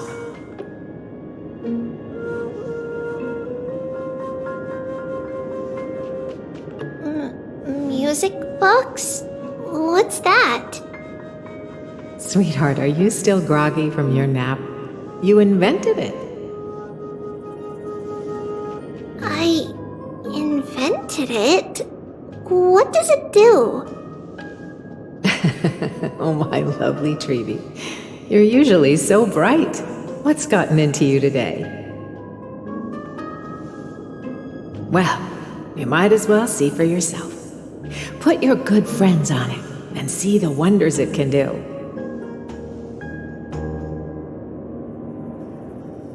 Put the dolls on. It's rotating, and I can hear something. That's right. It's a music box. If you place the dolls in the right spots, it will start rotating and play beautiful music. Out of all your inventions, this one is my favorite.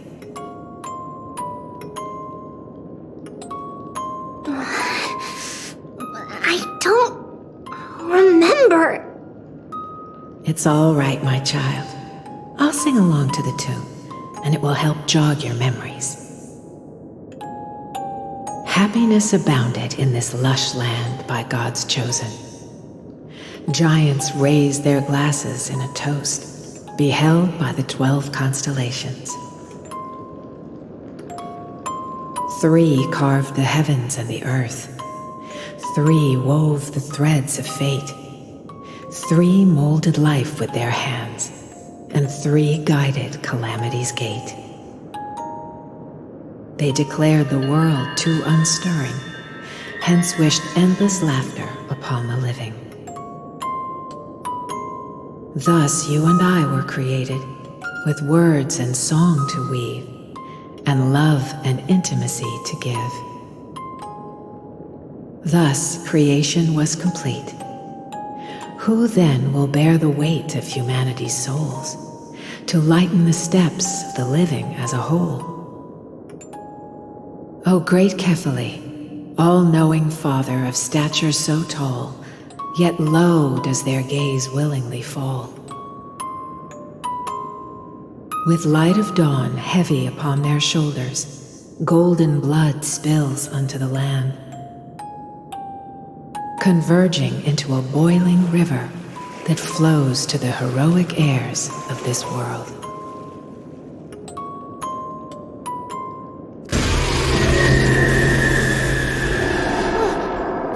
What's going on? Oh yes, please lend me your ears. In the black mist, as death and fate draw close, on the bloodied earth, the living and dead, but ghosts. What is this world? It mirrors your maze-like fate.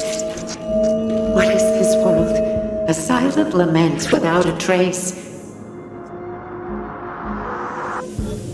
What is the past? Wandering ghosts that linger. What is the future? Souls scattered by fate's finger.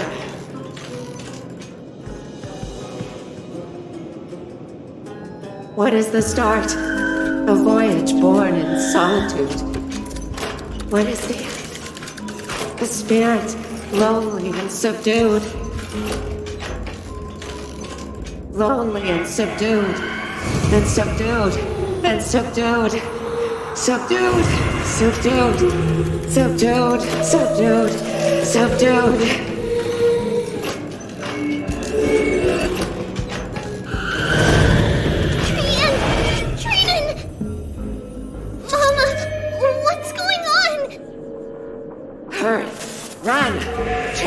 Run!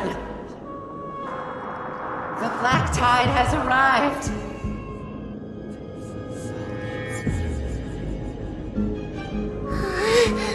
Where can I go?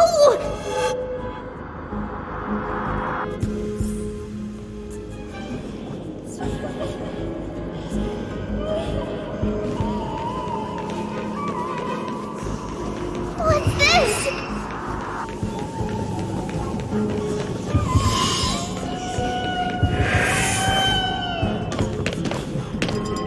Why?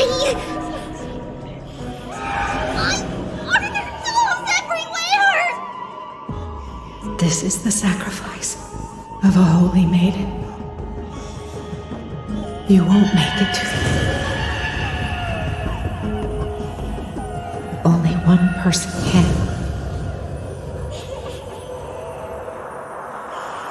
I know!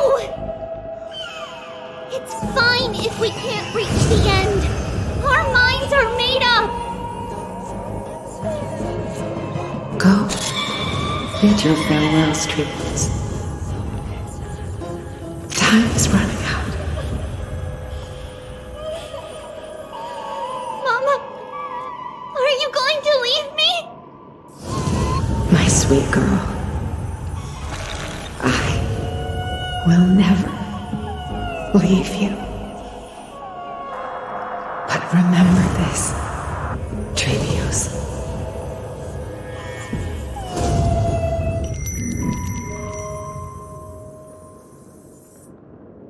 All shall bid farewell to one, and that person alone will witness the miracle. Since your mind is made up, then traverse the black tide and dispel the fog for Amphoreus. I shall see you tomorrow, my dearest Trevios.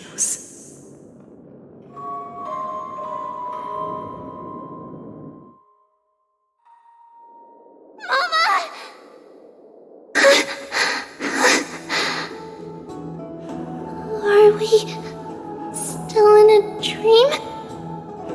Did you have a nightmare? Maybe. But it's been a long time since we had any dreams. It's not yet the entry hour. You still have plenty of time to rest. No. Our heart is still racing. It must be that reckless Kremnoan soldier who startled Trinan, and you as well. If you want, I can pierce through his chest with the golden thread right now. Aggie, cut it out with the scary talk.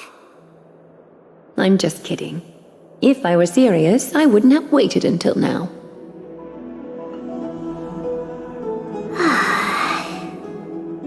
Do you want to talk about the dream? Keeping it bottled up is not good for your health. We had a dream about Mama. The dream itself was nothing. It's just the timing that feels a bit unsettling.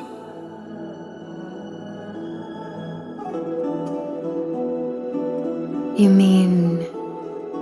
It's Trian. Even if we refrain from ever using the power of the Century Gate again, her soul continues to slowly drift away from her body.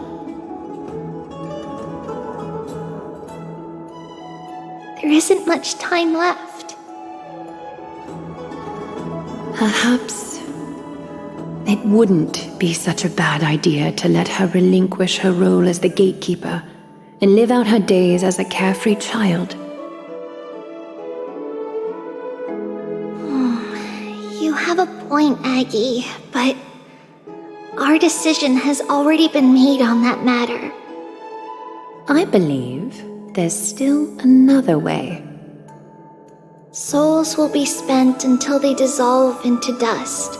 Such is our fate. Once we had a whole and connected body. If that body were a tree, then its trunk and branches would share the same fate, decaying at the same pace. Now, we are fragmented into numerous selves. Despite the absence of a trunk, we are offered another possibility. We can choose how our branches will perish in a way that is most beneficial to the flame chase journey.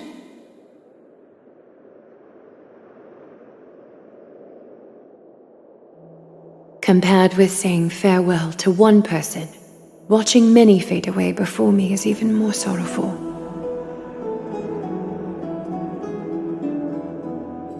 But advancing is the destined end of Yanis's trial. There's no retreat in our path. Don't feel sad about saying goodbye to us. We have already agreed on this, right? It won't be long before I forget what sorrow tastes like.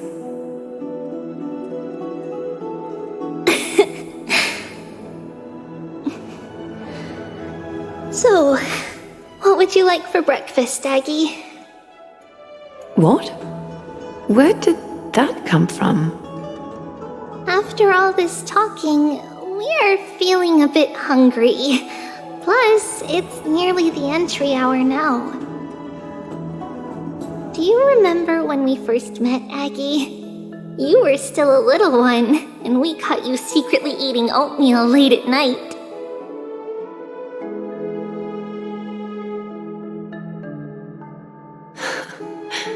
While my emotions might be fading, those memories are still as vivid as ever, teacher. Please, let me do it. What would you like to eat? It's fine! Leave it to us. You should rest for now. It won't take long, and we'll call you when it's done.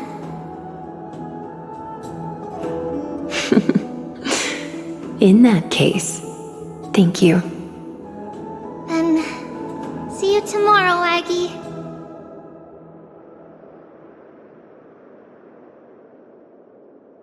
Nevertheless, that nightmare is ominous. Memories are slipping away, even the image of Mama. Just as expected, another trip must be made into the abyss of fate. Hopefully Orynyx will be willing to help us.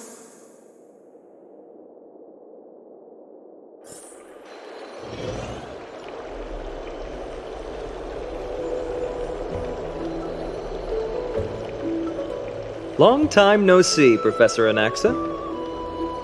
Who are you? It's been a while. I'm the one who once overthrew the entire classroom in that spiritual physics lecture. Oh, it's you. No way. Do you really still remember that, Professor?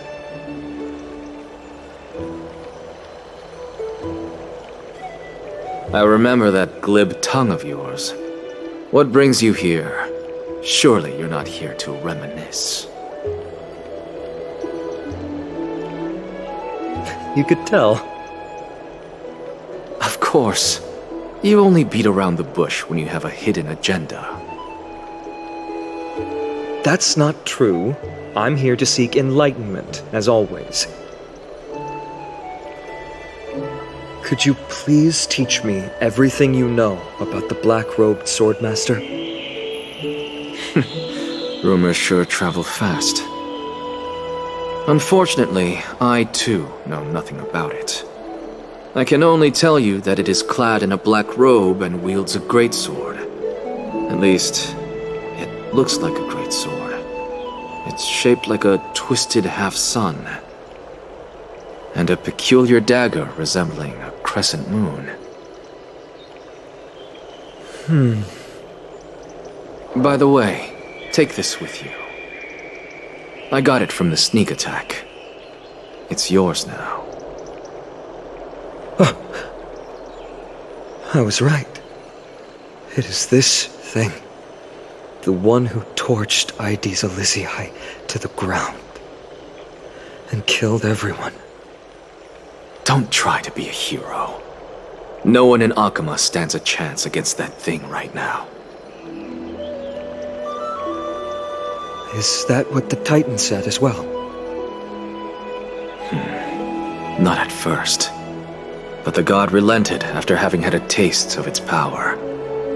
Even with the god possessing me, I couldn't fight against that blade. That incredible power doesn't seem to be granted by any Titan. Are you suggesting that it originates from beyond Amphoreus? It's possible. Much like the Black Tide, no? Nonetheless, it's an enemy we must overcome. We? Drop the pipe dream, Phynon. No one wants to see you fall by their blade. His mere presence will endanger the Holy City and the Flame Chase. You know that I don't believe. You don't believe in the so-called prophecy, I know. However, I'm here to seek your assistance, not at the request of Aglaya or Treeby. I just want to eliminate a threat to the city I pledged to protect. That's all. The tragedy at the Grove must never happen again.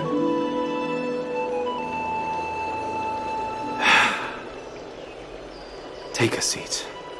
Since you are sincerely seeking enlightenment, I suppose I can tell you one more thing.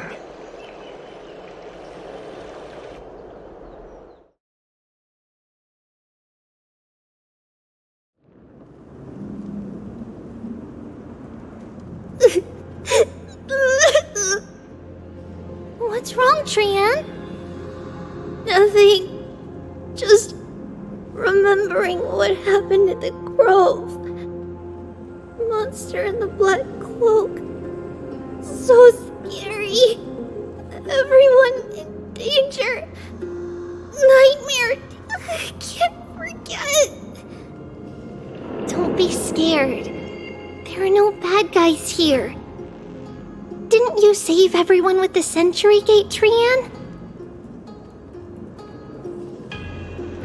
Trian threw it away. Far, far away. It's never coming back. We got back safe from the Grove because of you, Trian. You're the reason the Flame Chase journey can continue.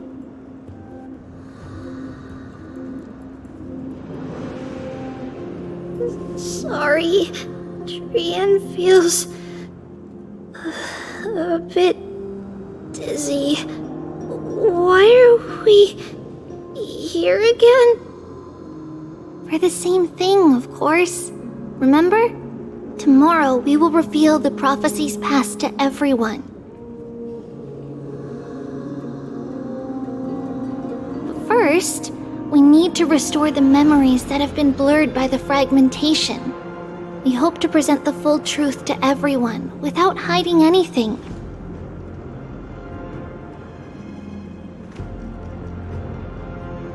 Since Yanis caused the fragmentation, we can only turn to another Titan, Orynyx, for help.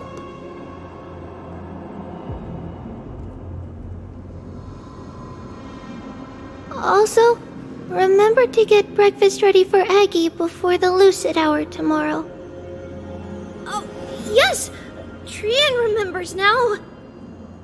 Oh, on that note, we had better prepare some saffron before we meet with the Titan.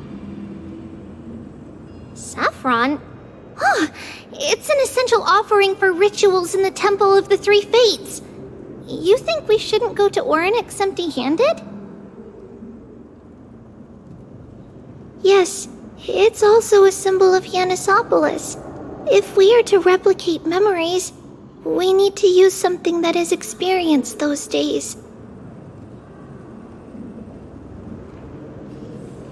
And when we first met Aggie, we added that to the porridge we made for her, and she really loved it. I see! It's like killing 3 birds with 1 stone! But it all depends on whether Orynyx is willing to help us. This could be a problem. After all, it was us who took the core flame from Yanis, from Orynyx's kin. We will have to give it a try. If there's truly no other way...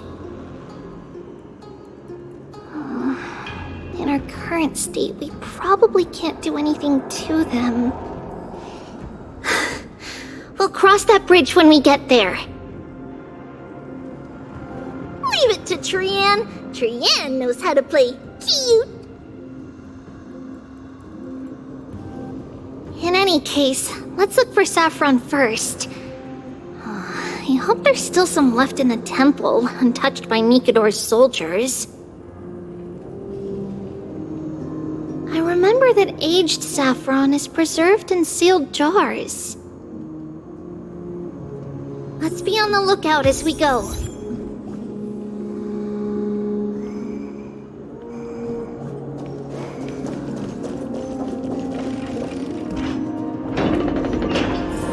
It's a dead end ahead. Turn back, teacher. What? Aggie? No, it's an illusion. Wow, this room is huge! Trinan, did you? Yeah, I saw it. Was that a warning from Orynyx? What are you two whispering about? Treeby? Trinan? Trian can't even hear our own telecommunication. Well, never mind. Trian suddenly feels like this place is quite familiar.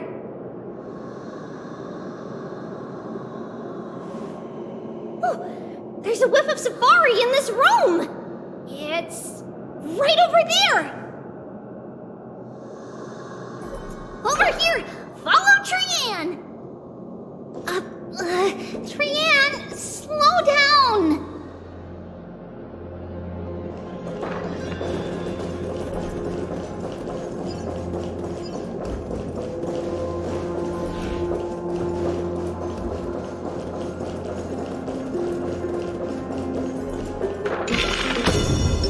Feeling lucky. A day of peaceful repose.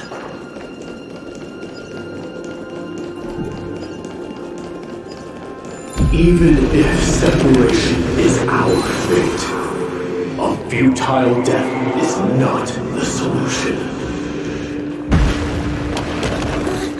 It appeared again! Right here! I summon thee, Orynyx! Stir up ripples of past reverie! Something's appeared! Wait. We should read it first.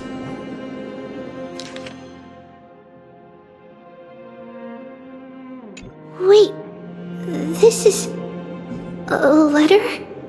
It mentions something about Saffron and Trebios? Isn't that name... Never mind that for now. Why is this letter here? And how did Trian sense it? Could it be our lost memories? Is it possible that we were already noticed by Orynyx and entered their trial? But why haven't they said a word? Orynyx has the whims of a child. Perhaps they're toying with us on purpose. Come on, this isn't the right time to be playing games.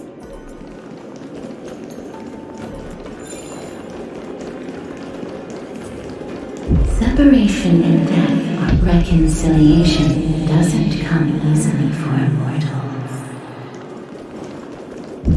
Are these visions also fragments of the past?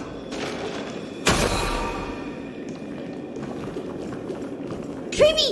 Trinan! Look what I found! Is this the safari? Coming! We'll take a look. But Trian, there's nothing in here. What? It was right in the stolium. Huh? There's really nothing here. That can't be! I swear I saw it! I swear! Trian is telling the truth. It was right there! Where did it go? Trian, Treeby, why aren't you saying anything? Trian can't seem to hear you at all. We were just lost in our thoughts. Don't worry, Trian. What you saw was likely, Yanna's hair. We must have startled it away. Okay. Could Oryx be trying to make us falter? But why would they do that? Something feels off. Treeby, don't you think this temple is a little too quiet? What do you mean? It might just be an illusion, but Trinan wonders, is Oryx really putting us through a trial?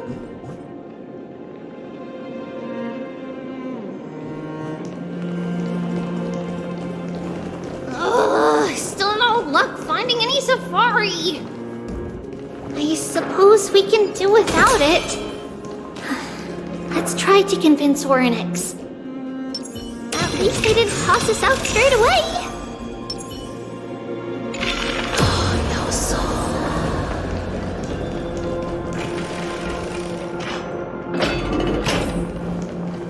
Whoa, Treeby, Trinan, look at this! So cool! There are so many of us now! Trian.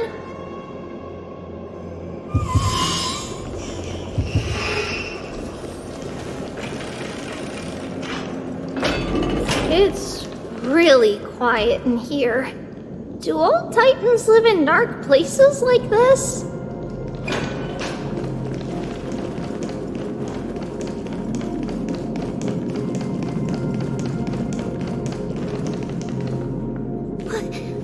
What's going on?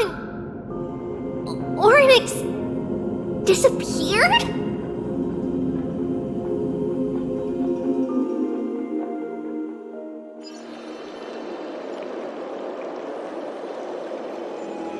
Are you saying that the black-robed swordmaster is not just tied to the Black Tide, but is also hunting for core flames everywhere? This is the most plausible possibility. First, it has a vessel that can hold core flames. Second, I'm one of its targets. Let's start with the first premise. Its peculiar ceremonial blade can interact with a core flame, as evidenced by the pull I felt when it stabbed into my chest. I hypothesize that the blade can sense, absorb, or even retain core flames. The second premise is even more explicit. When it was engaged in fierce battle with many of us and was heavily distracted, it remained consistently focused on me. Or rather, on the Titan Circes inside me. So it's plundering the flames. But if your argument holds up, wouldn't he be headed to Akama soon? The vortex of Genesis is full of the Titan's core flames. Not necessarily. Let's call that person the Flame Reaver for now. If my presumption holds, that person has 3 targets. The first target is me. The second target is Oryx, who hasn't yet fallen. And the third is Akama and the Vortex of Genesis, where the core flames are housed. But I suspect Akama won't be their first target. Kefali's core flame is guarded by the Council of Elders' arcane power. And Fagusa's water curtain should be able to block out any external perceptions. What about Thanatos and Aquila? Their core flames are yet to be restored? The whereabouts of Thanatos remain a mystery to all. As for Aquila, can you fly? No, I can't. Why are you asking that? Can that Swordmaster fly? Good point. But what if he does grow wings? If they had wings, I wouldn't have made it out of the grove alive. That's a relief. Anyway, since the Flame Reaver has 2 targets, we need to move fast.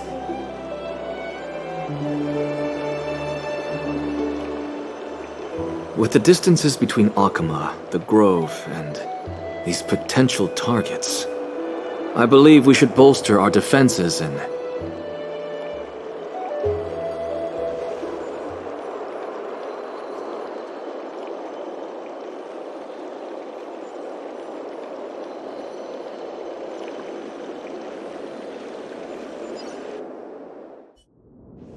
Oryx! Are you in here? No response at all. Did they foresee that we were coming and hide in the fog, or...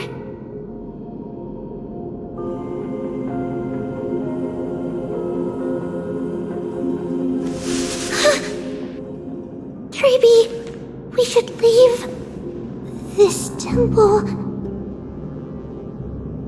Has other people in it. What?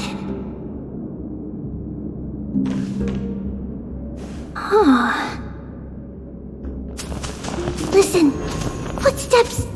Fast ones. 3 or 4 people coming this way. Come on, we need to hide. Whoever they are, we can't let them see us.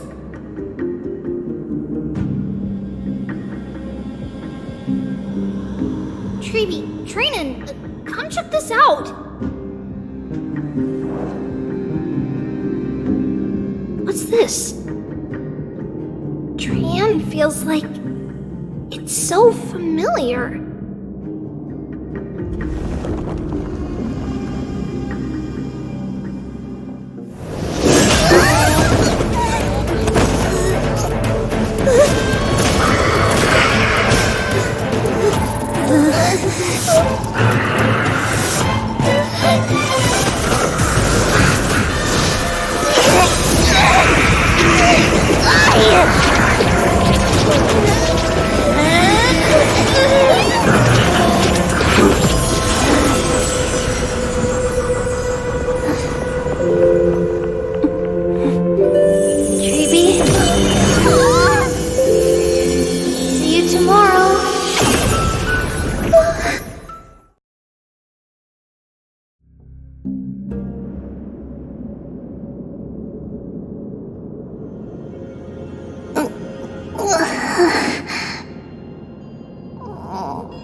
Where am I?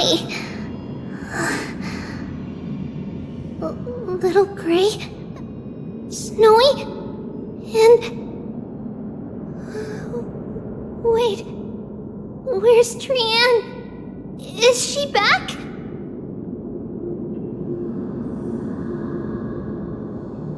We only saw the 2 of you collapsed on the side of the road when we arrived.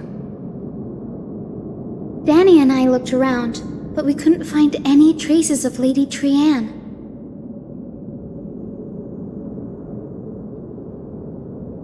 What about the black-robed swordmaster? Blast it! Of course it's him. We were still too late. I fear something bad has happened to Orynyx's core flame.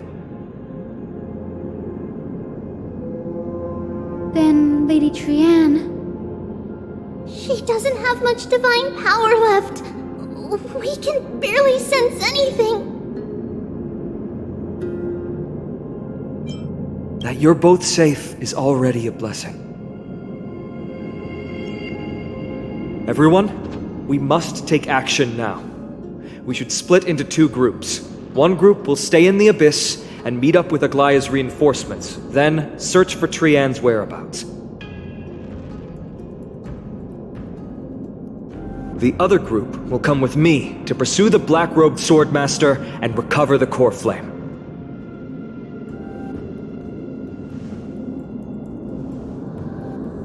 I didn't get to tell you this before, but Anaxa and I already have our misgivings about the Black Tide, so we've made preparations.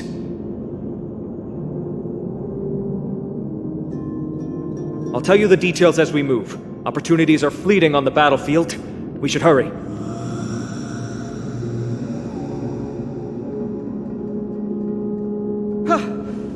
Lord Finan!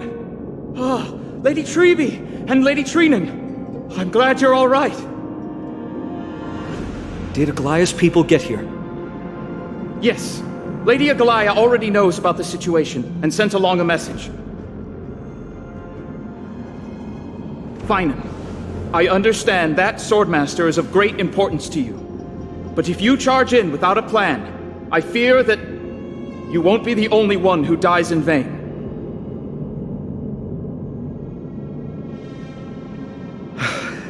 I understand. Hatred is a hero's deadliest poison. I have no intention of fighting alone. If that Swordmaster really is related to the Black Tide, the Chrysos heirs must not take them lightly. I have indeed planned to return to the Holy City and discuss the strategy with Aglaya. We'll need all the help we can get for this encirclement.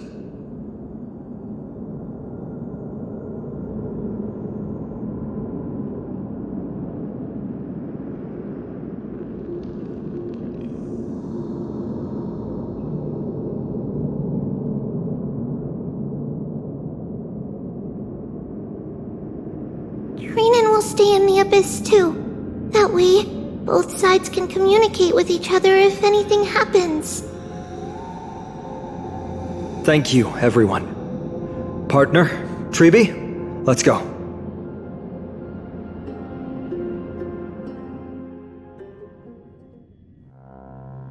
We're back, Aglaya. You should have come to me first, Finan. Aggie, there's no need to scold Snowy.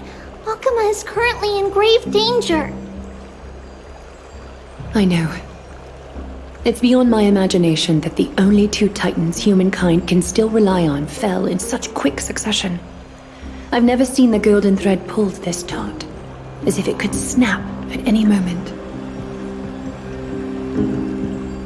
Finan, tell us your plan. Time is of the essence.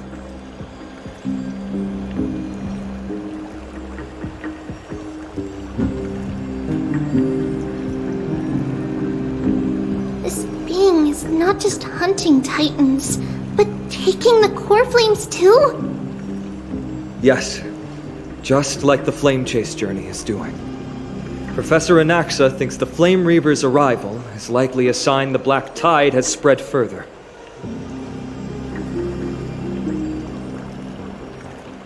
Regardless of whether you're right, this being is still far more aggressive than we expected.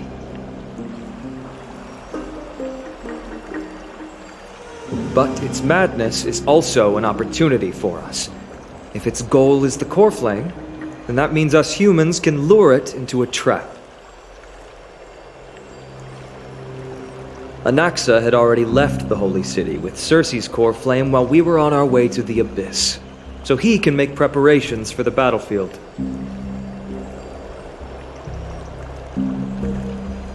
Tell me, what makes you think this won't end with us losing another core flame? Because this time, the power from beyond the sky is also at our side. She is the key.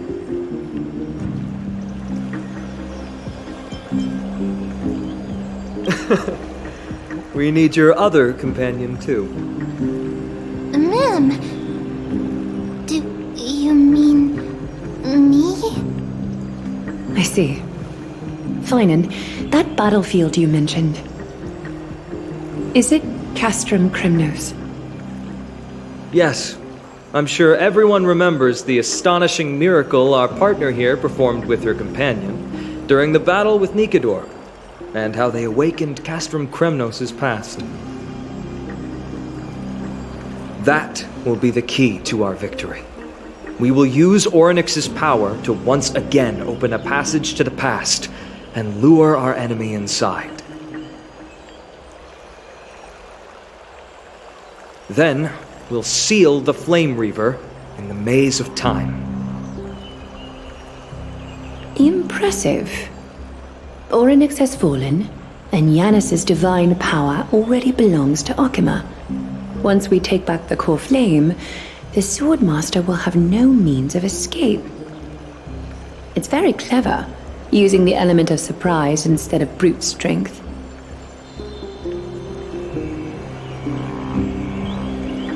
Can you do it, little one?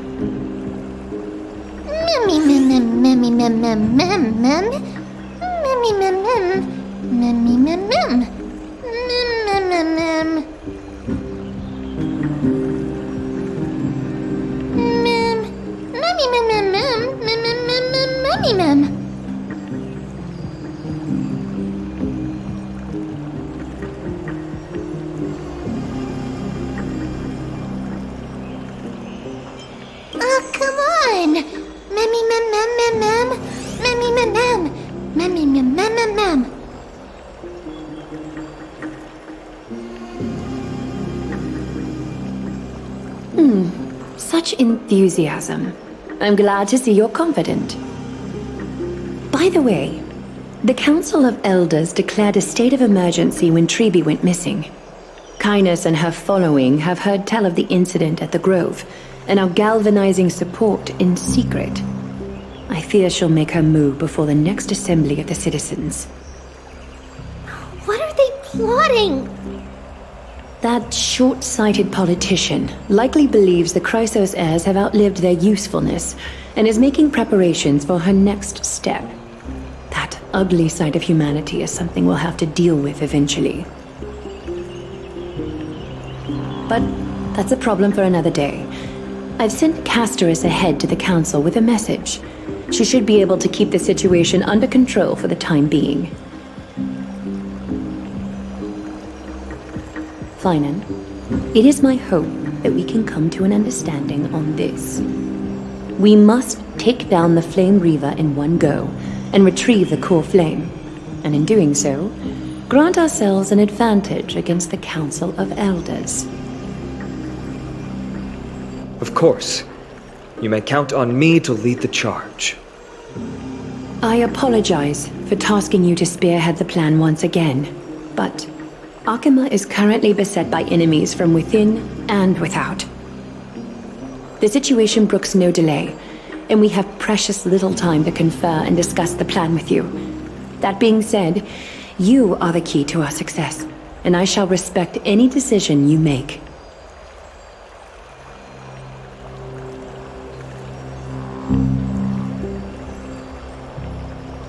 I may not be as masterful as Trian when it comes to the Century Gate, but even I can open a nice big gate if I have enough time.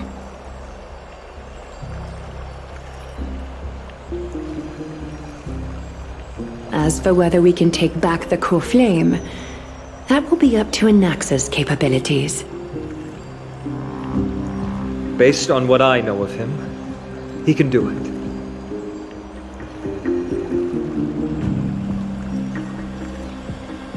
I'll be honest, we can't.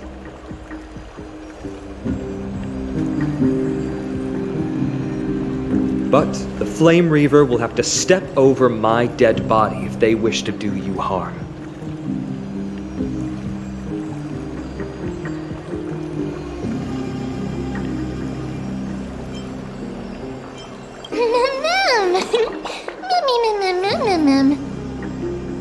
We are grateful to you for your aid, and to the rest of you as well. Now, let us be off to begin the hunt. May Kethely sharpen our gaze and grant us victory over the enemy.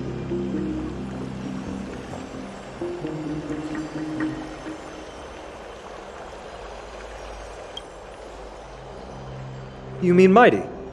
He's dealing with a different problem. Don't worry, that man would never miss out on this fight.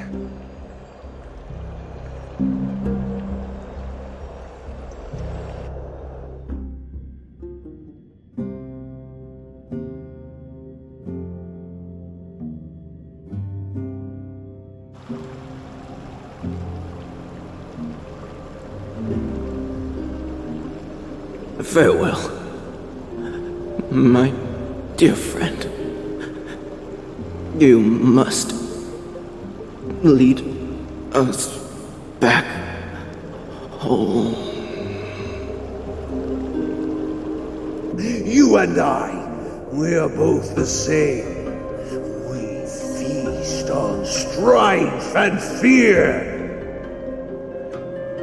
If you're truly capable of leading our people beyond this blood-stained fate, then prove it to me once more, Mighty Mos.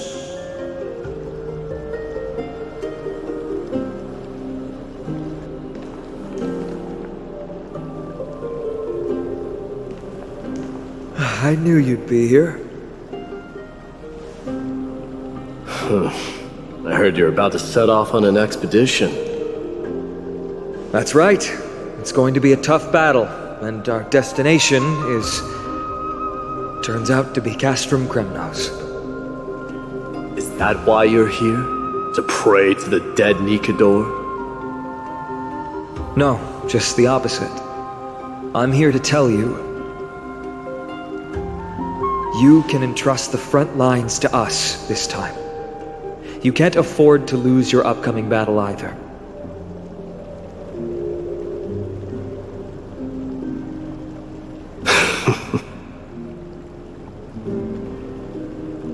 Have you heard the story of Geocles the Mountain Breaker?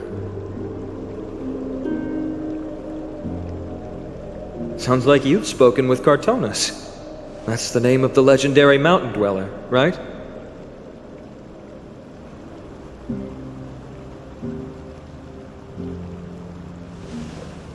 Let's have a chat before we go our separate ways. Cartonus told me that back in ancient times, the mountain dwellers lived in seclusion. They spent their days quarrying and gathering, living a simple and peaceful life away from strife. But Geocles was different. He resisted their traditional way of life, yearning for the world beyond the mountain. They're safe, but humdrum culture was like fetters around him.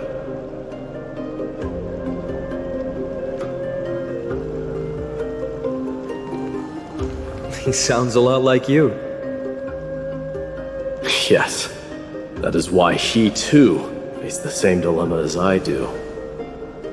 One day, during one of Geocles' many ventures beyond the mountain, he spied a battalion of Ladonians stationed at the foot of the mountain. The Ladonians were at war with their arch-enemies, the Companions, and they used the mountain as a base to carry out guerrilla warfare operations. When Geocles, who had taught himself the common tongue, approached a soldier, he learned a shocking piece of news. Ladonians were planning to plant mines and explosives all over the mountain, and then lure their enemies within. With danger lurking with every step, the mountain dwellers' homes were no longer safe. Geocles quickly returned to his village to bring the news to his people. But let me guess. They refused change and chose to put up with the situation instead. That's right. The mountain dwellers were fearful of even the smallest change to their lifestyle, let alone leaving their home. Despite the imminent war, the elders would rather negotiate for peace instead of leaving the mountains. This made Geocles both angry and sad. But he didn't give up. If you were in his shoes, what would you have done? Lead my people on a resistance, perhaps. I'm not sure. I can't think of a solution that would make everyone happy. A solution that would make everyone happy, huh? That's how naive we are. Well, let me tell you what Geocles did. He took the Mountain Dweller's store of gemstones, traded them with the Ladonians for a massive amount of gunpowder. But he didn't do this to fight the Companions. Under the cover of night, he set ablaze the forest surrounding the settlement, forcing his people to flee the mountain. That great fire marks the beginning of Mountain Dweller history. Since then, their people became part of civilization, and giants became a common sight in the Holy City. Meanwhile, that mountain they once lived in has turned into little more than foam inside the black tide. But leaving their homeland also brought many mountain dwellers misfortune.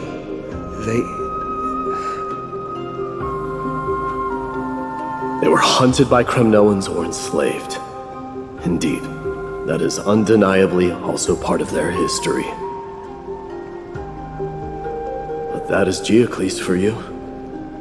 The merits of his actions, or lack thereof, have been scrutinized by many, but historians nevertheless hail him as the Mountain Breaker. Why do you think that is? It's simply because he took action and enacted change with his own hands. He didn't try to make everyone understand him, nor did he even waste time trying to make everyone happy. He started a great fire and burned the shackles of tradition to ashes, and then forced everyone to march toward the coming of a new era. You've made up your mind, haven't you?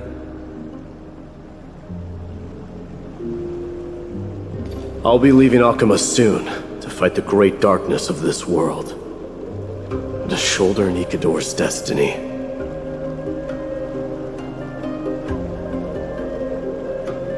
So, listen well. If there comes a day when we meet again on the battlefield, and I stand opposed to the flame chase, remember to stab your sword into my back through my 10th thoracic vertebra. That's my weak spot, and the only way to kill me.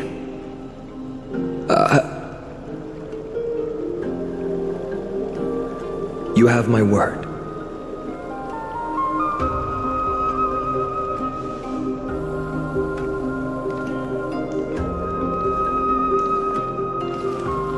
Go now. The battlefield calls. Send that flame-thieving hyena to their death. But if you find yourselves with no other recourse, pray to that blade in the sky. Loudly call out the name of the new god.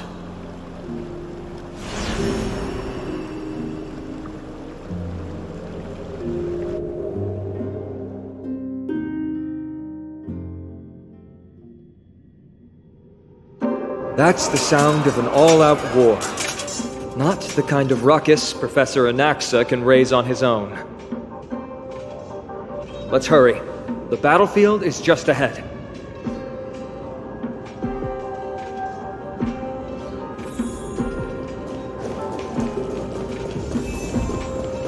No way. A Kremnoan.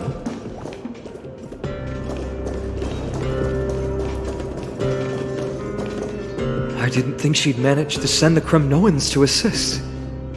Brave warrior, what's the situation on the front line? Nakaman, why are you here? What? Didn't Aglaya tell you? We have been instructed to assist you in trapping the Flame Reaver.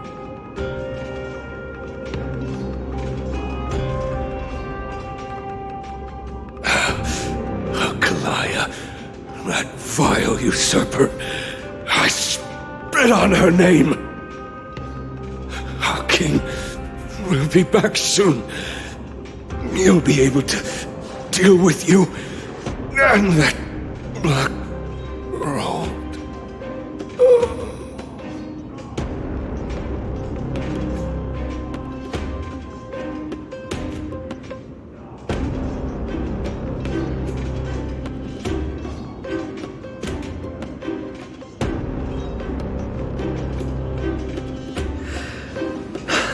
Noans really are just like their king.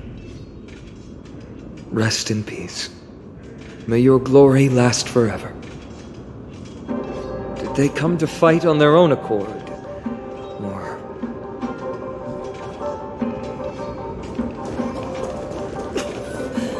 I can still... You must become king. Stream forth.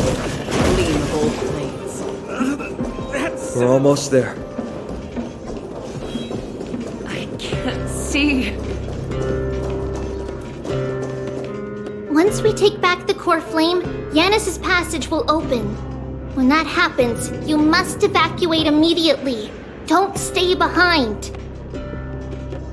The rest will be up to how well we work together. But remember what Mighty said before? Cast aside all distractions once you're on the battlefield. Let's go, partner. Today, destiny shall stand with us!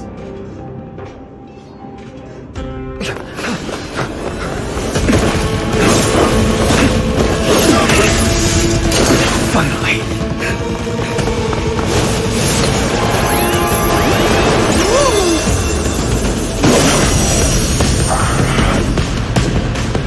Pent in the memories of the dead! Executioner!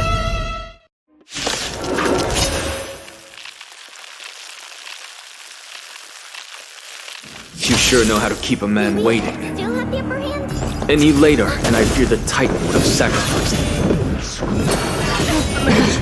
Frail child of humanity, 'tis more effort keeping you hale and whole against that blade than it is in seeking the truth of the world.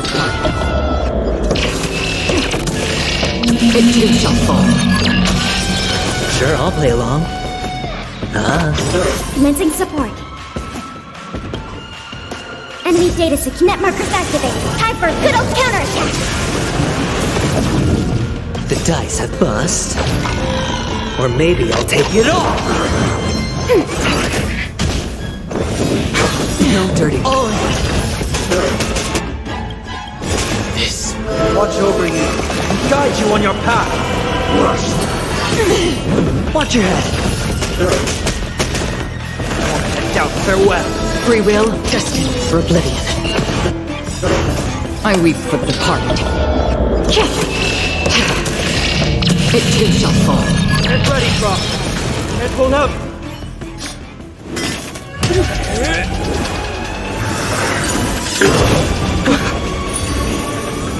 At long last.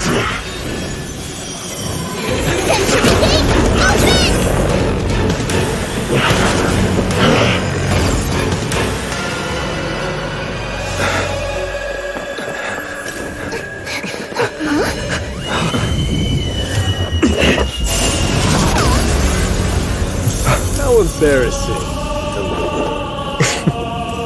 You didn't come down from the sky? The city is mine anyway. So why shouldn't I go through the front door?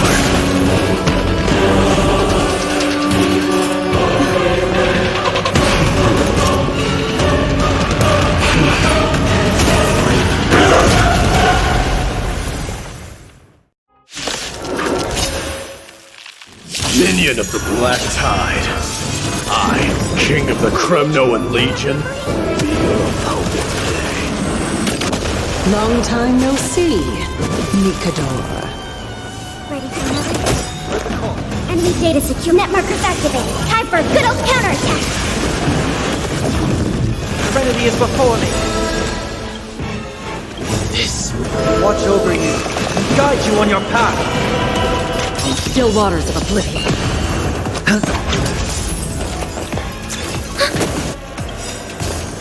I weep for the departed. It too shall fall. We'll overcome the thorns. And out farewell. Such petty tricks. Spend freely. Another journey destined for oblivion. leads to self-destruction. I am sending a dynasty to its end. Enemy target. Well fought! That was a good opener to the ceremony! We honor the fallen gods with this fight to the death! What? Familiar. This world. Mention support. Rachel, do I grant you the honor of sharing your final resting place with Kremnos' departed hero? It's time to end this.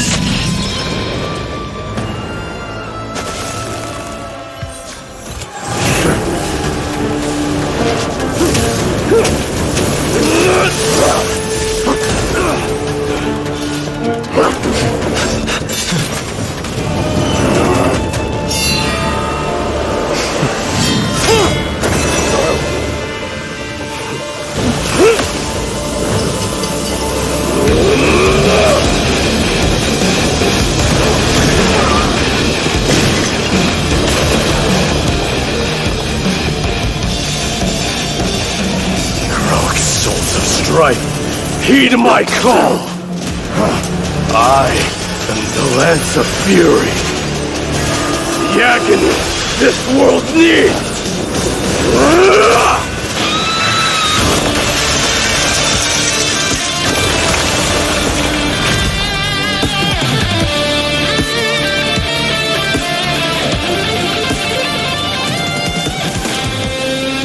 Witness this. New god has come to Castro Kremnos.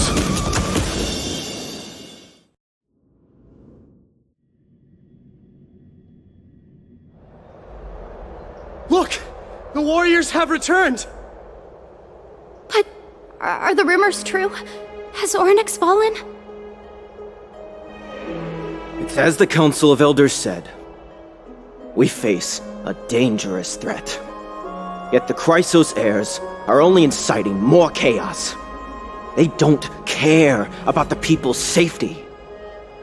They really gave the core flame of strife to a Kremnoan at the end. What a noisy crowd. This, doesn't feel right. It's probably because Ornyx is gone. Ornyx was a generous titan in the eyes of the people. They graced us with miracles, allowing humanity to reap many a convenience from the past.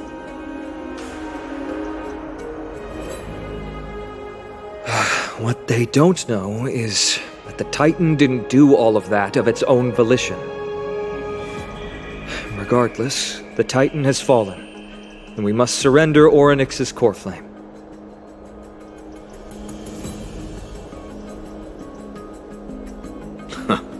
A meeting with that woman again so soon?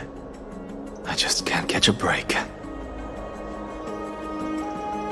Professor Anaxa, why don't you find someplace to rest first? Matters that require Aglaya's attention are piling up.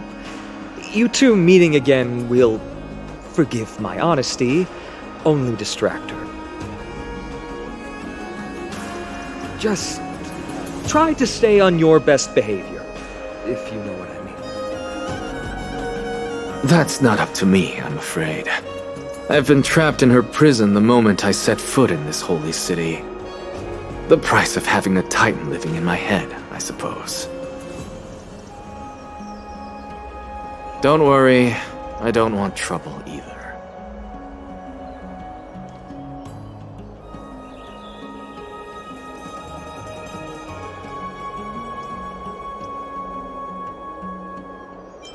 They have differences in ideology. All right, I suppose that's putting it lightly. Don't worry, you'll figure out the intricacies of these relationships sooner or later. I'm sure you don't need my help handling Ornyx's core flame. So I'll be off. I have some personal matters to attend to.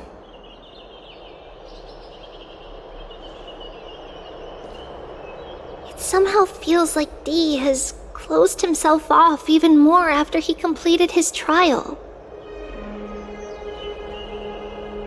Yeah, a lot has happened in the past few days. You've been lost in thought for a while now too, Treeby. Did Trinon bring news? Yes. She has found Trian. She was at the bottom of the valley outside the temple, but that's where the good news ends. I'm sorry. It's alright. They also found someone else besides Trian. He was no better than a corpse when Trinan and Hyacinth arrived. He had suffered more cuts than could be counted and leaped off a cliff from a great height, all to free Trian's body from the clutches of the black-robed swordmaster. What a brave soul. Do we know who he is? Yes. It's Krateros.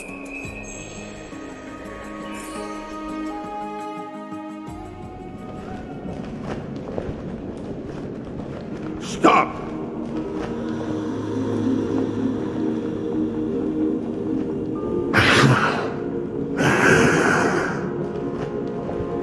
If you want this girl dead, you'll have to kill me first. How ludicrous. Your body made of flesh and blood as it is will not survive more than a single strike from me. Better to die in battle than return even in glory. As a Kremnoan, I know not the fear of death. She's lost her divinity. I have no interest in an empty shell. But answer me this, child of strife.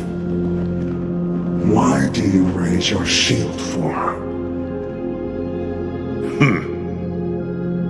As the leader of the God Shield Brigade's elite, I protected the king against the Black Tide with this very shield. And I've done this over and over, hundreds and thousands of times.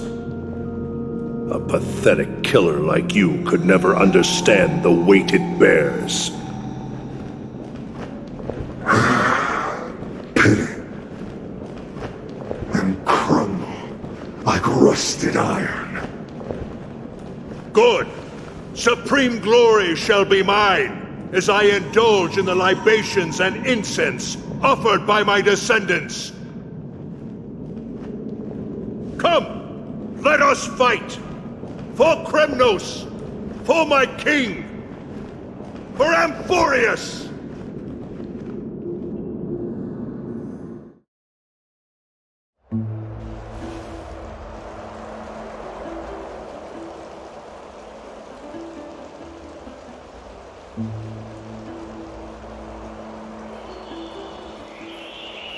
We foresaw this cruel parting 1,000 years ago.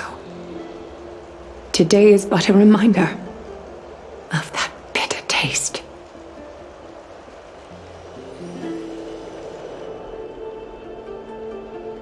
But Lady Aglaya, I don't understand. It wasn't life itself that Lady Trian lost. Why does she look like she really turned into a doll? I don't understand. Don't be sad, Hyacinth. Trian has used up her borrowed time from Yanis, that's all. Her spirit is now riding the west wind, flying ahead to a world free of sorrow. If a world like that truly exists, does that mean everyone from the Grove is there too? It exists, Hyacinth. Do you not remember? The prophecy that guides the Chrysos heirs is the voice of Kefili before it fell silent. It loves all of its creations dearly, and would never bear to lead us astray with lies.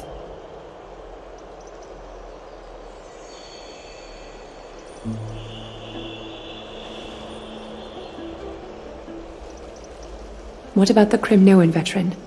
How is he doing?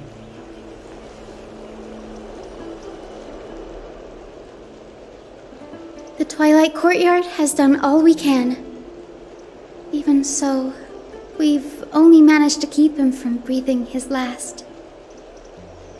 I had to use the Sky Priest's techniques to help him to walk again. But if light ever disappears from Akama for good... No. Let's hope that never happens.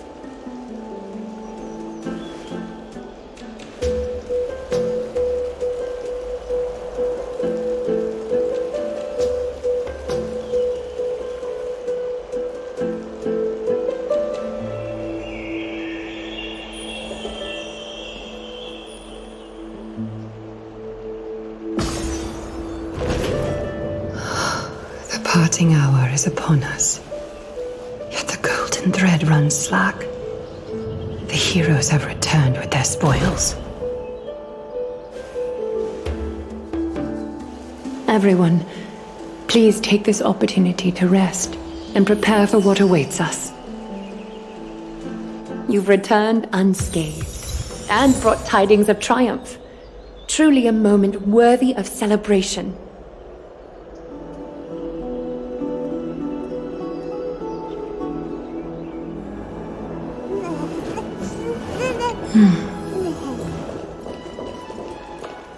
It's incredible to think that we returned Nikador's core flame not so long ago. It wouldn't be an exaggeration to say that you and your friend's arrival has melted the glaciers of history.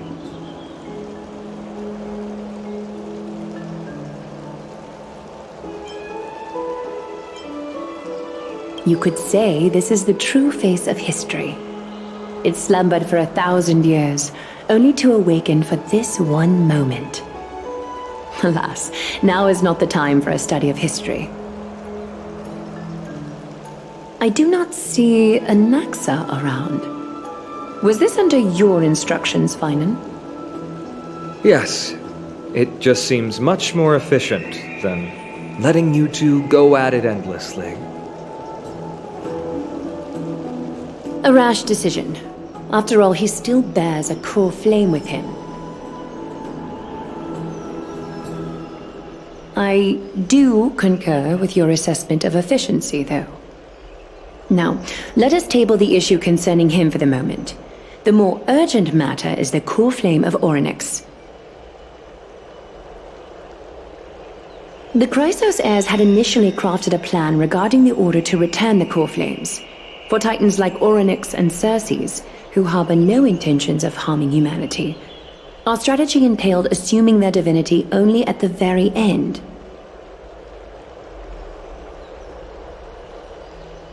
But this unforeseen turn of events has thrown everything into disarray. If we don't return the core flames to the vortex of Genesis, and we leave the Titan's divine positions vacant, we can't even begin to imagine the disaster that would follow. But the most pressing issue at hand is that we haven't found the Chrysos heir capable of bearing Orynyx's divinity.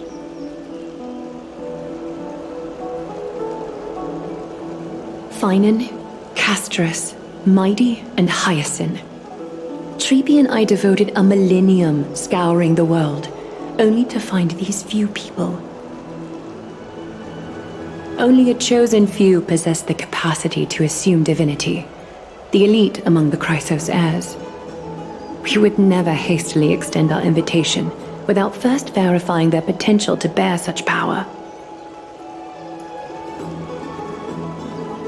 Yet we cannot compel anyone into divinity, as it would be no different from sentencing them to the gallows. Truly a dilemma. Yeah. How about letting her give it a try?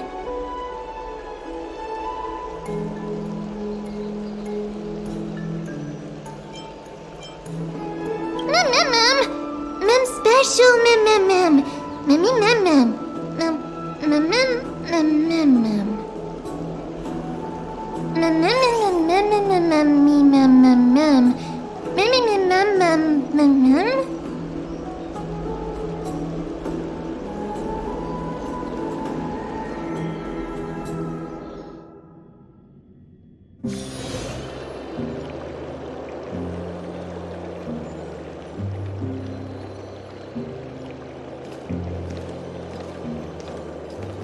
I see the Reaper has forsaken you too, teacher.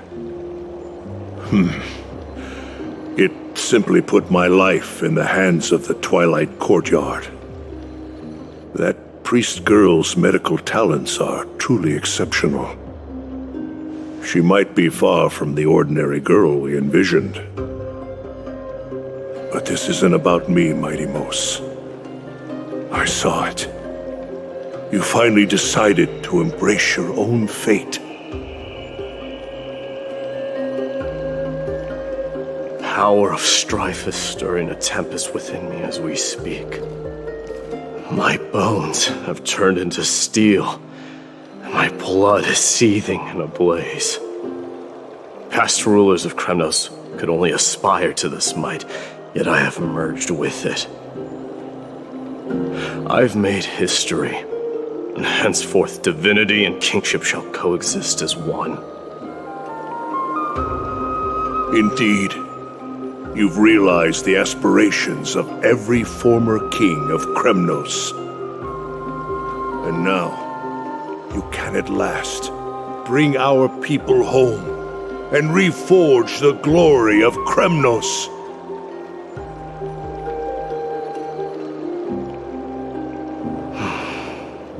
Unfortunately, I harbor no such desire.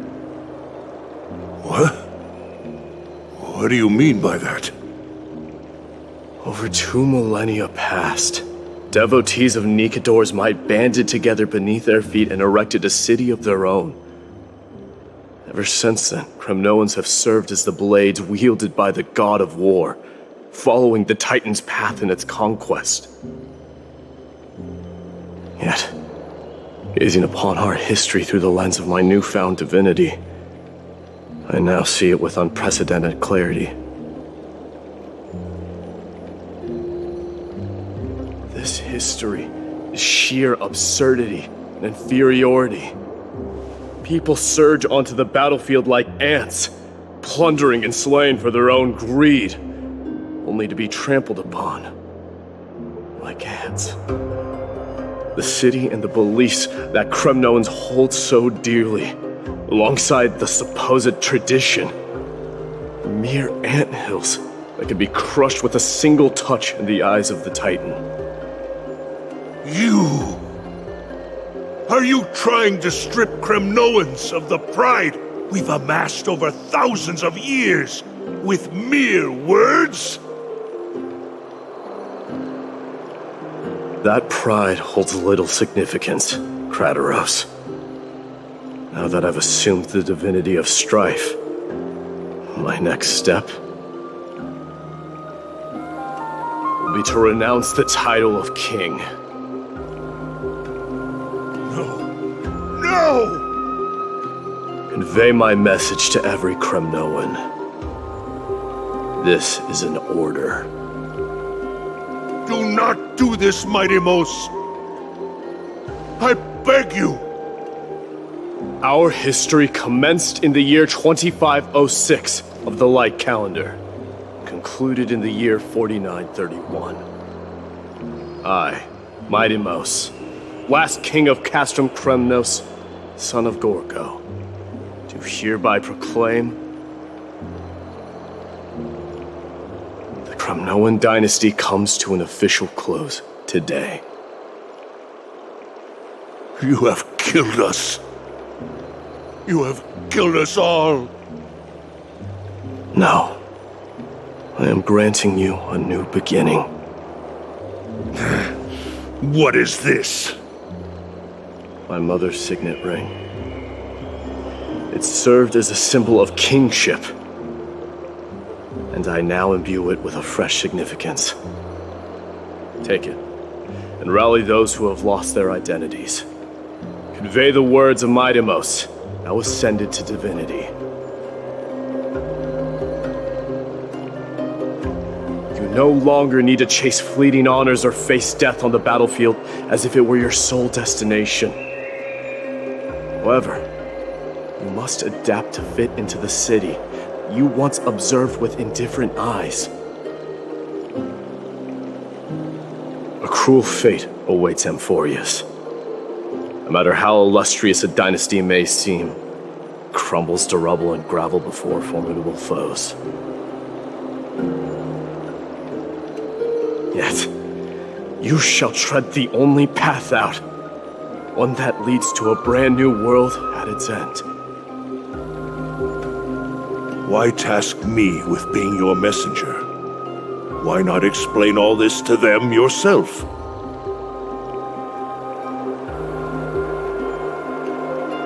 Because only humans can guide the path to be trodden by humans. It's not the lot of humans who crave the power of gods and spiral into madness for it. Humans who stand ready to raise their shields high to protect the lives behind them.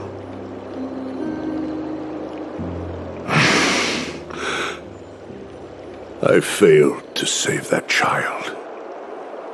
That is irrelevant. As demigods, they have long been prepared for it.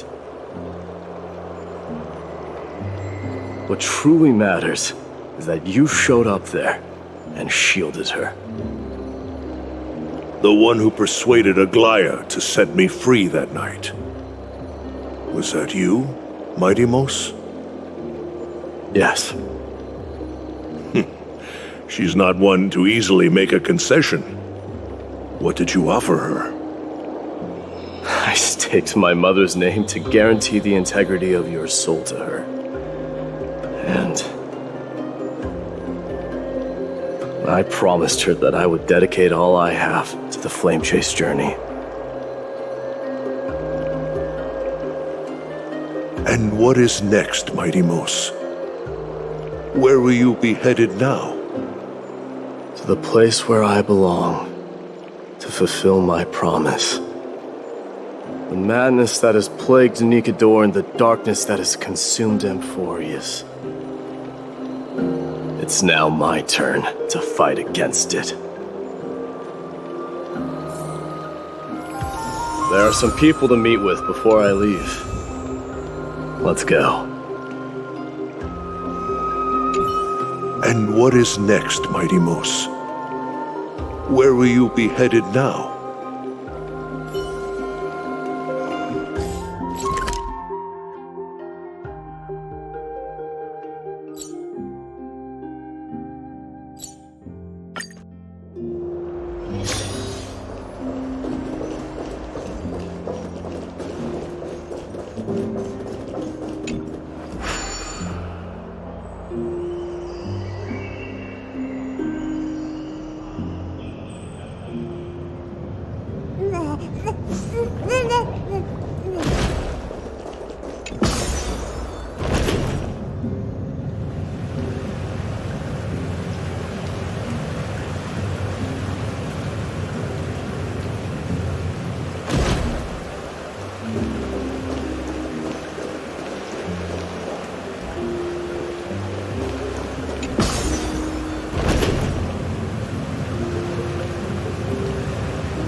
You're here, Midimos.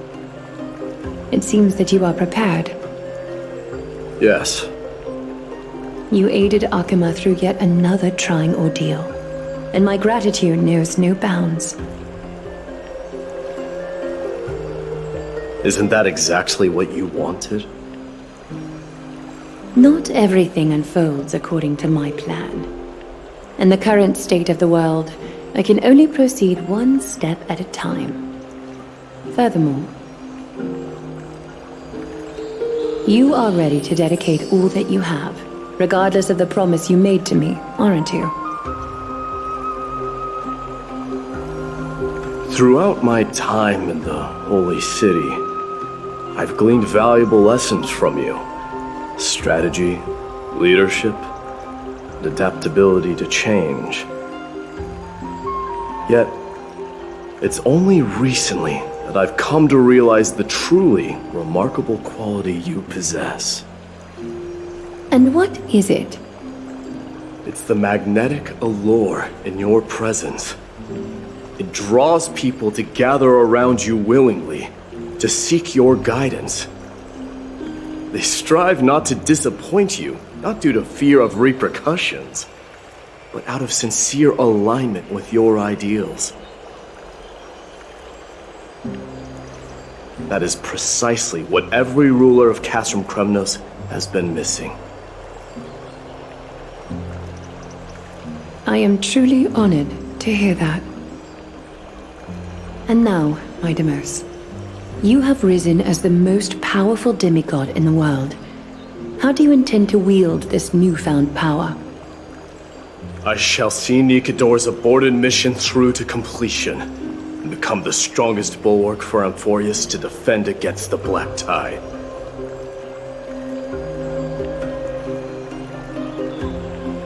I will secure enough time for the Flame Chase journey, until you manage to lead everyone to reach the miracle of Genesis.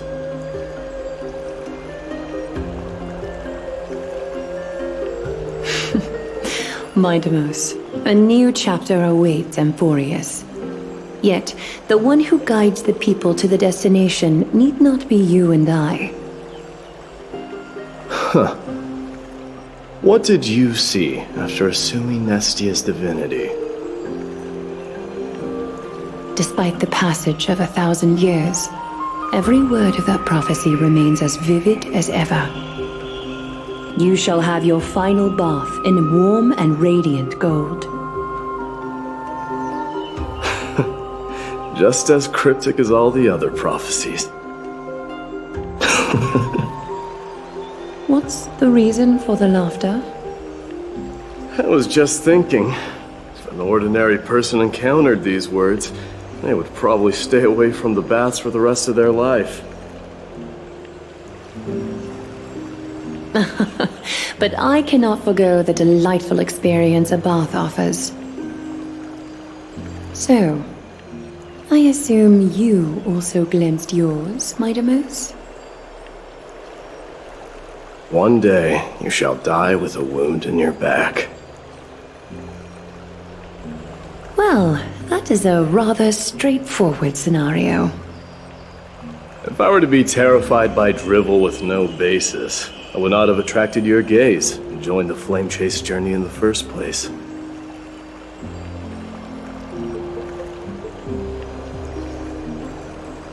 You speak the truth. May you be destined for a powerful fate, and may we reunite in the promised new world. Farewell, mighty. Farewell, mighty.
Is Lady Trebios not here?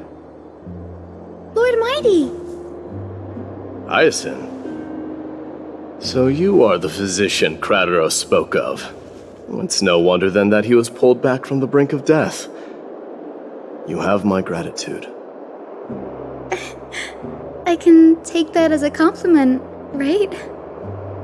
I've heard about what happened at the Grove. I'm deeply sorry for your loss. I've heard far too much about death and grief recently. To quote Lady Treby, we should all focus on tomorrow, shouldn't we? That's a valid point. You've always been the most optimistic one among us. Well, I must say, it feels quite incredible to see a new demigod standing right before me. You should prepare yourself as well. Humanity has already taken hold of strife, and one day it will also reach the sky. Do you really believe I can do it? Even my ancestor, that hero of legends, couldn't conquer the core flame of Aquila. Given your good rapport with the demigods, you should know that the path to assuming divinity is never limited to swords and spears.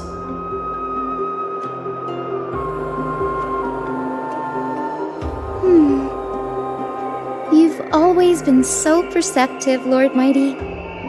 Rest assured, if fate has truly selected me, I'll be ready.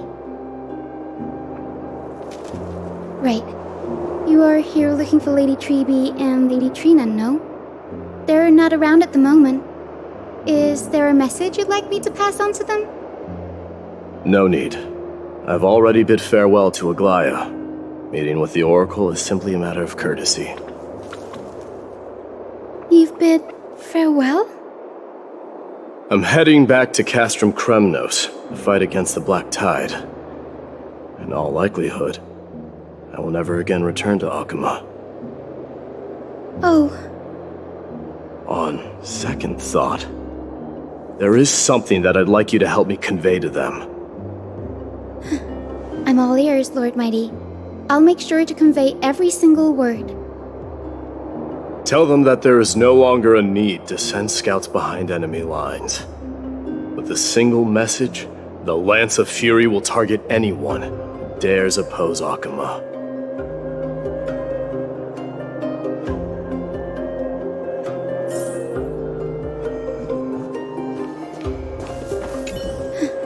I'm all ears, Lord Mighty. I'll make sure to convey every single word.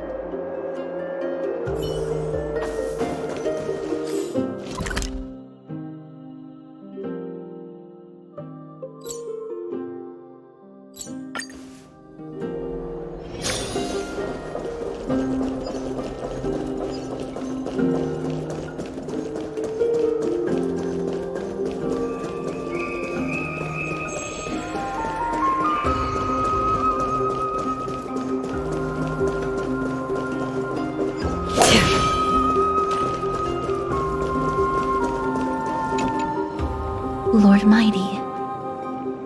I'll be embracing my destiny before you do, Casterus. Can you feel Thanatos right now? I don't feel them at all, regrettably. You have been painstakingly seeking that Titan for so long. But have you ever considered reaching out to me for help? You mean... Death refused to ferry me. If you were to send me to the Netherrealm, I may uncover clues along the way back.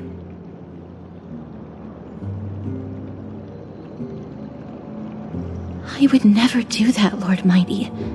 Death is not a game.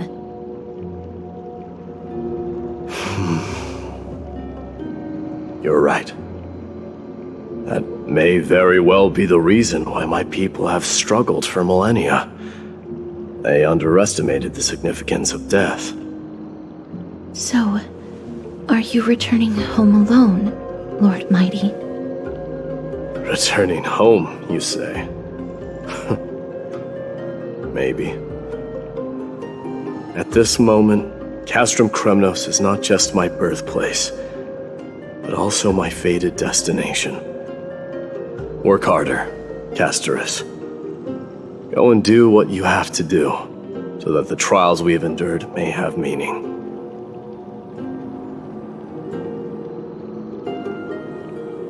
I will, Lord Mighty. May we reunite on the other side, where the warm west wind blows.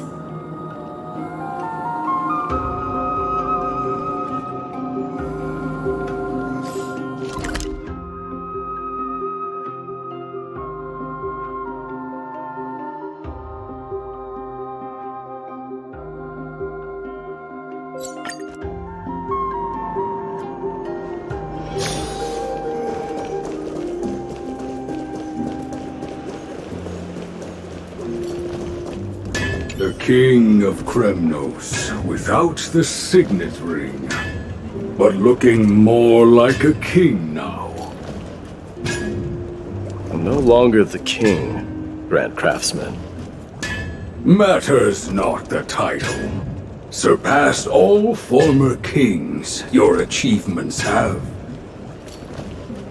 I will honor your trust and liberate the world from the clutches of fear.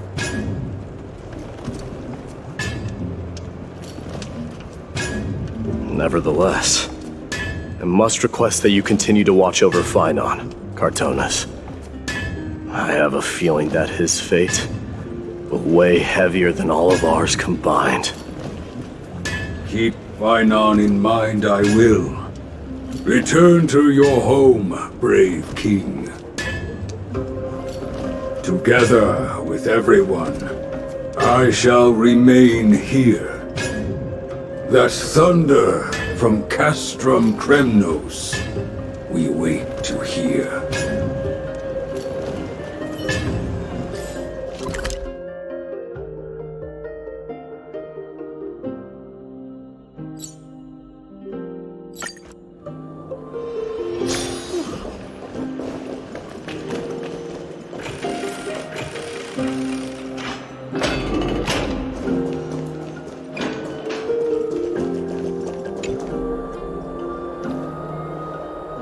Outlanders? No. Trailblazers. I will soon make my way to Castrum Kremnos. If all goes according to plan, this may be our final meeting. I just want to let you know that I appreciate everything you have done for Amphoreus.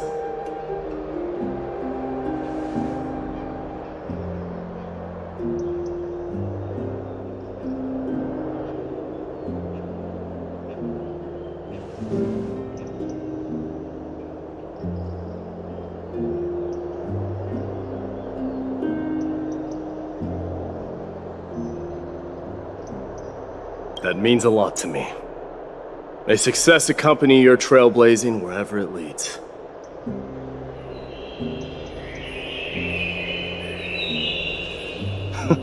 How about you let me guess what's on your mind?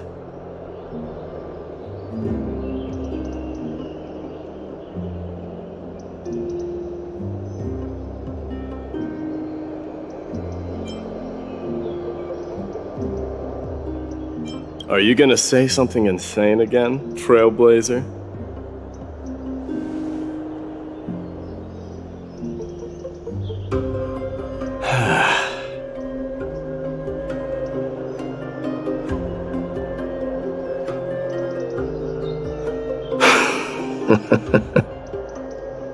Now that I bear the divine within me, I can get the vague feeling that you have a great significance for the future of Amphoreus.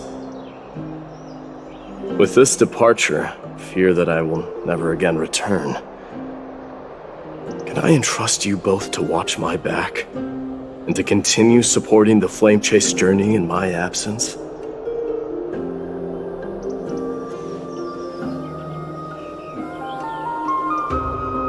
You have my gratitude. Then, farewell. Yes?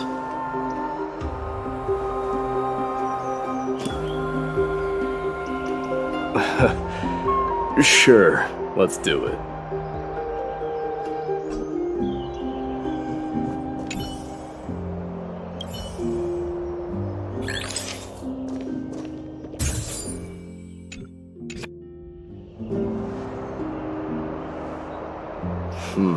Well, feels peculiar, I suppose.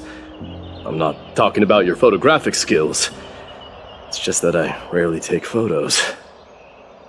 But this one, it's pretty good.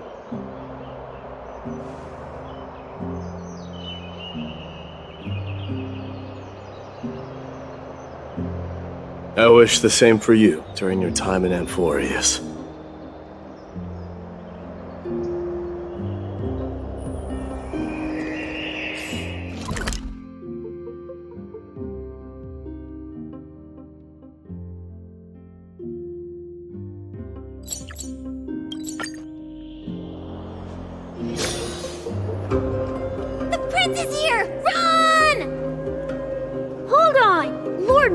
Isn't the prince anymore. He's now the guardian of Amphoreus. What's going on?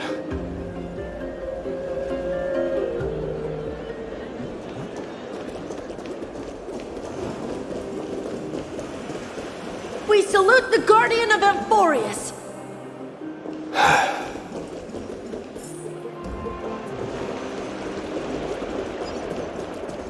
We salute you.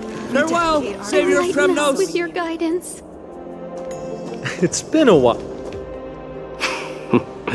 I should have known you were the mastermind behind this.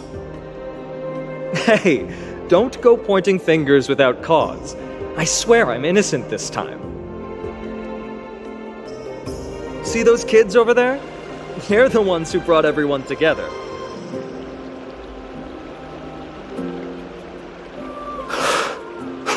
I admit, that took me by surprise. Were you seriously just going to sneak off without a word with me? Well, I was actually on my way to bid farewell to you, but ended up running into this. Oh, that's quite an honor, I suppose. We better not leave them waiting too long, don't you think? The road to Castrum Kremnos from here is long. Perhaps it wouldn't be a bad idea to take a moment and etch their faces in my memory one last time.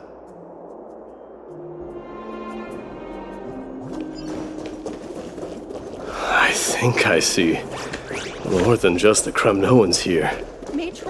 I'm thinking maybe it's about time the god of strife gets a new name. How about the god of solidarity or preservation? Donghang mentioned. All right, it's about time for us to part ways. Any final goodbyes you want to share? This might be your last chance.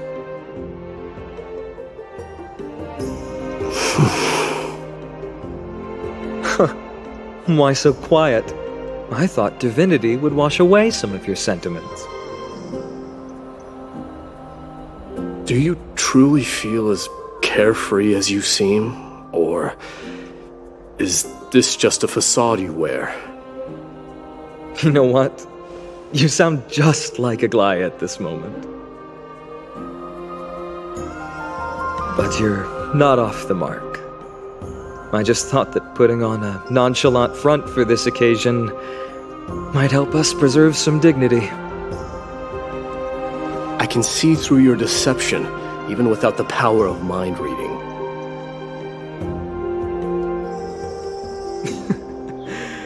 Am I really that terrible at controlling my facial expressions?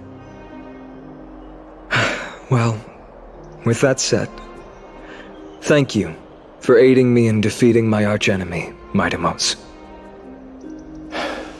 No need to thank me. This triumph brings no delight, nor does it signify closure. You understand that more than me. Indeed. In the end, I still haven't unraveled the mystery behind that black-robed swordmaster. And I can't even ascertain their demise. Maybe I've never managed to cut off my destiny. But that matters not. Pain may be cured, but scars remain. And this should not be effaced. Even with the divine might of Ornyx, you cannot stop the past from leaving its marks in our blind spots. Can you genuinely let go of everything as soon as that swordmaster is dead? That's impossible. Revenge is merely an obligation that must be carried out, and no one can find mental fulfillment through it. You're right. Look forward.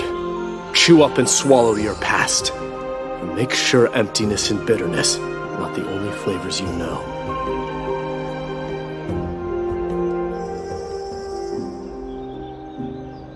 Remember that there is a whole world behind you waiting to be saved.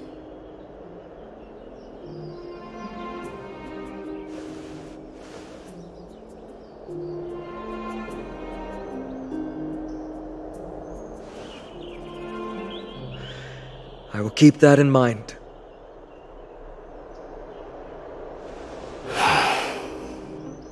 I have a final favor to ask. Please look after the Kremnoan warriors in my absence. They will undoubtedly face challenges while assimilating into Akama. It is my sole regret that I cannot stand by them during this time. Do not worry. Leave it to me. And, while I'm at it, I'm going to find out if the Kremnoan language is really missing that many words.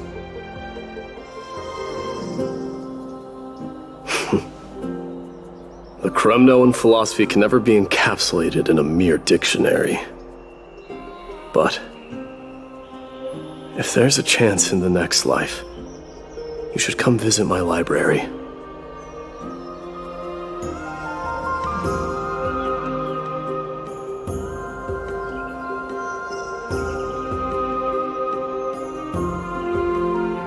I'll be on my way, Deliverer. Remember to stay alive till the final act. Yes. Same goes for you. Don't die too easily. May triumph always be yours, Midamos.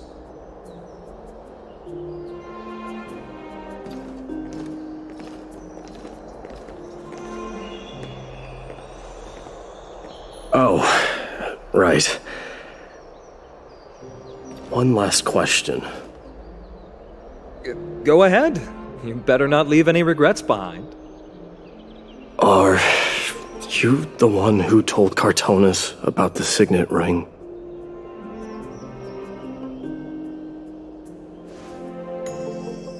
Well,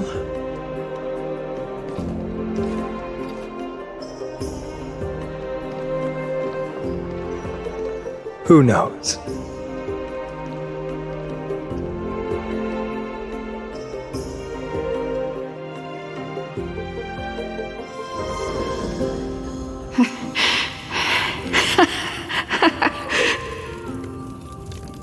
Get up, my son.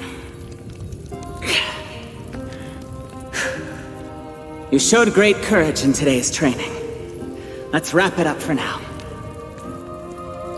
Yes, Mother. Mother, there's something I want to ask you. What is it, Midamos?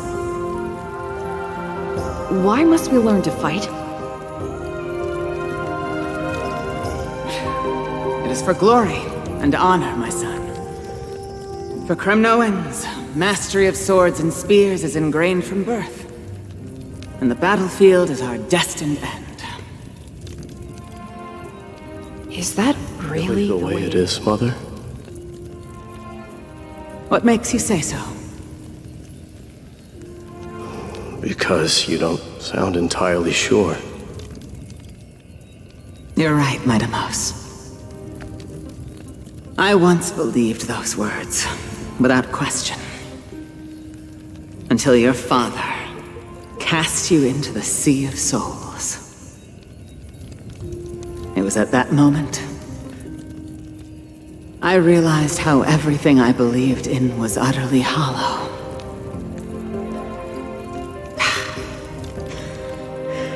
Perhaps the spirit of Kremnos had once existed.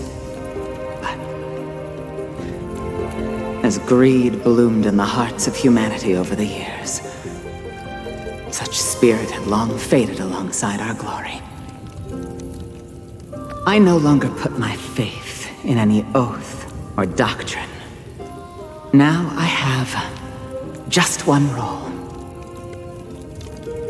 That of your mother, Midamos. Your guardian.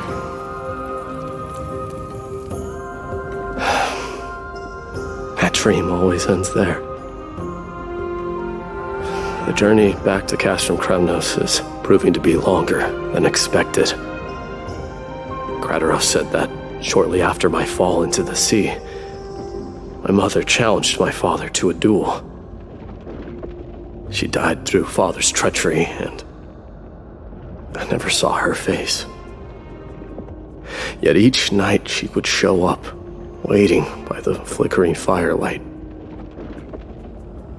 I always anticipated the sequel to that dream, believing she had more words of wisdom or guidance to offer.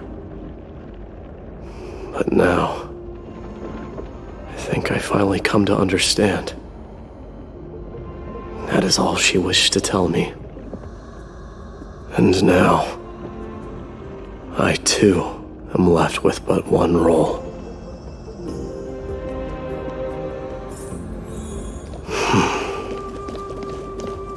It is time for this journey to reach its end. Look!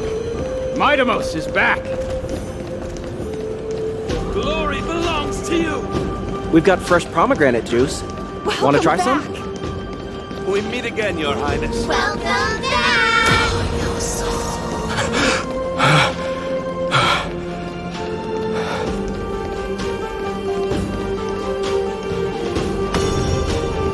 How was your training? Say, come and check out what I just wrote. Midamos! Did you just come back from training? It's I'm gonna beat been a you at while. the festival. Welcome home, Midamos. Have you found something?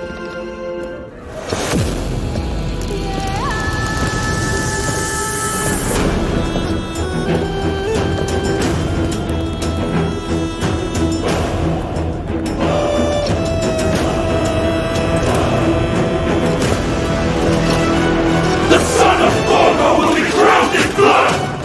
The son of Borgo will be crowned in blood!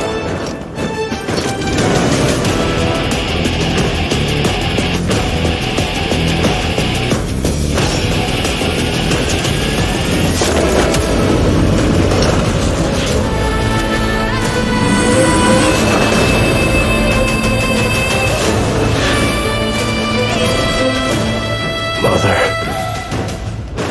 I am home.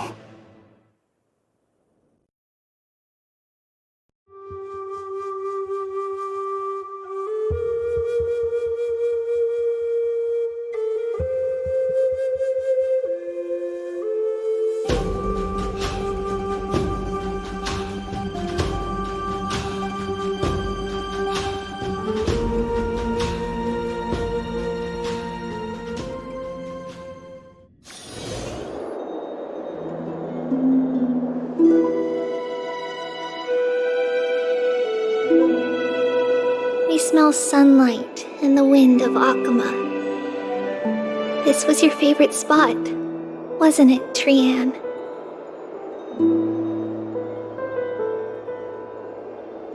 Lady Trianne, why did it have to end up like this? Take it easy, Cass. Departure is a part of life. It's just that ours isn't as tumultuous as it is for ordinary folks.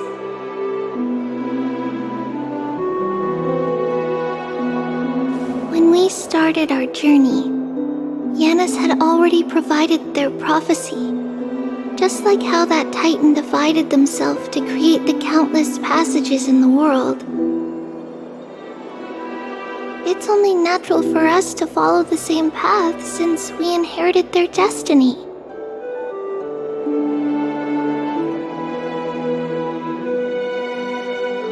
If you don't mind, Treeby, are you still willing to unveil that past for us? The past regarding the prophecy?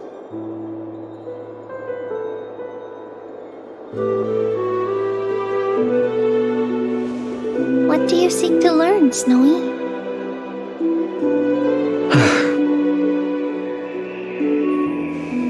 Midimos has left the city to face his own fate. That is, the fate of every demigod. We will all eventually let go of our past to follow the same path as his.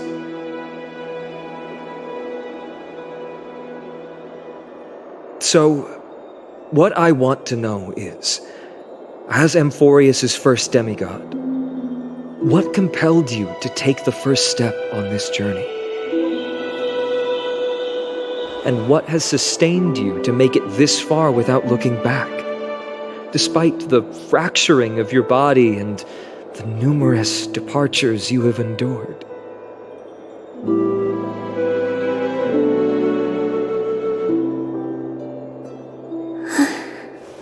All right.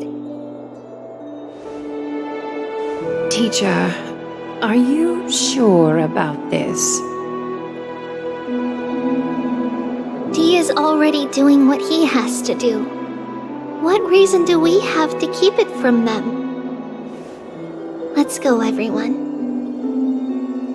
Let's go to the abyss of fate and see how it used to be.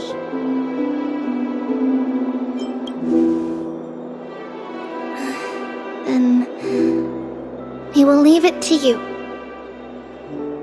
Trinan, would you mind? Treeby, are you not coming with us? I want to stay here with Trian for a bit longer. I see. We'll be off then. Take care. Since you have made your decision, then let's proceed as you wish.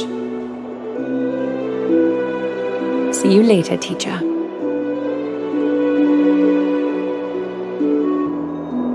Cass, are you not going with them? No.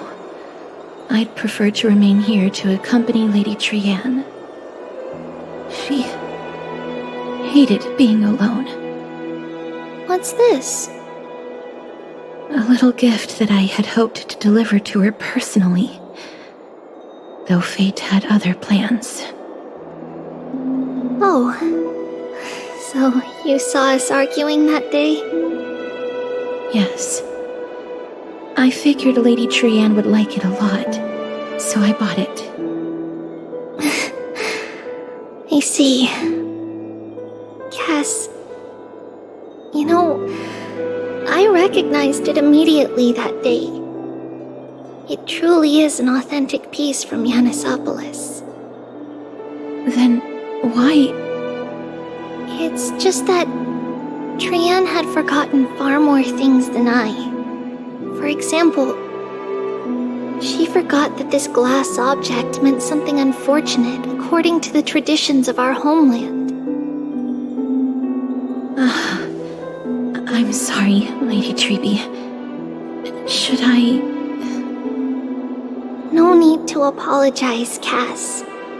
At that time, I simply didn't want her to be trapped by our past, especially considering how much time had passed since we left home. But now... it might just be the perfect gift for Trian. All shall bid farewell to one, and that person alone will witness the miracle. While you and I have long accepted this absurd fate, they remain fresh and inexperienced. Teacher, don't let the weight of that cruel prophecy crush their spines. But it would be even more cruel if we allow them to ignorantly fall before the gates of the new world. They will eventually need to know the truth. We just need the right opportunity. This, to me, feels like the right opportunity.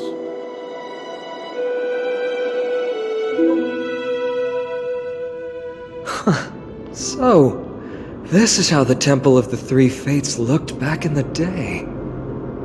At this point, Ionissopolis still resides under Aquila's protection, yet it is already fated for decline, and only contains a beautiful facade. Is it because Amphoreus has entered Era Bellica? Yes, strife remains distant from this part of Amphoreus right now, but in 5 years' time, at the same entry hour, this temple will become the source of another war. Then, where are you at this time? Right over there. Why does she look somewhat different? It's because we don't quite recall how we used to look. Oh, my apologies. Please don't. We should be the ones apologizing. Come, everyone. It's time to witness our last conversation with Orynyx.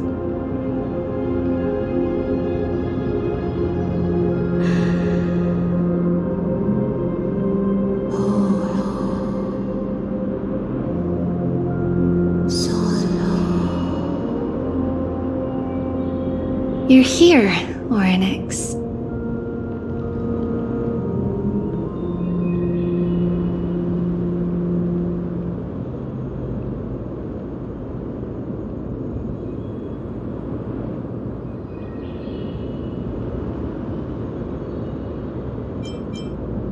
This is our memory, so your senses are also aligned with the Trebios of that moment.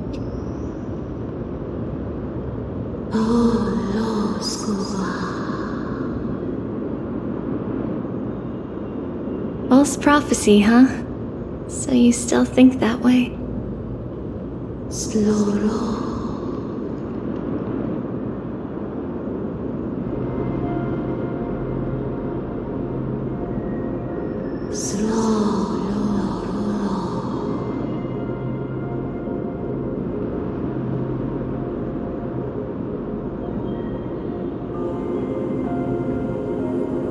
But the black tide has already arrived, and Yanis remains in slumber.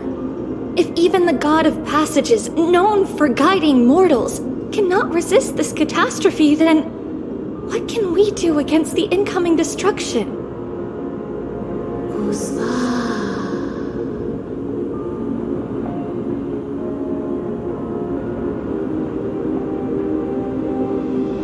Those chosen by fate would never have their family taken from them.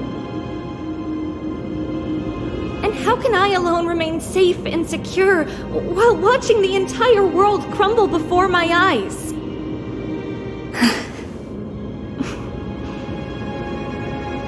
This might be our last conversation, Orynyx. I will do everything I can to protect you from the black tide.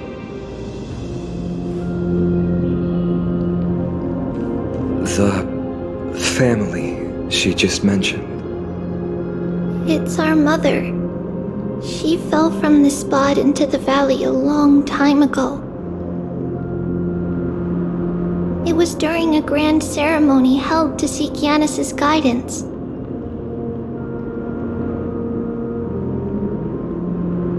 But things took an unexpected turn. It was Kefali who responded instead.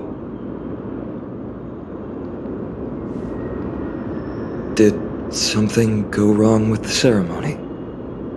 Yes, but those two occurrences were in fact unrelated. Kefali's response was simply a coincidence. On that frosty night with treachery abound, as the holy maiden of Yanisopolis met her demise, the world-bearing titan also fell in another corner of the world. Let's keep up with her. This story... she should be the one to tell it. That thing ahead. It's the altar of Talantin. But that's not our destination. We're heading to the left. This place used to be passable.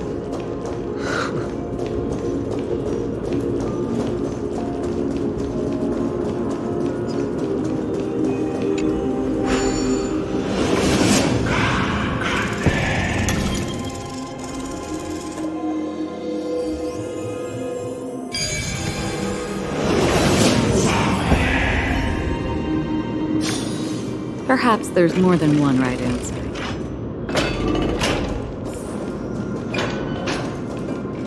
I never thought there would be such a hidden space in the abyss.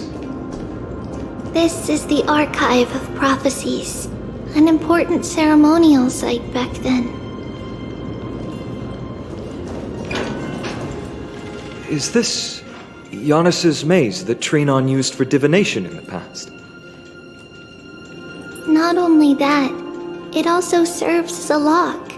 Our childhood abode lies sealed within. This is the largest puzzle I've ever laid eyes on. And it even acts as a door lock. Should have expected something like this in the homeland of puzzles, I suppose. So, how are we going to solve it? Just follow the designated path and let the stone ball fall into the pool twice. Seems pretty straightforward. Even Mighty might be able to complete it in a single try. That's not talking smack. It's clearly a compliment. Mighty. If he were still here, we'd probably take a lot fewer detours to solve our issues. Enough with the talking. Let's just get started.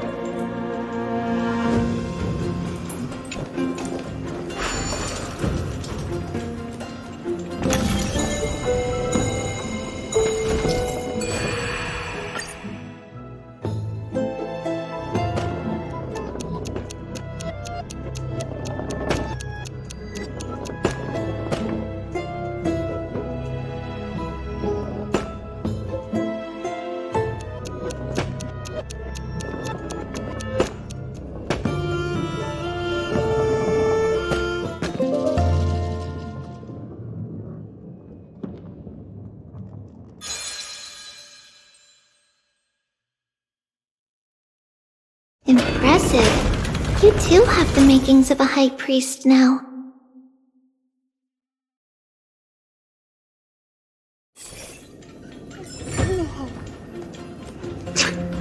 Getting that stone ball to the endpoint looks pretty tough.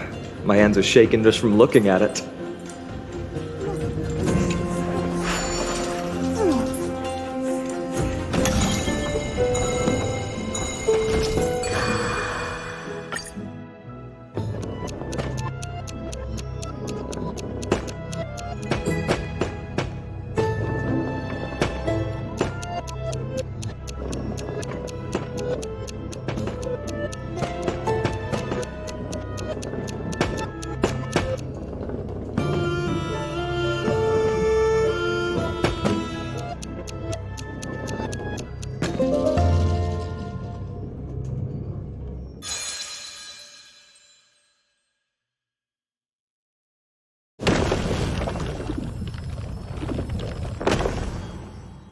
The secret door is open. Go inside, and you'll see the place where we grew up.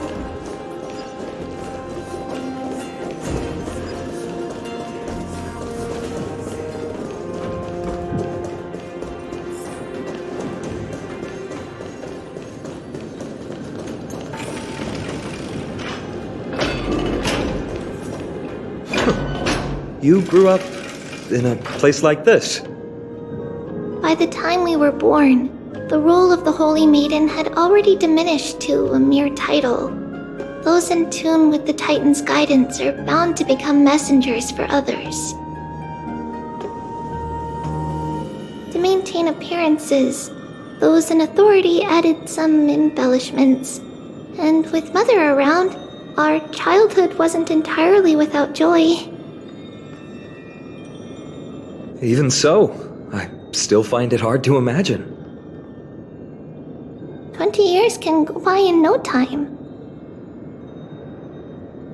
Trinon, for most people, 20 years is a long period of time. Right. Becoming a demigod sure changes how one lives through time. It's hard to believe it's been so long. Your power is exceptional, Little Gray. This place looks exactly as before. Let's explore the room a bit.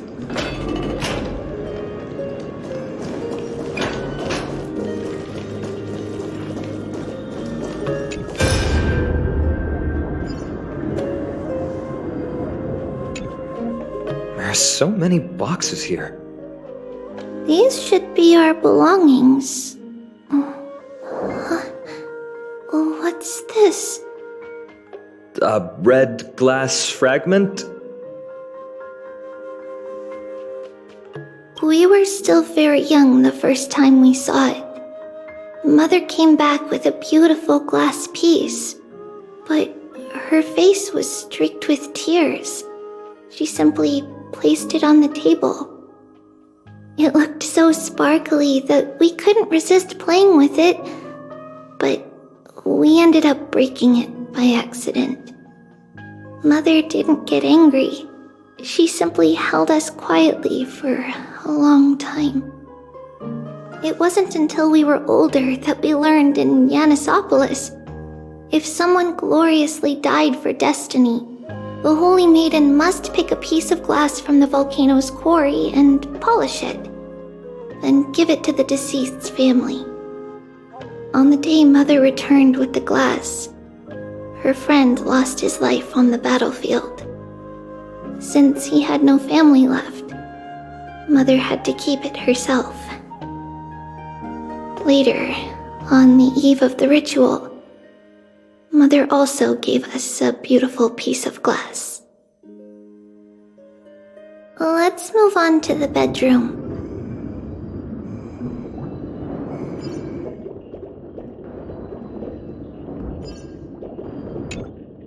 The shelf is packed full, but all I see are annals of geography for various cities.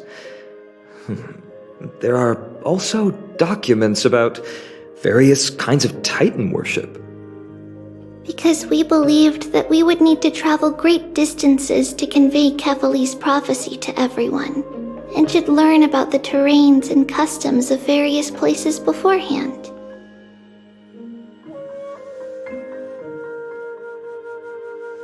Back then, our memories were still sharp. 10 years was enough for us to memorize all these. Mother left us these scrolls too.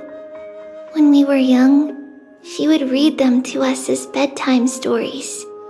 Her stories were so engaging that we could vividly imagine all of Amphoreus in our dreams. Unfortunately, only after Mother was gone did we realize that what was written in the scrolls was far from engaging.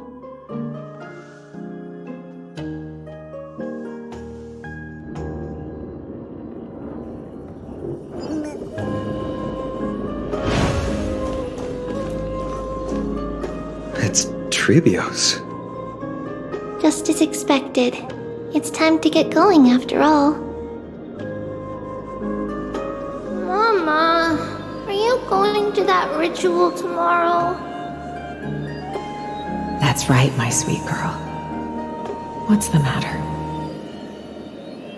I wish I could go too. I have something to ask Yanis. What do you want to ask? I want to know how to chase the black tide away. Ah, I see. Unfortunately, it's a secret ritual, and only I can preside over it. If you want me to consult the Titan on your behalf, you'll have to promise me something. What is it? Be a good girl and go to sleep now. And whatever you dream of, don't be afraid. Just sleep through the night until morning comes. Until the next time Aquila opens their eyes. Can you do that for me, sweetie? That's it? Of course I can! Trebios is the most amazing holy maiden of Yanis! Well, little holy maiden. But why, Mama? Because this ritual might take a long time. How long? Tomorrow, my sweet child. I'll be back tomorrow. If not tomorrow, then the next tomorrow. If not, the tomorrow after that. But if I still haven't returned for a very long time, that means the ritual has succeeded. It means I found a way to chase away the black tide and reach the new world on the other side. But for various reasons, I can't return to bring my sweet girl with me. But I'll be waiting for you there. As long as you stay brave and kind, we'll meet again in that new world. It's the end of the west wind, the black tide's other shore. A radiant sea of flowers, blessed and protected by the gods. In the rosy horizon, you'll see a silver-white shoal. It marks the end of your voyage. A haven, free from storms, cold, and heavy rains. No sorrow can linger there. That is where I'll be, waiting for you. Wow, that sounds just like the island from my dream. Oh, I know. I'll turn the moon into a ship and the stars into sails to go find Mama. Pinky promise? Pinky promise. As long as you sail toward tomorrow, as long as the sun will rise for the next day, our wishes will come true together. If the final murmurs of the Titan are true, if such a place really exists on the shore beyond the black tide at the end of Genesis, then our promise still stands. Please, wait for me, Mother.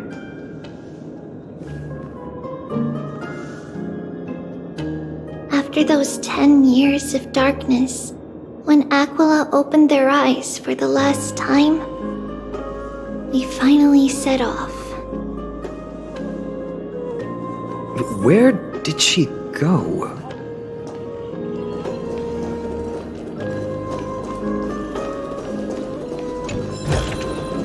Seek, and you will find. This way. Now, we'll go through this shelf. But how? With Yanis' power?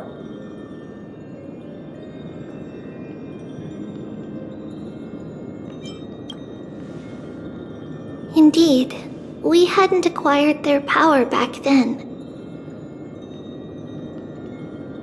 So, this obstacle, it was simply a mirage? Yes, the answer is right on the shelf. Go ahead and give it a try.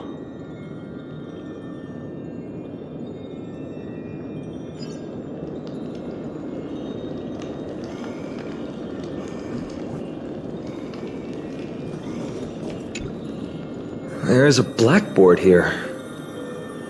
What's that drawing on it? That doesn't ring a bell. It should be something we invented during those 10 years.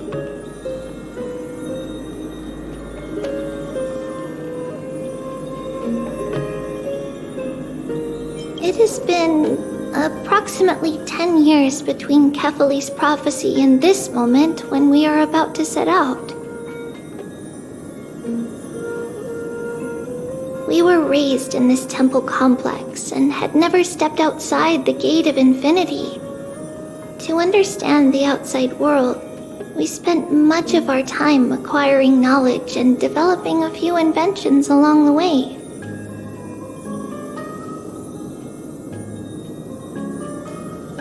Sadly, the inventions served no purpose except to deliver letters, and the knowledge we gained has all faded away by now.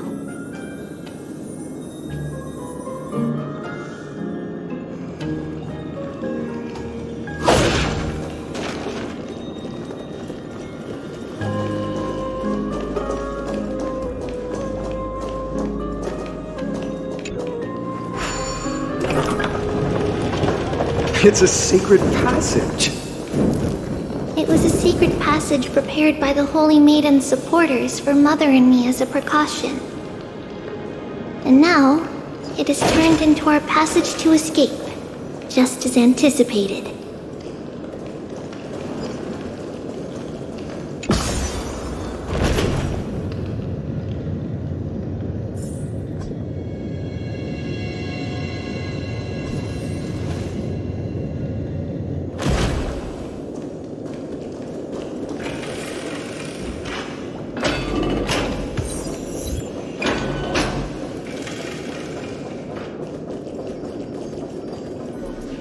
The path to the temple was in quite a state. Did someone do it on purpose? No surprise at all. Some people caught on to what we were planning and tried to intercept us, while others were willing to clear the way for the Holy Maiden. I can't move it. I can't climb over it either.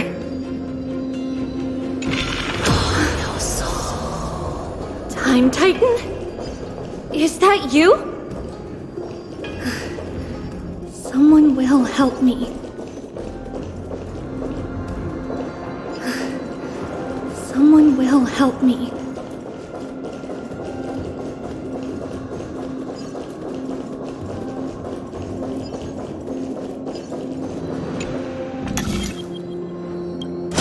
Just like this.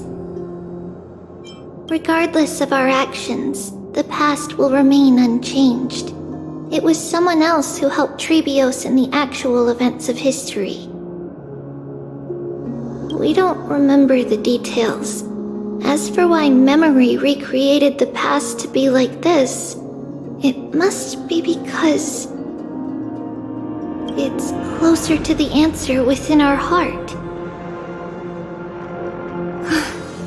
The passage is now cleared.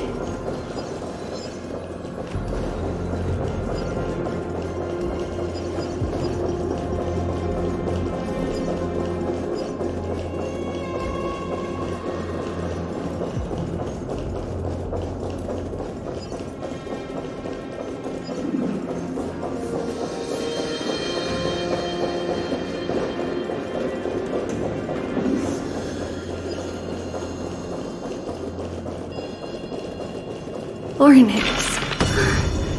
Thank you, nameless god.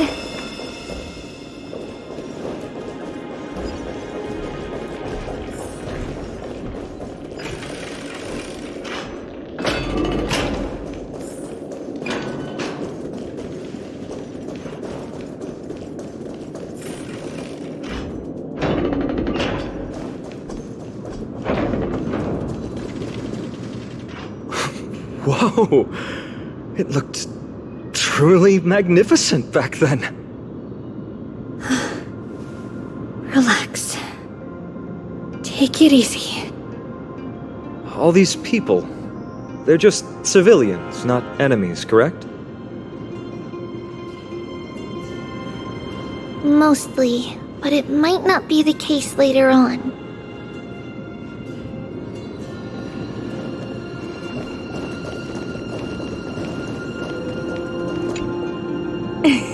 Hey, little ones. How did you sneak in here? Shh! Please keep it down. We had to be really sneaky to get in here. Okay. But what did you sneak in here for?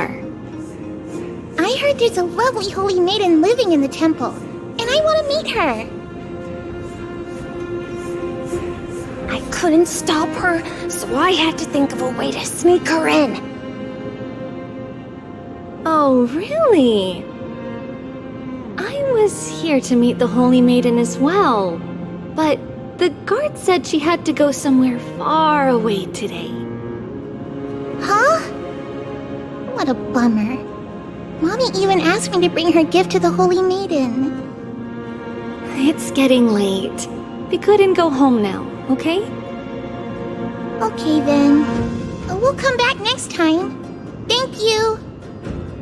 By the way they are dressed, the siblings look like civilians living outside the temple.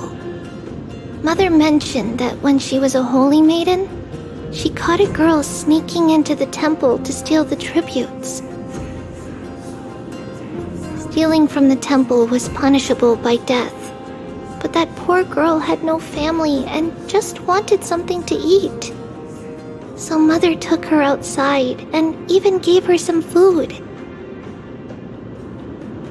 Perhaps these two children are the descendants of that girl from back then.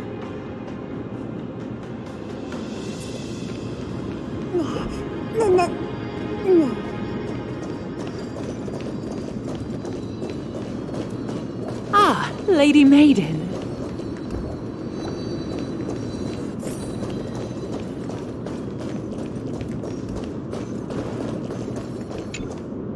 Lady Maiden, you need to dress warmer. It's pretty cold out. Let me get you a blanket. No need to trouble yourself. I'm just going for a quick walk. All right, but please take care of yourself. Your mother made us promise to look after you before she left.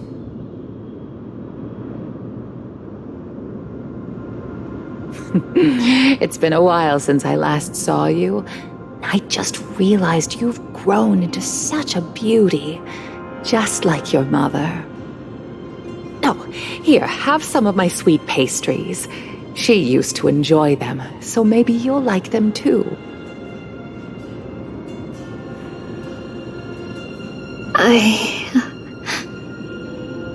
What's wrong, Lady Maiden? I'm fine. It tastes really good. This lady is Mother's old friend. When we were little, we sometimes got to eat the sweet pastries she brought back.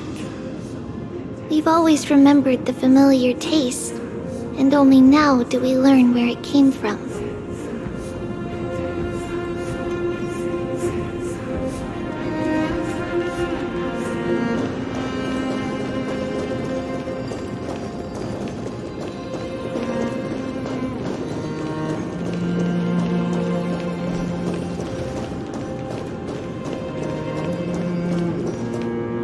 Apologies, Lady Maiden, but the Yanis vault is under maintenance today.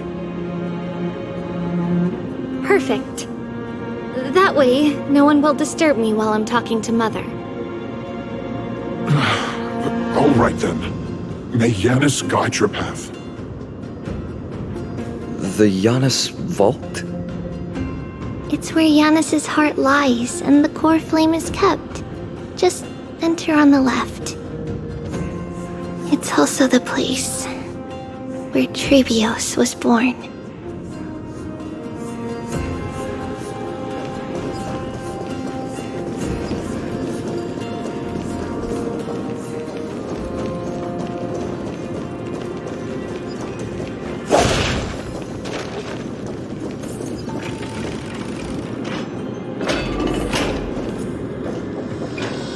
Trebios.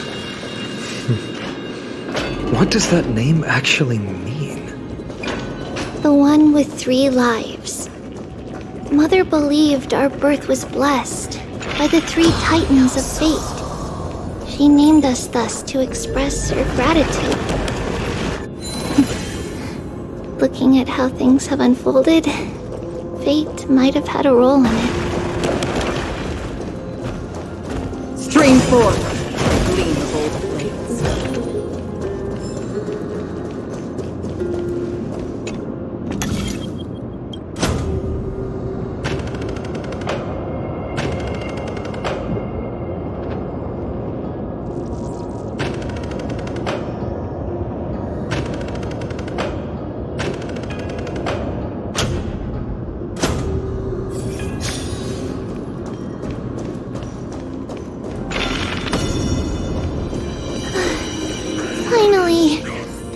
Vault is right ahead.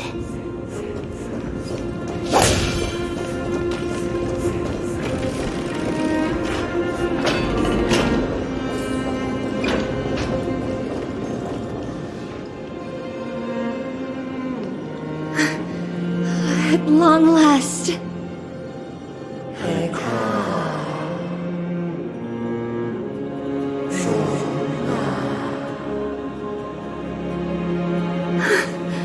I knew there was some sanity left in you, Yanis.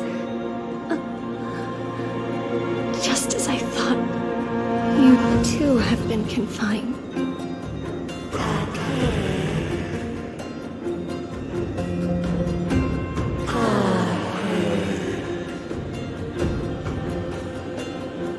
No, Yanis. I've come here to take on your fate.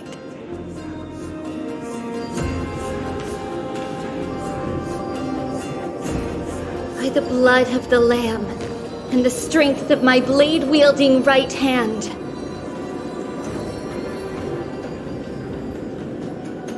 I am Trebios, the listener, the announcer, and the witness of the prophecy. I, the Holy Maiden of Yanisopolis, the Walker of the Infinite Paths, have come forth to assume your duty.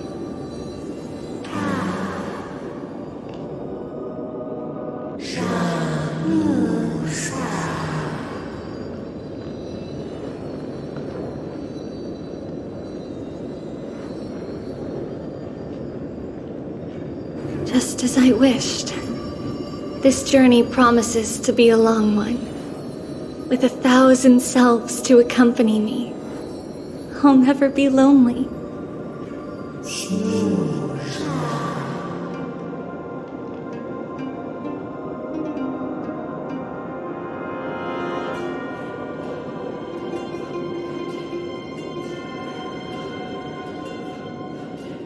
No matter.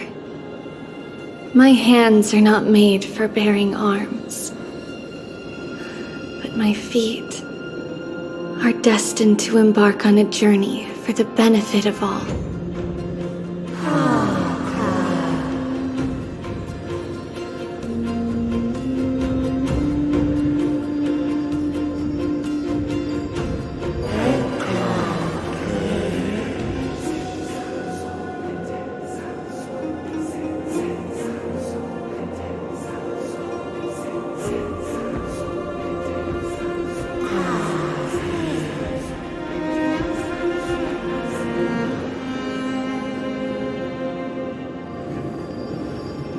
Without a doubt, Titan. Let the prophecy shatter me, so that I may open a myriad of paths for this imperiled world.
understand, Yanis.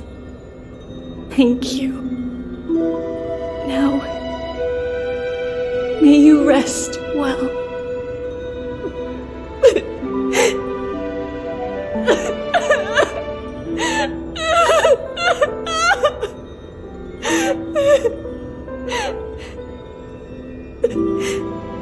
Mother, did you see that? I have assumed my duty and stand ready to set out. We will step over the gods' corpses and wander among humanity, and thus we shall sweep apart Amphoreus' pitch-dark fog. May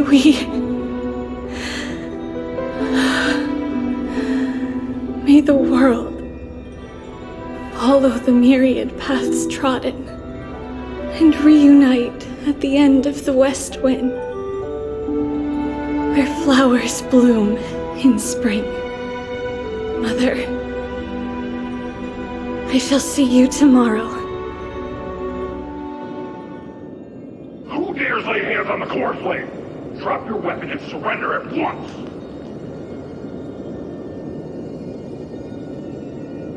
I knew this would come. It's opening up! Move aside and get ready! The Holy Maiden? Don't forget to let your friends in on the action.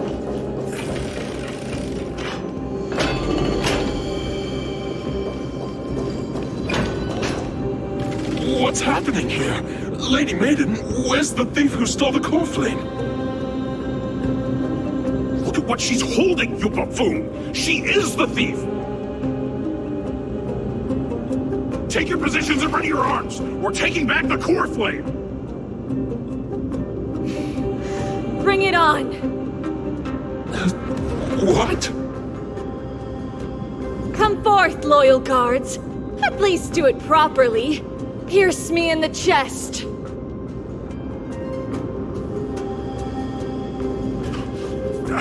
What are you scheming? This is your last chance. If anyone wants to earn a promotion and rise through the ranks,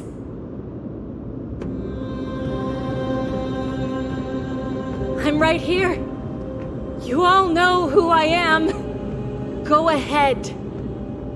However, if there's still any loyalty within you, step aside for the Holy Maiden.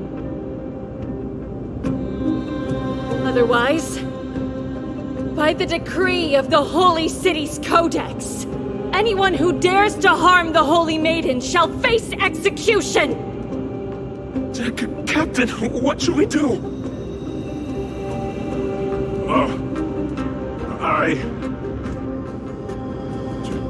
Do it.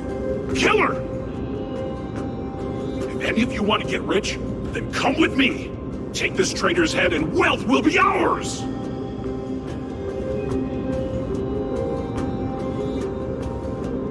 We can't just stand by and do nothing.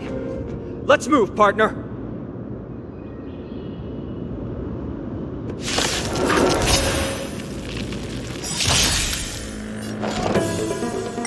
Bust. Or maybe I'll take it off! Watch over you and guide you on your path. Net markers activate. Time for a good old counterattack. Woman had doubt, farewell. I weep for the departed. It too shall fall. How's that possible? Could the Titan actually be on her side? That woman is the traitor!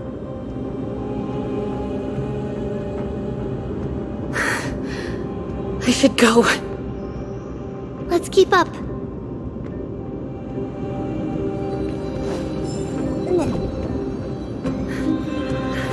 The path is opening up for me. Oh, Yanis, protect me. Stream force. Release.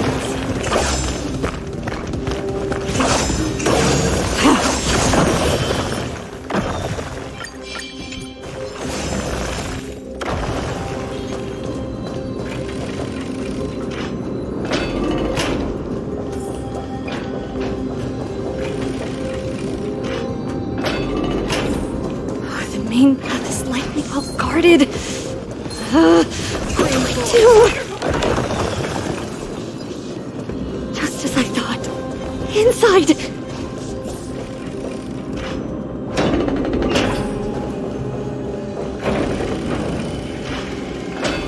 There are guards here too. Don't alert them. Stream forth. The gleam. Gorgeous. Gorgeous.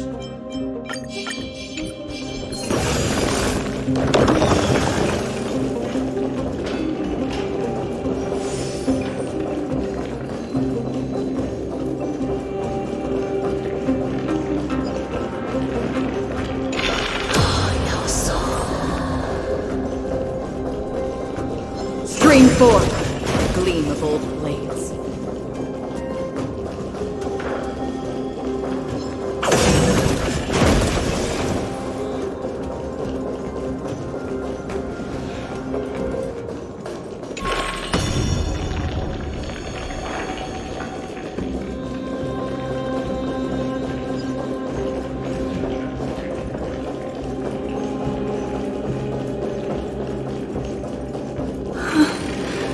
Long last.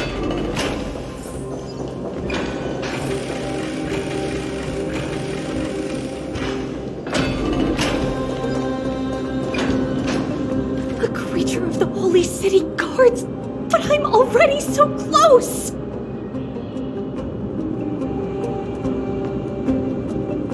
This should be the last fight. We have to help her get through. But I don't get it. This has been puzzling me for a while now. Who has been aiding Trebios in her escape?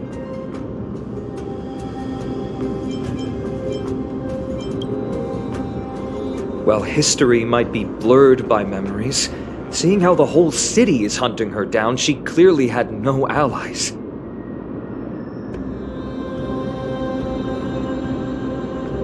If she pulled it off alone, were we too involved in this process?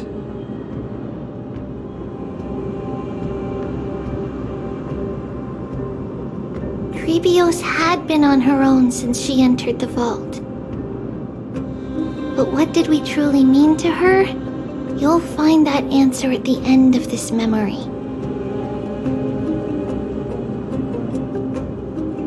In that case, let's focus on the mission at hand now. Let's do this, everyone!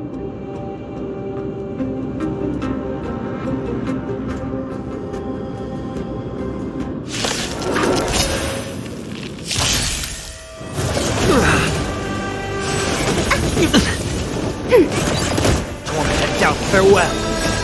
Watch over you and guide you on your path. In the still waters of oblivion, I weep for the departed. It too shall fall. Net markers activated. Time for a good old counterattack.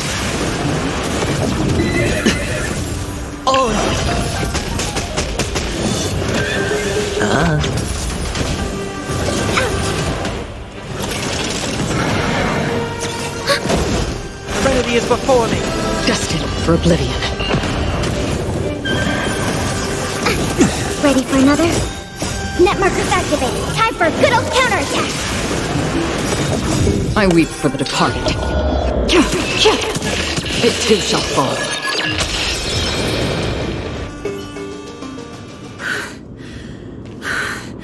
Finally, beyond this gate awaits a boundless world. This is where my journey begins. God of passages, can you see me? I will complete the path that you started. No response after all. Yanis, may you have a good dream. I can't stay here much longer. It's time to leave. Well, looks like this is the end of the memory. Not yet. The question that has been puzzling you. She's about to reveal the answer. But nothing happened. What was making her or you hesitate at this moment? If she had known this flame-chased journey would proceed as the Titan foretold, bringing about great suffering and fatalities, including her own, would she still have chosen to walk through the gate and start her journey? I think the answer is already within you. And you've made your own decision. What? You can hear us? Not really. She can neither see nor hear us. Yet she knew that one day, someone would return to unveil this dust-covered memory. We can never know for sure who helped us back then, but that kindness was forever engraved in our hearts, motivating us to move forward. Time has modified this memory into a special letter, so that we do not forget our original intent. It's a letter written by Trebios of the past and sent to her future self. In this memory, it is Trebios of the future who overcomes all difficulties for her and sends her on a long journey toward the tomorrow where we are.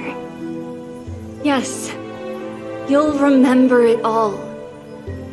And then find your way back to the gate where everything began. Here, I will set sail toward the distant horizon.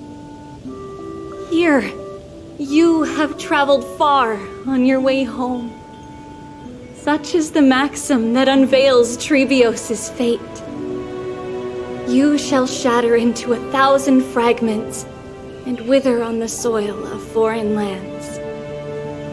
So, if you ever feel lost, return to this place.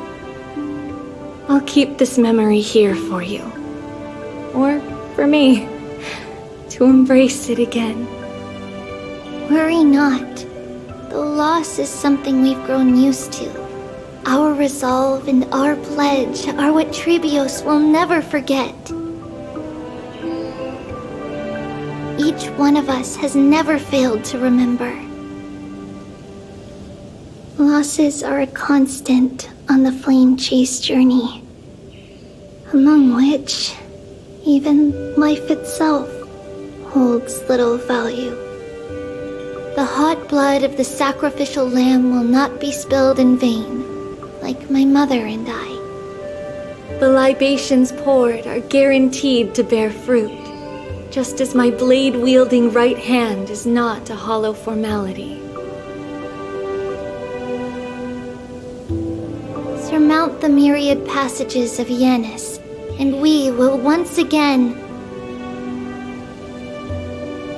ride the west wind and let the wings carry us far away. So, this is your answer? That's right. In the name of the three fates, I stand by my answer with no regrets. Now, with or without the gods' blessing, I run towards the world's agony. If I can truly pierce through the utter darkness, we will meet again at the end of the west wind, where flowers bloom in spring.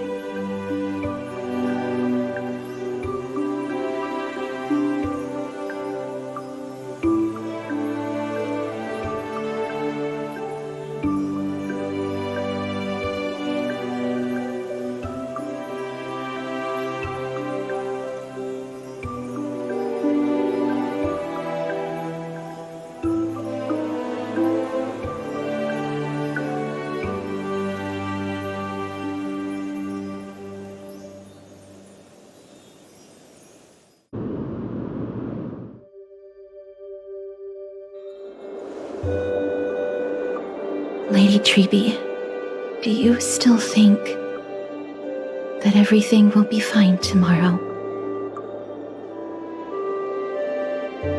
Yeah, that's what Trianne would say as well. With all due respect, Lady Treeby, you know perfectly well that see you tomorrow is nothing but a white lie. I hope your toughness is not a mask hiding a lonely heart.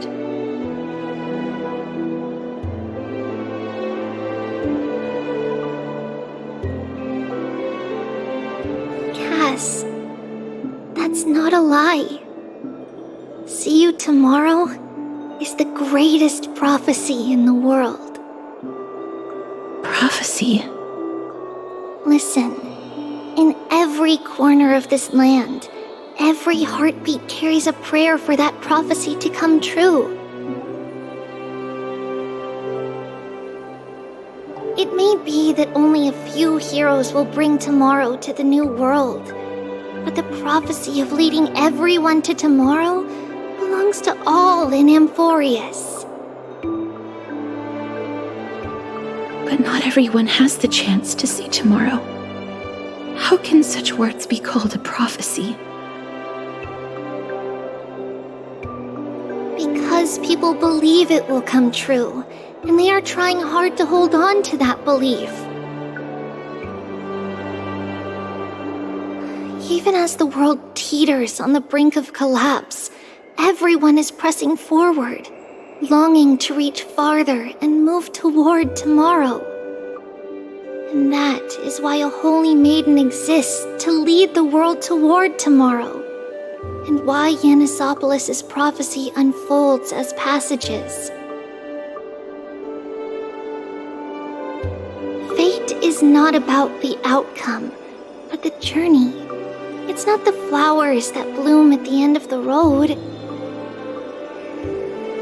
but rather the paths that lead beyond the gate, where people tread toward the sea of flowers.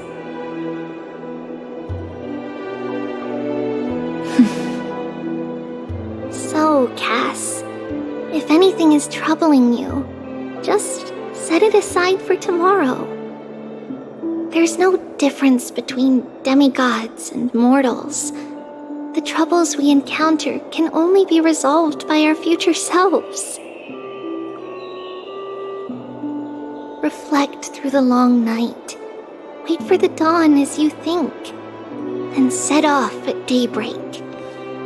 The hesitant part of us will be left behind in the dark, while the determined side of us will know no fear. Because that's how Tribios has journeyed so far to spread the prophecy. Beckoning the morning sun and the tomorrow it promises to bring. We will now continue the journey and face our destiny. We will step over the gods' corpses and wander among humanity, and thus we shall sweep apart Amphoreus' pitch-dark fog. And at the end, all will reach that silver-white shoal, that end of the journey, that new world and new tomorrow. It is a haven free from storms, cold, and heavy rains.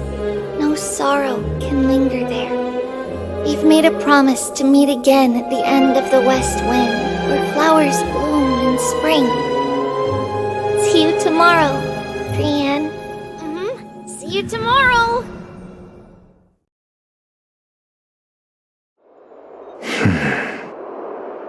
Child of humanity, surely you are not waiting for the arrival of night. Nights do not fall upon Akama. That's why it's futile for you to wait here. Honestly, I didn't expect the renowned Reason Titan to behave like this. And that's all thanks to you. If your soul weren't as prickly as a hedgehog, I wouldn't have to act this way. If you were more accommodating, you wouldn't be opposing me all the time, and I could teach you more freely instead.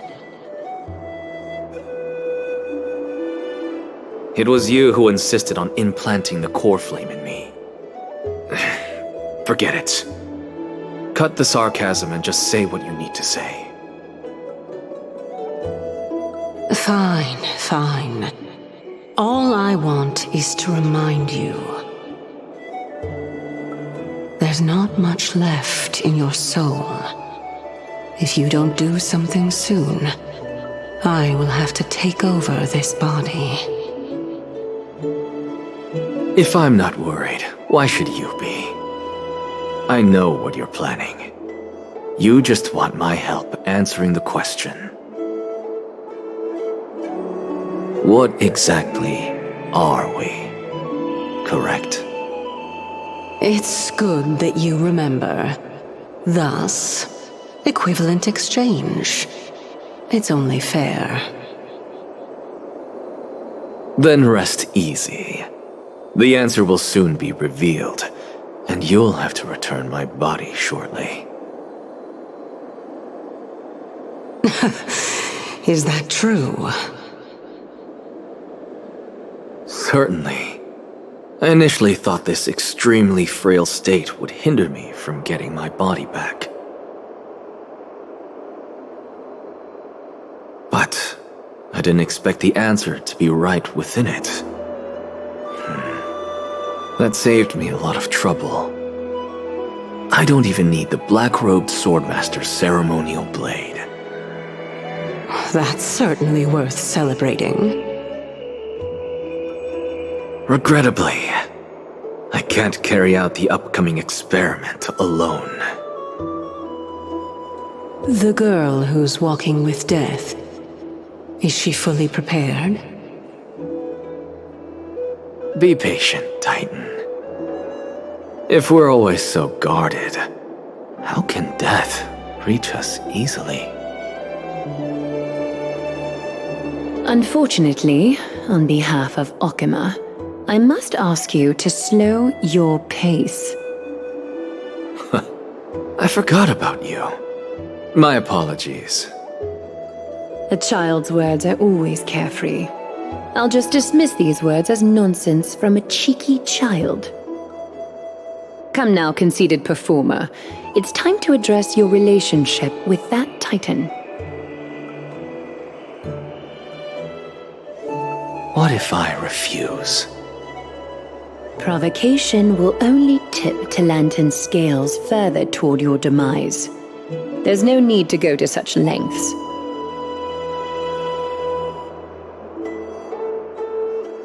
Oh, monster neither human nor divine. Don't forget that you won't dare kill me. If you snuff out the core flame of reason, what else can you use to stand against the Council? Do you two mind if I cut in? I warned you. Do not interrupt me. I just have been meaning to ask. Does death really matter to you? What do you mean? What I mean is, before I implanted the core flame into your heart, you were already a silent, cold corpse.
And so, this long day passed for Akama.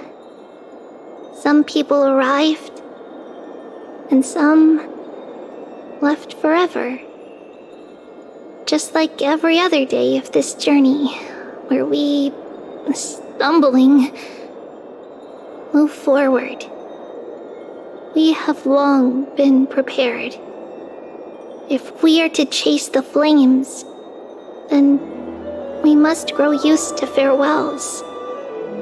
And yet, no one back then could foresee death.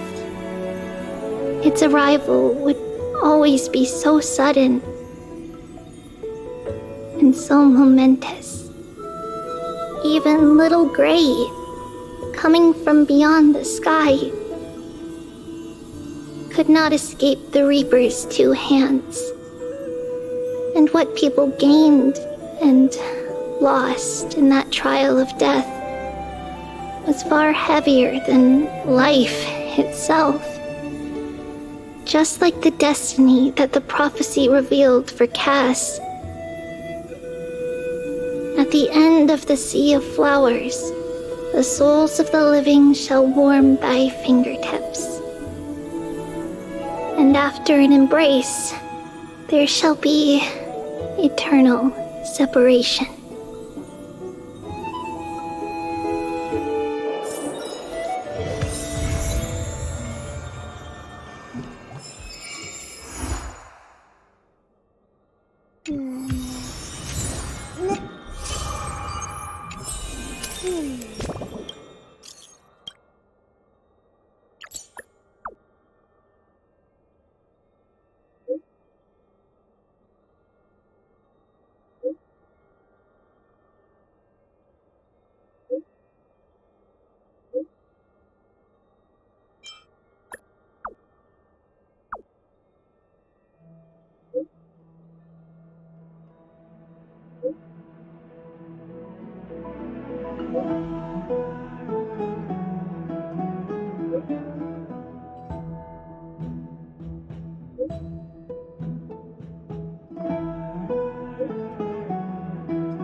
His years of drifting made him detest water's waves.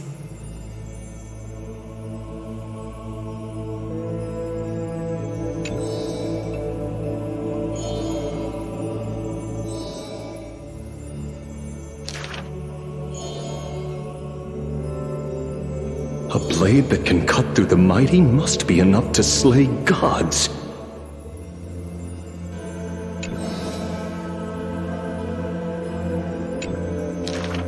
Apart from Kremnos' traditions, what do you have left?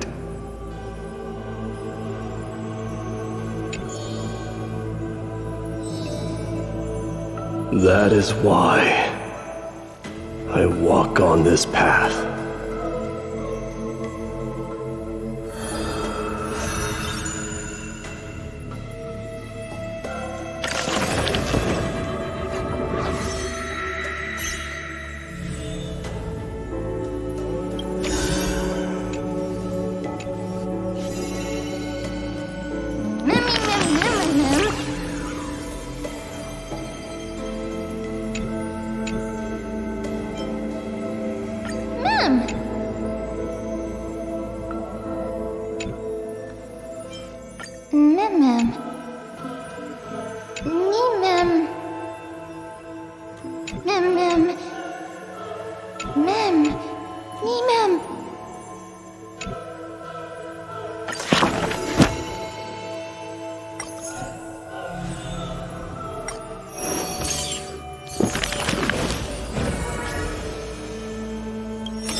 This person's name was seldom mentioned by others. Incomplete, just like his fate.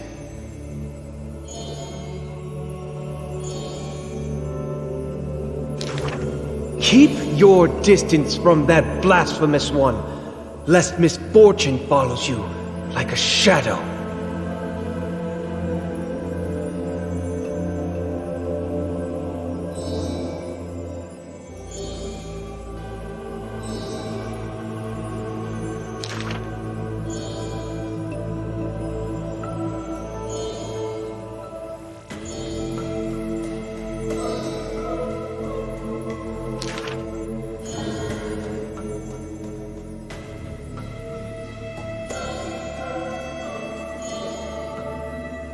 Faced with the god's edict, even I cannot resist.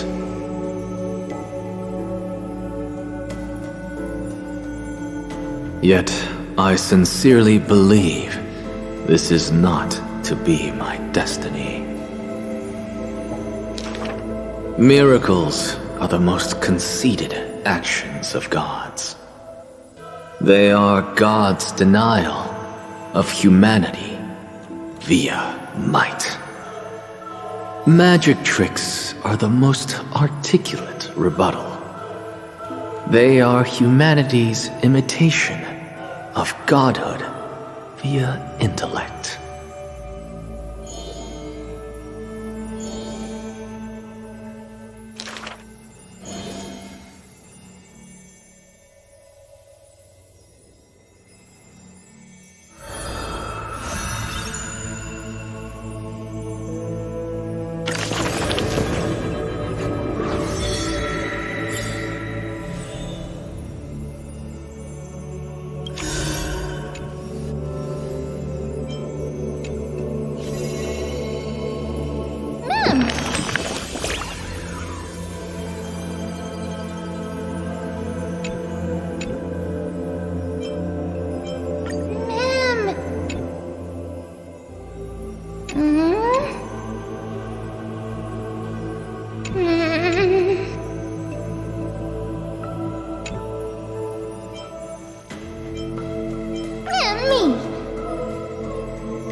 The lion has its own historian.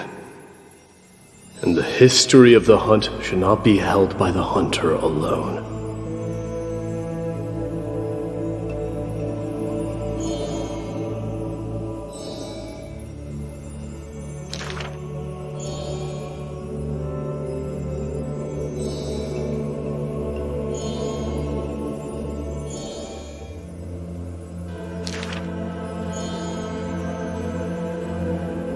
Even insects consume each other, and he's no less than the Mad King's kin.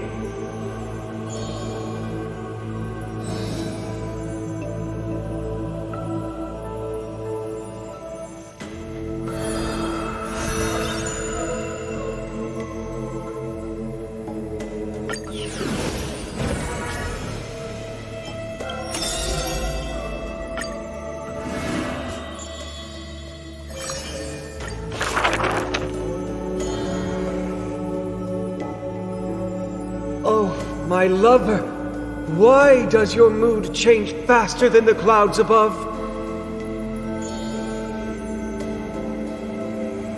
Oh, how I wish she has clear eyes that are quick to anger and laughter, and dimples that crease in smiles and frowns.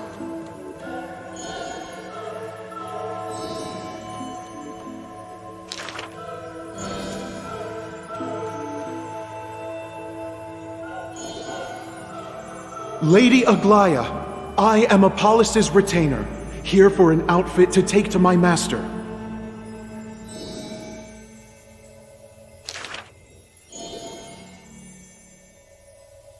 The creation of love and beauty indeed.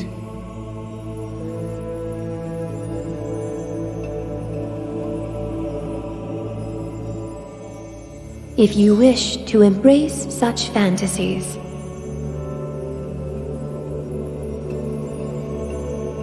you must beware of the scissors that can pierce through the chest.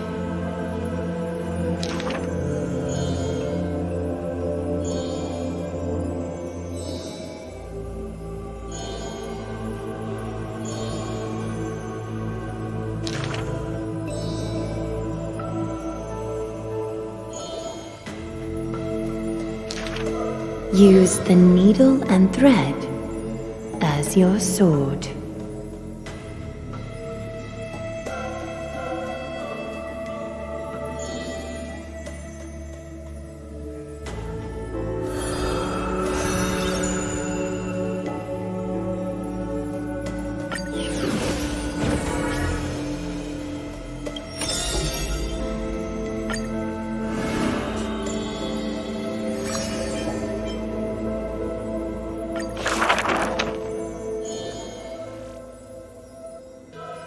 Puro solo,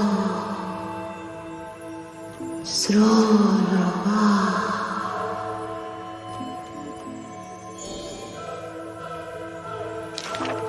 We have heard of a Chrysos heir.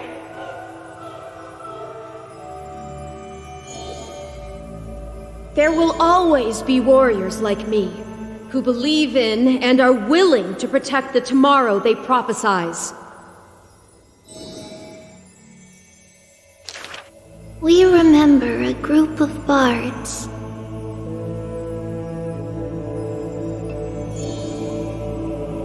Though we lack the might of swords and shields, we can take you to walk every part of this world.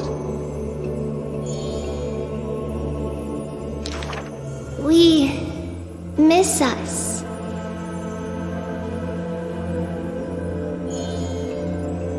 We will run towards the world's agony.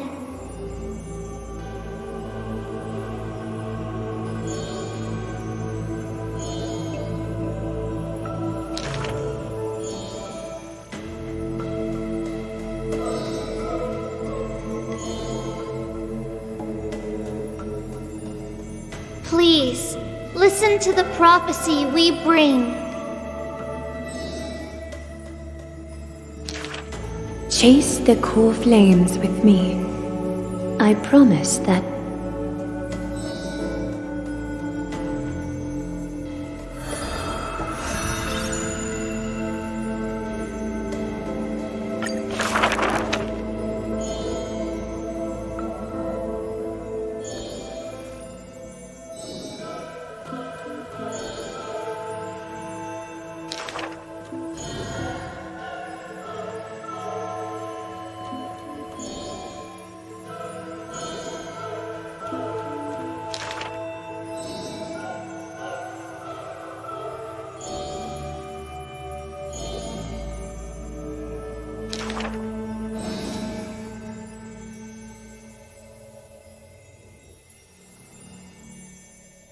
At the very least, we will never leave each other, right?